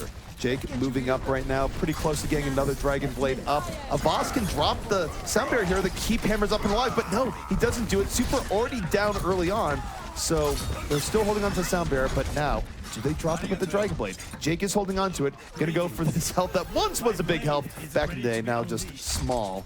And I wonder if Hammers lost a bit of their opportunity here, Hex. Perhaps Jake's going to try to get in on Ethan. A really nice deflect, but not able to clean it up as Grim is there to help out his healer. And that push into second, all but over. They will rotate on top of the shuttle. A very difficult position to dislodge. However, Train a while back did go over to Diva, which can be a godsend to try to clear up that top. Jake also is going to have Dragon Blade ready, and his prime targets are going to be those targets near the top of the shuttle, Grim and Ethan. Hammers had an opportunity to finish that out, the sound barrier, and they didn't take it. Perhaps a little bit greedy, but here's the sound barrier coming in, but it's too late. Vol already falls before that music hits him. Here comes Jake, though, trying to turn around. Has one in height, moving around the blade, looking for his next target. Grim Reality just looking for him anywhere he might be, but Jake able to get the health. Doesn't help him versus the healer target, though, as Grim still a threat here in the shuttle. Is going to have to back out as both teams trading out, but still a lot of potential here for the side of Immortals to hold this. Well, Super and Train had ideas of pushing the cart. Super does give his life for it. They still are trying to stagger in here. 3 alive, 4 alive. Train gets up top, trying to shut down Grim. It has been a monumental task that no one has really been up for entirely. Jake's going to come in and try to help. Grim has to get out of there for the moment. His self-destruct coming in. Finds nothing. It's like, wait for it. No, nothing happens. Meanwhile, Grim, untouched hero at the top. Will the Diva has faced a moment, but he's breaking it down with his Lucio. fully shielded up, but here comes Vol. Graviton up after the sound barrier is dissipated. Nomi has to charge right out there. Does bring one along for the ride, but his team starting to fall. Not shielded. Grim under pressure up top in the healing station. It's a 2-on-2 up here, and Hammers looking like they're going to take that fight. Ethan and Grim both going to fall. Hard fought, but Hammers still alive. 2 minutes left to bring this in to the end. When they've had their most success, it's when Jake and Train are on the same page with that D.Va and Genji. You just simply can't get any damage onto Jake with that defense matrix up, and he has made his living inside of that defense matrix. Priority targets have remained to be Grim and Ethan. When they are down, the rest of Immortals falls very quickly. Still, as you mentioned, less than 2 minutes left to finish out this map. Jake right now, Dragon Blade at the ready. We'll see if he can get into the back line. If he can trade Dragon Blade into attack visor and take down Grim, that'd be a big turnabout here for Hammers as they really try to struggle against the remaining time left. Grim, tactical visor is up. So is the Nano Blade. Jake moving to the back line, and Grim going to gun him right down. Jake not able to land that last swing. And as a result, this is Immortals bringing this back, a graviton of their own. The remaining members of Hammers just going to get slaughtered in that vortex. Rob waiting for a merciful death as they try to set up for their last push here. Some tools to work with, not a whole lot though. Super's gonna have his Earth Shatter. Sound Barrier 2 initiates. If they can dodge the Earth Shatter of Nomi, they will have a chance. They'll still have to deal with agilities, but that's not quite as impressive as Earth Shatter. So a chance still remaining for Hammers, but their last one very likely incoming right now. Well, the Sound Barrier they have here is going to let Super be more aggressive and actually live. The Sound Barrier is up. Where's the Earth Shatter? He's looking for it. He's getting pushed back by agility, so agility's neutralizing a lot of the benefit of that Sound Barrier, which means that this could be very bad for Hammers. Super drops the hammer, is going to knock down 2, so it does connect as Hammers now trying to pull this in. Agilities on the Vol, 5v5 on the point. Jake diving to back, gets nano boosted, no blade to be found there, just a raw Genji looking for a few kills. And now he's built up the Dragon Blade because of the boost. Takes down Hyped, but it's not decisive here. The defense is still very much a presence on this cart. Now boost comes out on their Hog as well to keep him alive. Grim and Agilities are going to combine for 2. A desperation grab is going to come in from Vol, trying to get something going on. Not quite enough though. No follow-up, no damage there. It's just him and Lucio there. Super going down. This is all cleanup for Immortals as they come in. They will take Numbani unless a miracle happens. Immortals finding the rhythm here on Gibraltar. It does go to the very end, but they are going to be holding back Hammers. Jake get gunned down at the very end by Grim Reality. And Hex, I gotta say, if there was a final play towards the end that stood out to me, it was Jake with the Nano Blade failing to kill Grim in the back. Once that happened, I just didn't really feel like Hammers had a whole lot of options left to finish out the map. Just a second off maybe of not getting that deflect, which would have kept him alive or at least stalled out some of that. But Immortals showing us why they chose Gibraltar, looking strong in that map, mostly off the back of Grim and Ethan, who dominated high ground superiority. I gotta say, even though Super is getting play of the game here, it's been an uncharacteristic Super game. I feel like Quiet. That's not even necessarily his fault to some extent. It's that teams have adapted. Yeah. He's going in, teams immediately focus on Super. He was dying first more often than I think we've ever seen. And more than that, we saw Immortals giving him more space. We didn't see the standard, how are 4 people running into Super's hammer? Because it didn't happen.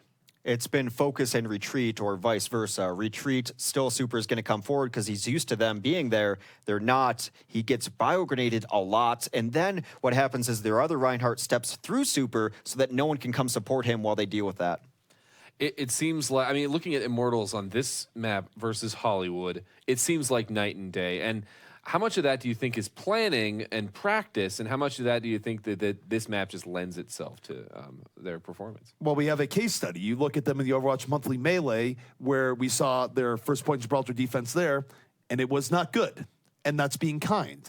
And then you take a look at it here, where it's clearly more practiced in just a handful of days. So one can only assume here that they did have scrims where they went on Gibraltar, they looked at how do we want to defend, and they found a much better way of defending that bought way more time off the clock. There's no other explanation for the disparity in performance that we just saw. Yeah, and one thing I want to talk about is Hammer's defense. They really struggled, actually, on defense. And the only 2 times they really had a solid hold were when Jake had Dragon Blades that just completely dominated their opponents.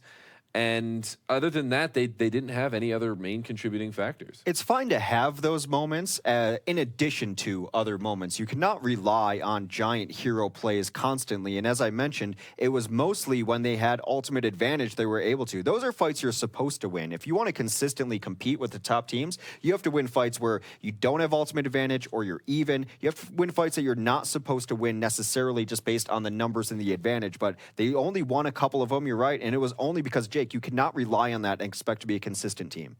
Well, and going into the second, the attacking set for Hammers, we had the USS Hammers, or as I was going to call it the HMRS, but anyway, it doesn't matter. The USS Hammers.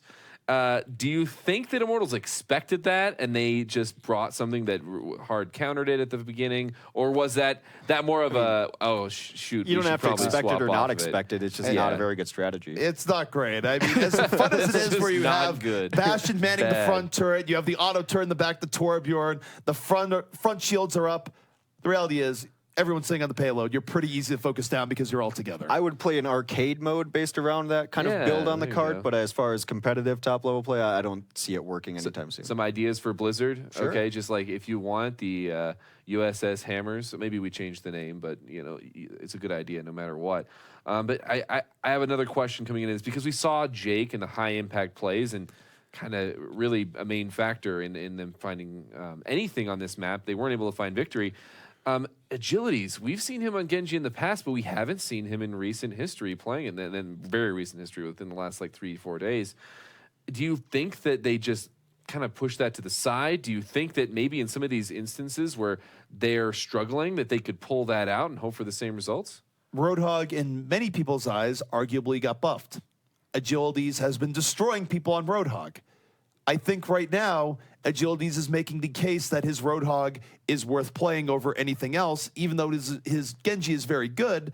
With what he's been doing on Roadhog, with the consistency that he's been getting first picks, I don't think you want to put him on the Genji right now. He's a strong counter to the strong heroes that Hammers has. You run a Tracer, you run a Genji, and if you're hitting hooks like that, you're not only getting those initial kills, you're putting the fear of God in them where they have to change their angle of approach, and it's been more valuable to kill their flankers than it is to get to the back lines and kill Rob. Well, the other thing, too, he's been instrumental in making Super's day just very miserable because Super likes getting supported, likes getting a lot of heals, and swings the hammer in your face. Something that affects that plan pretty negatively is the first moment you drop your shield, you're getting up close and personal with Roadhog, which no one really enjoys. No, I certainly don't enjoy it, I'll tell you that, and I'm not an expert, but we're going to say that probably holds with most. We do have the next map. It is going to be Kings Row coming out here. And, of course, Hollywood being the first map, it was between Kings Road and Eichenwald. This one is being locked in by Hammers. And, by the way, for those of you, if we're looking at, since we had a draw, if this ends up 2-2 at the end of 5, that's where we go to that tiebreaker, which is on Ilios. And part of me is just like, I want to see that again. That was a close matchup. And a lot of that's good. We're going to rolling the dice on which point it is. But well, that's the key point there now, isn't it? Yeah. Because you say you roll the dice. We know that there's certain stages that Hammers really likes. In particular, if they won't roll Ruins, that's a very lucky roll compared to if they roll a different stage. So if it comes down to that, it's going to be interesting. Yep, we're going to have to see, though. But first, we have to get through Kings Row. And Immortals, they have to find victory here to bring it to that tiebreaker potential. So how do they stack up on this map? We've seen them on Eichenwald. I think that's the one that they've chosen when they've had the chance. What are they going to do here on Kings Row? Any expectations?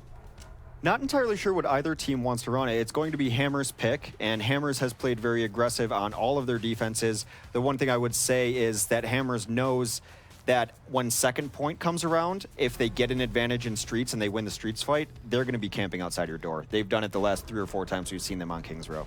Immortals' real strategy here versus the defensive Hammers when they are against defensive Hammers on the next round is going to be, don't turn into complexity.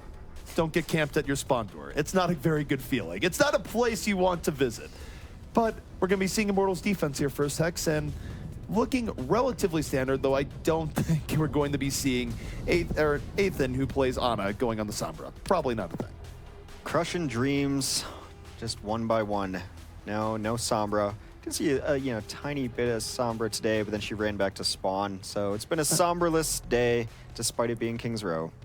The thing that bugs me about King's Row is that this is far into the future and environmental regulations still let them throw black smoke like that out there. That can't be right, man. Well, the nice thing about it being this far in the future is that London clearly has a historical preservation society, as the architecture looks very similar to modern-day London. It's just never going to change. Never going to change. They're even relying on the same buses. They've just put hover wheels on them instead. On attack, though, Super for the moment. Yep, he's going to switch to Reinhardt. Doesn't play a whole lot other than Reinhardt and Tracer. Jake, why not run the Genji? Other than that, Train on the Roadhog would be the notable exception. They are going back to triple tank, 1 DPS and Jake. This is much more bread and butter here for Hammers, although again, it puts a lot of pressure on Jake because he doesn't have anyone to dive in with him. Oh, Super getting a big one there. Grim Reality falling to that charge early on. No better pickoff you can get against this Immortal squad, so it's a very swift strike here from Hammers and probably gonna give them the point outright. You can't get caught by a Reinhardt like that. You have to imagine with how aggressive Jake's being, they can't feel comfortable pushing forward, and now they're gonna send their tanks forward as well, looking for another pick. That hook just barely misses at maximum range, and that is as good as a first take as you can expect. Super finding pay dirt with that charge, opening things up. Can't ask for a better opening from here from Hammers, and for Grim Reality, it's been fortunate where he gets caught by that. As great of a play as it is from Super, you can't get hit by a charging Reinhardt as a 76. So now we're going to see how Immortals defends here. They are going far up, but they have to worry about ultimates really slapping them in the face here in just a moment. I like what Jake's doing here, just causing a little bit of pressure, a little bit of mayhem, making them back up, and that is going to be a charge onto Super. He lives for the moment. Nomi able to swing and take him down, so now they are down their shield tank, but Immortals know something is up. They do not see the people where they expect to see them. They know that Train is up there. He gets the hook, but not able to complete the kill as Grim finds him. I'm not the biggest fan of Train trying that flank while they're down Super. They're already down members to begin with.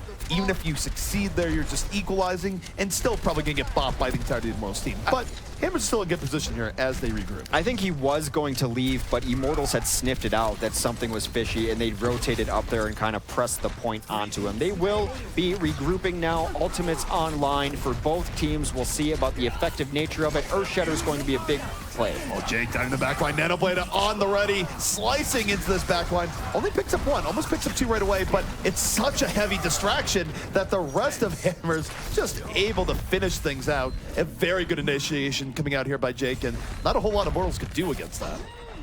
No, so they've won 2 out of 3 fights here, and setting a very good pace on King's Row. The good thing for them, too, is they used a couple ultimates, but only the 2 there. The Nanoblade coming through and getting a lot done. Now they're in great position. Here's a grab ZP. Time comes in. Whole Hog is there for the bit of fall through. Train trying to make it his, but the counter play coming up from Immortal. Sound Barrier keeping them up. They roll back in. Grim mowing down 3. So the counter punch from Immortals a little bit stronger, and the second point is still not in favor of Hammers. Well, cleaning up after the aftermath of the Q party, it is Super who's going to have Azure Shatter up. Grim will have Tactical Visor. That is it. Everyone else used what they had ready to go. We'll see how it works out here, as it's been a slower push now through streets. Now that Immortals had won it, they're going to hold pretty far back on the card. I think against a team that likes their flanks and likes taking high ground, you kind of have to hold all the way back here. And the key for them is neutralizing Super again. Oh my goodness, Bull almost gets bursted down, but he doesn't. Now the Sound Barrier is out. Hammers taking the initiative, and it's a great Earth Shatter by Super. Knocks down 3. This fight, Hex, is already all but over. And by the way, no Grim Reality taking the snooze up top. Well, they're going to try to clean up these tanks. That is the swing all the way through. Jake had a Dragon Blade through that as well. Right now, just Super having a redemptive tour on Reinhardt, one of his better games of this set. Really good stuff all around, whether it be Super's initiation, Rub, Sleep Dart, all around. Hammers finding the way through. 4 minutes and 20 seconds left here, Hex, as they move it forward. It's Omnic time, as Grim Reality is going to roll out with his team, trying to find the right angle. Eats a lot of damage early on, but now shredding shields, takes down a Vast who was unaware. The Genji trying to do the cute deflect onto him. Doesn't work on players of Grim Reality's caliber. Now in recon mode, trying to get something done. Jake is going to be a late death there, and that's going to allow them the space they need to set up this Bastion wherever they want. Grim Reality not falling for the trap of accidentally shooting himself during that brief makeout session there with Jake. Everyone's done it at least once.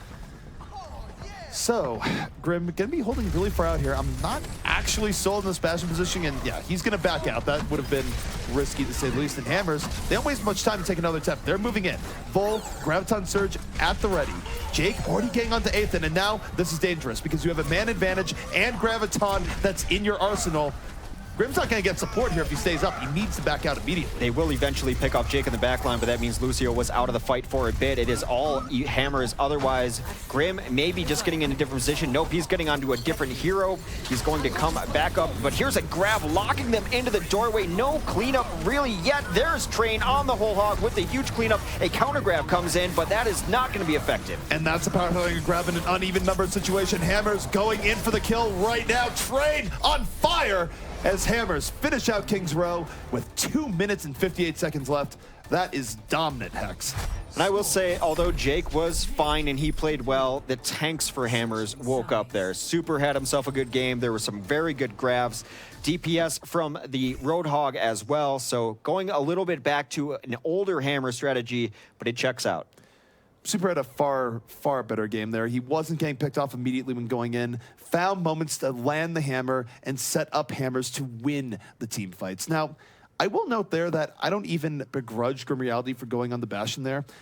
The problem is that his team was a little bit far up. They lost people early on, and that's what made that final Graviton so incredibly decisive, is that usually you have to win that to get the first pick off and win the fight. But when you give away free kills, now Grim can't stand up as a Bastion. Now Vol has a Graviton that he can use to instead seal the game instead of bringing the game to that place in the beginning. I liked how Jake played his Genji there too, not necessarily going for the enormous plays, though those plays did come organically with the rest of his team, but the distraction of the Bastion towards the end was very good. Make sure that those shields are able to stay up, because when he was in Bastion's face, we saw on the kill feed, the rest of his team was getting kills in the back line because Bastion wasn't doing anything. He was able to dash through the Bastion once and kill Ethan, so he was very patient on it, even earlier before they're running the Bastion, just going for chip, going for distraction, going for poke, going for a nice little blue sit. See, this is how Jake gets his power. Pre-match meditation, although it kind of looks like less like he's meditating and more like he's just drinking down an extra big gulp of some incredible drink. That's probably, you know, it's the flavor's definitely blue, which is one of my favorite flavors of drinks. It doesn't matter what it is, as long as the flavor is blue. For sure. Well, it looks like defensively they're going to run the exact same composition as they ran on offense for Hammers. And the Immortals offense is going to be tank heavy with a dash of McCree. Immortals moving in, and Agility's really got to look out for him here on this. He's been such a threat all night that you don't want to get up and early hook to him as he's moving in and staying on this Roadhog. Grim, of course, though, on the McCree, always a threat early on if you don't dive on him, but both teams trading out early poke here. Vol, 50% charge, moving in from the flank. 5v5 here as Train wins the first hook battle, takes down Nomi, but he falls right after the Grim Reality, so this isn't great for Hammers. They are starting to get bullied off at this point, and Grim right now can really take them to task. They did decisively win the shield battle early on because Vol was focusing down the shield, but no kills followed that up. Grim trying to get into this high ground here, and McCree on the high ground is a dangerous prospect. There it is again. Supercharges in, immediately negated by the hook. Can't get great positioning and gets punished by Hype. So this is where Agility's been really ruining Super's day. 2 versus 2 right now on the point. Train, nano boosted in, looking to bring this back. Fighting versus Hype 2 is also boosted. Jake, late Dragon Blade into the fight, finds Grim, and between Jake and Train, they actually push this back here, Hex. Ethan with a late death, going to slow this down the next push, and really nice work. Jake has the heroics that they need. Luckily, the last side of the map, they didn't have to rely on those heroics, but he's still capable of it. A very solid first hold, a definitely better first hold than Immortals had. Meanwhile, Train being sneaky up here, probably going to settle for anything he can get, but if he could get McCree here, that would be big. But oh no, a lost wall riding not working out for him. Just sniped right down in his prime. And now here we go. You see Train looking for Grim. Grim able to get out of it in time. The Graviton comes out from the offense, but they get very low from it. Hype just fighting 1v2 here. That's not great. Jake takes him down. And Grim, we'll see if he can pull this back. It's been very messy on both sides here. The Graviton from Hype probably the more so. But Hammers are pushing this back. They are pushing it back, but Avast, you can't be wall riding. You're not getting style points here. You have to know that Grim's out there, and one of the best McCrees in the game is going to knock you down from the wall. Deadeye's going to come up, try to zone out. Earthshatter on the ground. Earthshatter on the ground trying to set up Grim, but the Sound Barrier comes out and ruins Grim's day, turns those skulls into not skulls as Jake goes to the backline, eating Peacemaker bullet after Peacemaker bullet into his back. Here comes offensive grab, though, and Train will he be there for the fall through. Does take down Agilities, but has to sell for that. It's still very back and forth. I never count out Hammers in a scrappy battle like this, as that Zarya lived through everything they threw at her. Jake's going to be back in this fight rather quickly as he'll dash onto that point very likely. It still seems like Immortals a little tentative to push on, and now they're going to be fighting full force again. Haven't taken advantage of their trades. Well, here's the thing, is that if they forget about Jake, Jake has the Dragon Blade up here again, and here it comes. Goes into that backline, gets stunned, but manages to live. Finds Nomi. They don't finish their plate after the stun, and Jake finishing it out for Hammers instead. Pulls 3 out of the melee, and oh, I'm gonna be sick. Like I just vomited all over Gil, and he's on the other side of the desk. It was projectile, but Jake has a nice celebration, as he did earlier on Bastion as well. I think we know now to take the camera off Jake once he gets a team kill, but that is a full team kill. Only 30 seconds left. Immortals has to go in with 0 ultimates. Maybe Aiden gets a boost somewhere in this. Last chance here for Immortals, or they will be stuck here at first. Super. Oh, super. Not the charge he's looking for. Nomi dies as well. Train with the equalizer. Suddenly, 5v5. Both Zaryas boosted up. This is a mirror in more ways than one right now.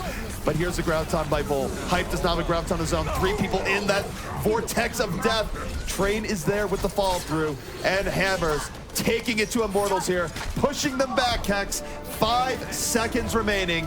And now the question is, will again the point? They are contesting it, but Jake coming in for the backline, has Dragon Blade about to be ready, and this could be the finisher. Diving in, that's it. Hammers taking the series 3-1 with an epic hold here on Kings Row.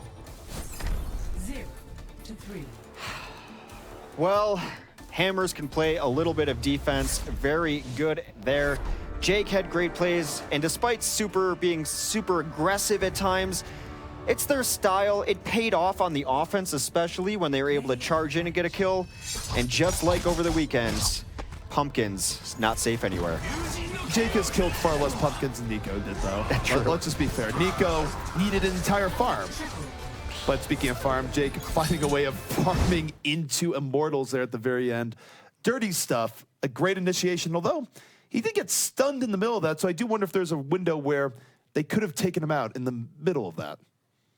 Yeah, Jake, I love seeing him on this Genji, and you know, they try a few other things, but you got to just go back to what you love, what's been working, and it worked in this case. Immortals tried to fight back, and they had some great showings, but they did fall in this best-of-5 series, and Hammers are I don't want to say they're looking unbeatable, because they've had a few weak points, but so far they have been yet to be beaten. Well, to that point, when you look back at recent tournaments like the Overwatch Monthly Melee, they were also the only team to give Rogue a semblance of a fight, taking a map and otherwise. So there's multiple sources of information right now indicating that Hammers might be one of the very top teams in North America, and arguably, if you look at the standings here and look at everything else, the top team in the OCS right now. It is hard to argue against that. Let's take a look a little bit closer at Kings Row.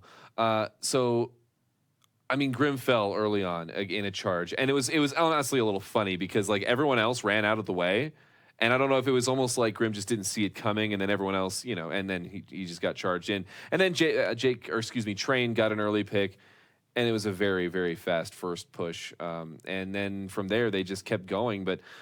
Also, Grim, by the way, died or was slept in the first 3 lost battles that they lost on Kings Row. He's always the top priority, but I do want to give focus to Train as well, who anyone who is even a step out of place was getting hooked every time. His hook accuracy was off the charts, and then just the consistent damage. I also liked how they were really prioritizing the shield battle. It's not something foreign to them. They have run 4 tank for a long time. They know that if you get that shield down, they can start getting picks, and that's not only for their backline, but that's to open things up for Train. And Vol was focusing entirely on the shield early on in that defense. And I'm glad you mentioned Vol there too, because I think Vol, he's had periods where we go, he's not doing as much damage. He had a great series, especially towards the end of Kings. High production, and Kings in general, I feel like they got production from everyone in the Hammer squad. Super, who was having a rough series, had some great Earth Shatters towards the end, and Immortals did feel a little bit disheveled as well, where they're making some mistakes. I think back to their Kings Row defense on last, where maybe the Bastion Gambit could have worked. We'll never know because they fed 2 pickoffs without making Hammers use ultimates. So Immortals definitely got a little bit sloppier as the night went on, I feel like. I honestly wanted to see that Bastion in a more of a sterile environment, because I think he was using it a little bit more how we maybe expected it to be used. He was not getting 100% protection. He was moving around the battlefield a little bit more and relying on maybe one healer being nearby. And then as soon as there was a couple picks, went back to base, switched off on a Tracer to try to delay things out, and we all know how that worked out. Well, I did learn a few things from this. Actually, I took some notes for the catering at the end of this event. I know we're going to have blue drink and grilled cheese. I don't know if the grilled cheese is going to quite match up, but I did learn that.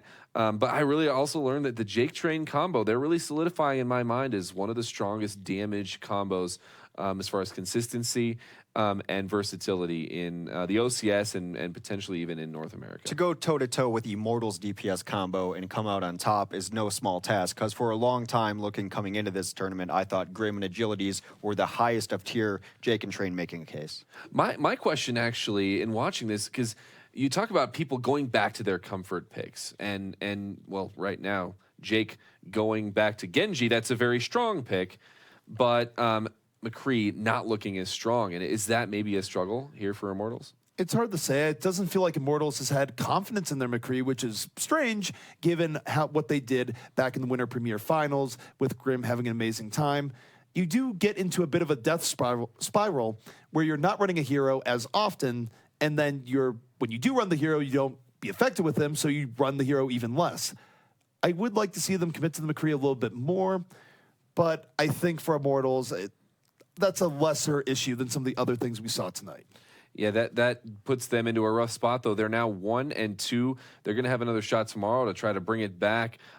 Let's actually talk a little bit about the standings. Hammers right now 4-0 at the end of their Week 2 run. They don't have any more games this week.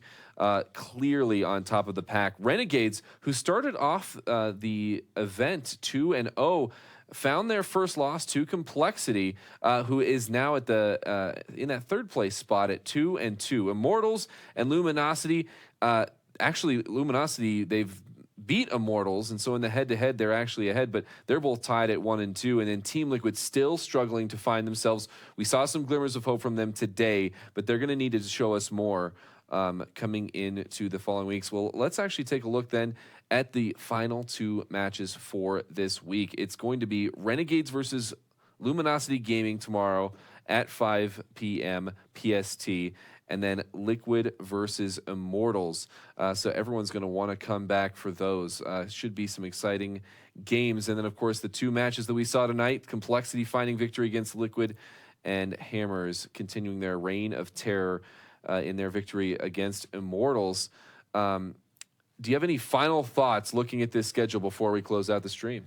I just want to go back on tonight, because I've been a vocal critic of Complexity for a long time, and I think justly so, and fair in my criticism, but don't sleep on this team. They started out 2-0, 0-2, now 2-2. They're up and coming. I don't know if they can contest with the top teams right now, but they look like they're getting better and better.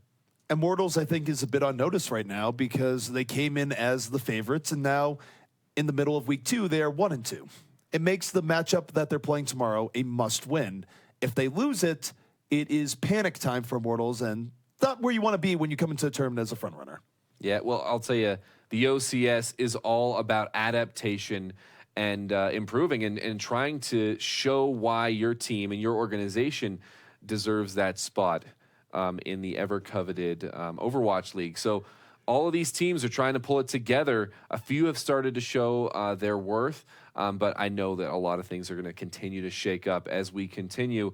And we are going to be continuing tomorrow night. Please join us once again there. And if you haven't been already, make sure you're following us on Twitter. We're going to have some nice highlight videos, a lot of cool content that you can consume on there.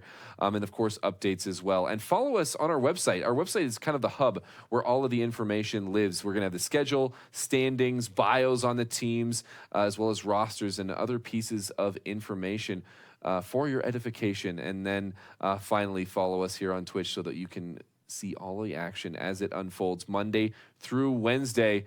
We're halfway done with, over halfway done, math is hard, with week number 2. We're going to close it out tomorrow night. But thank you all for joining us, and we'll see you tomorrow.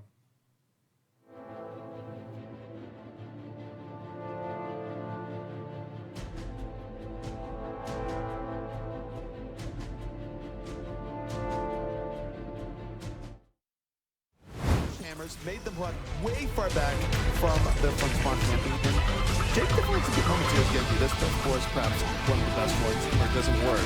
Swing the blade, and we're back in. Well, we are back in, and Hype pulling in 4 members of Hammers, and but for Immortals to come back and win. So let's get to Hammers opportunity here, but Jake falls to the Nice flank setup. The Graviton is in from Hammers. They pull in from there, but the Earth Shatter does not connect out. It's ultimate.